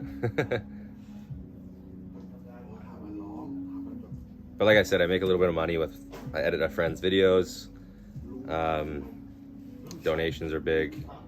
And I actually used to, before I was making things on Patreon, when I go to like Patong and stuff and I start making more nightlife videos, once I get a collection of like explicit content that I can't put on YouTube, if it happens naturally, right? That's when that stuff goes on Patreon. So I haven't promoted my Patreon much at all. If anyone's still subscribed to my Patreon, thank you. You've been paying me $5 for the last 3 months and I haven't posted anything. I seriously appreciate that. But yeah, it's just when the content happens, then I'll make more Patreon stuff. But I'm behind on editing, so Patreon is at the back of my list right now. It sucks, but it's tough to keep it all in balance. So yeah, it's just how it is, man. I'm learning.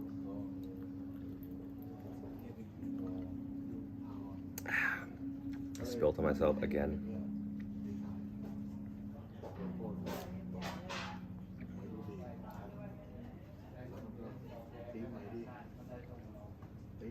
Yeah, guys, pretty good. I'm gonna shut her down pretty quick. Holy,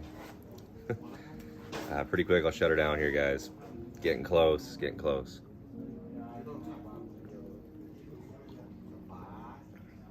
We'll go downstairs, pay up. Buddy guy was saying, I say buddy guy is a Canadian thing. I don't mean to say it in a rude way.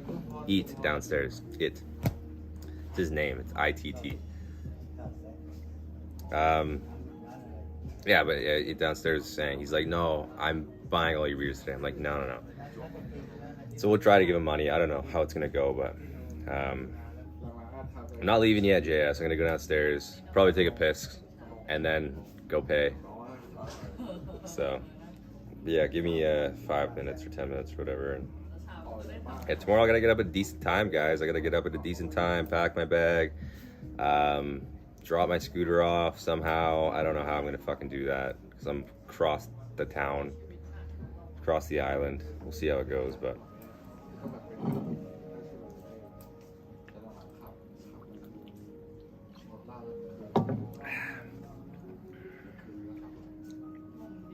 yeah, I appreciate anything you guys send, man. It's always a huge help. When I'm making like more like nightlife live streams, then we'll do stuff more for money, you know, like for fun, right? Someone wants to buy a girl a lady drink, I'll do it right there. If the minus the 30%, and then if it adds up, you know. I think a lady drink I'd do for like $10, I guess. I don't know how that works. What's a lady drink? Lady drink would be usually like 180 to 200, so that's $8 my money. So I don't know. we'll do the math.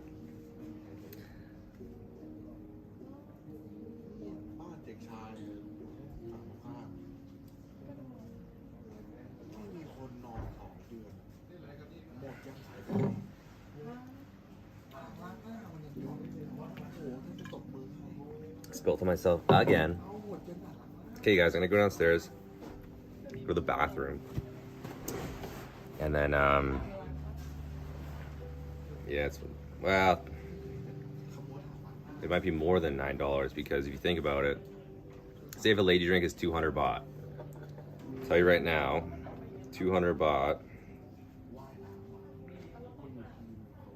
200 baht is $8 Canadian. And we need 30% on top of that to make it even, like just break even, right? Like that's just me not making any money on that. But at the end of the day, if I'm doing the live stream and someone's gonna send a donation in, if I'm gonna buy a girl a lady drink on the live stream, I should take some commission on that. You know what I mean? Like, I remember Dave told me that. He's like, don't just do the lady drink thing for like dead even. He's like, put $2 on top of it. You're doing it for the video's sake. They're getting enjoyment out of it. Throw on $2. And that's where I'm like too nice. And Dave's like, you know, be a businessman. And I was like, okay, like I get that. But yeah, I got to think about that a little bit. Like, yeah, 200 baht is 792 Canadian plus 30% would just mean me breaking even on a lady drink that is 200 baht. But that doesn't include, you know, me tipping after or the change I get and they're expecting a tip or whatever, you know. So it's a kind of a weird, tricky thing. We'll figure it out later, you know. Okay, I'm gonna go to the toilet, pack my shit up. Sitting on this chair for too long is tough work, bro. Tough life. Tough life, man.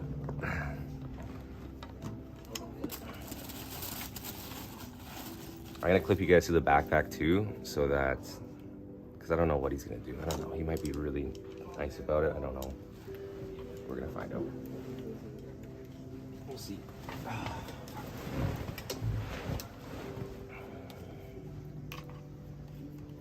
I think he knows I'm recording anyways. Really good guy though. It's cool, man, when you do this YouTube thing and you go into places with positive attitude, you get the return sometimes. It's a cool thing. Okay. Yeah, 12 plus US. I mean,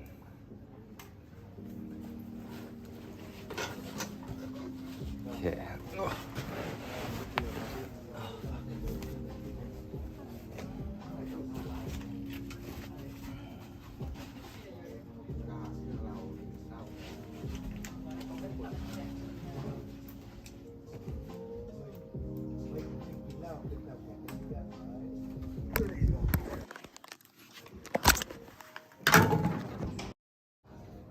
Okay, let's go.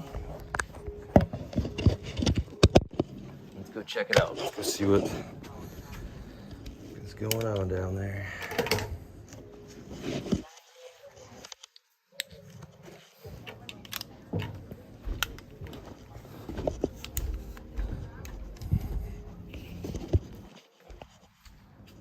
Too tall for this shit, man.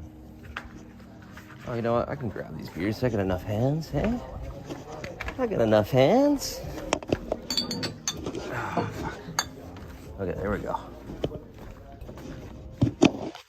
Smoke my head on that fucking thing.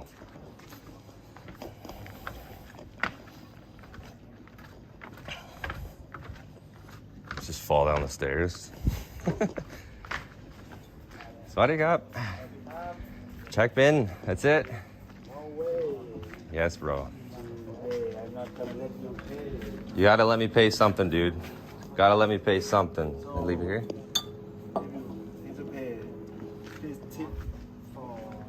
100%. That's a way better to do it. If you want to do that. The cruise. Yeah. Is this okay? Oh. How many? 1, 2, 3? 3. Perfect. That good? ขอบคุณก็ด้วยเลย ขอบคุณครับ Thank you guys so much, hey? Thank you. Thank you so much. Kapung Kap. And thank you, man. I'll see you in probably a couple months. I come back. I'll be here, okay? So I appreciate it. Thank you so much. Have a good one. Kapung Kap. Thank you. Thanks for everything. Thank you, man. It's like the best hosting experience I've ever had. You guys are awesome. So thank you so much. I'll see you guys in a couple months. Go to Chiang Mai, Phuket. I come back. Thank you. Thank you so much. See you, man. See you again. Okay. Thank you so much, man. Appreciate it. Thank you, man. Appreciate it so much. Have a good one. Man, that's so cool. I don't know if you guys saw that, but my bill would have been probably, I had about 6 at 80 baht a piece. I gotta pee. How do I do this without you guys seeing? You can't see right now. But yeah, I like, good amount of drinks. So anywhere between 700 and 900 baht. And he said, I'm not letting you have to let me pay something. I'm not, I can't just leave here, like that. So them all 100 baht each, which, I could have done more. But and that girl was like our first day working, second day working, and the young guy. So hopefully it's okay, but yeah, it's amazing. Whew. Just fucking sweating, dude. It's so sweaty. Sweaty human, guys. Holy fuck. Okay.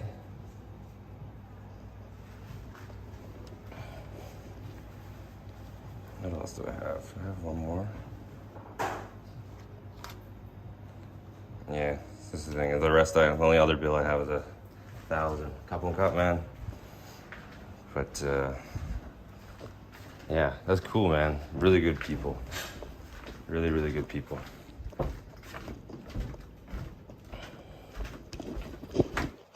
Yeah, it's crazy, dude, because I've never met like Thai people like that are like going out of their way to like give me such a good deal. Like they've already brought me free food before and free papaya, and you got me a free drink, all because I just came in there and was like enthusiastic about the cool place I saw. And it wasn't a joke. Like I thought this place was dope. That was amazing. And now look at this at nighttime, man. It's pretty cool. Bring up the camera again. Super dope. This is the lantern little lights. It's beautiful. Yes, sir. Sweaty, bro.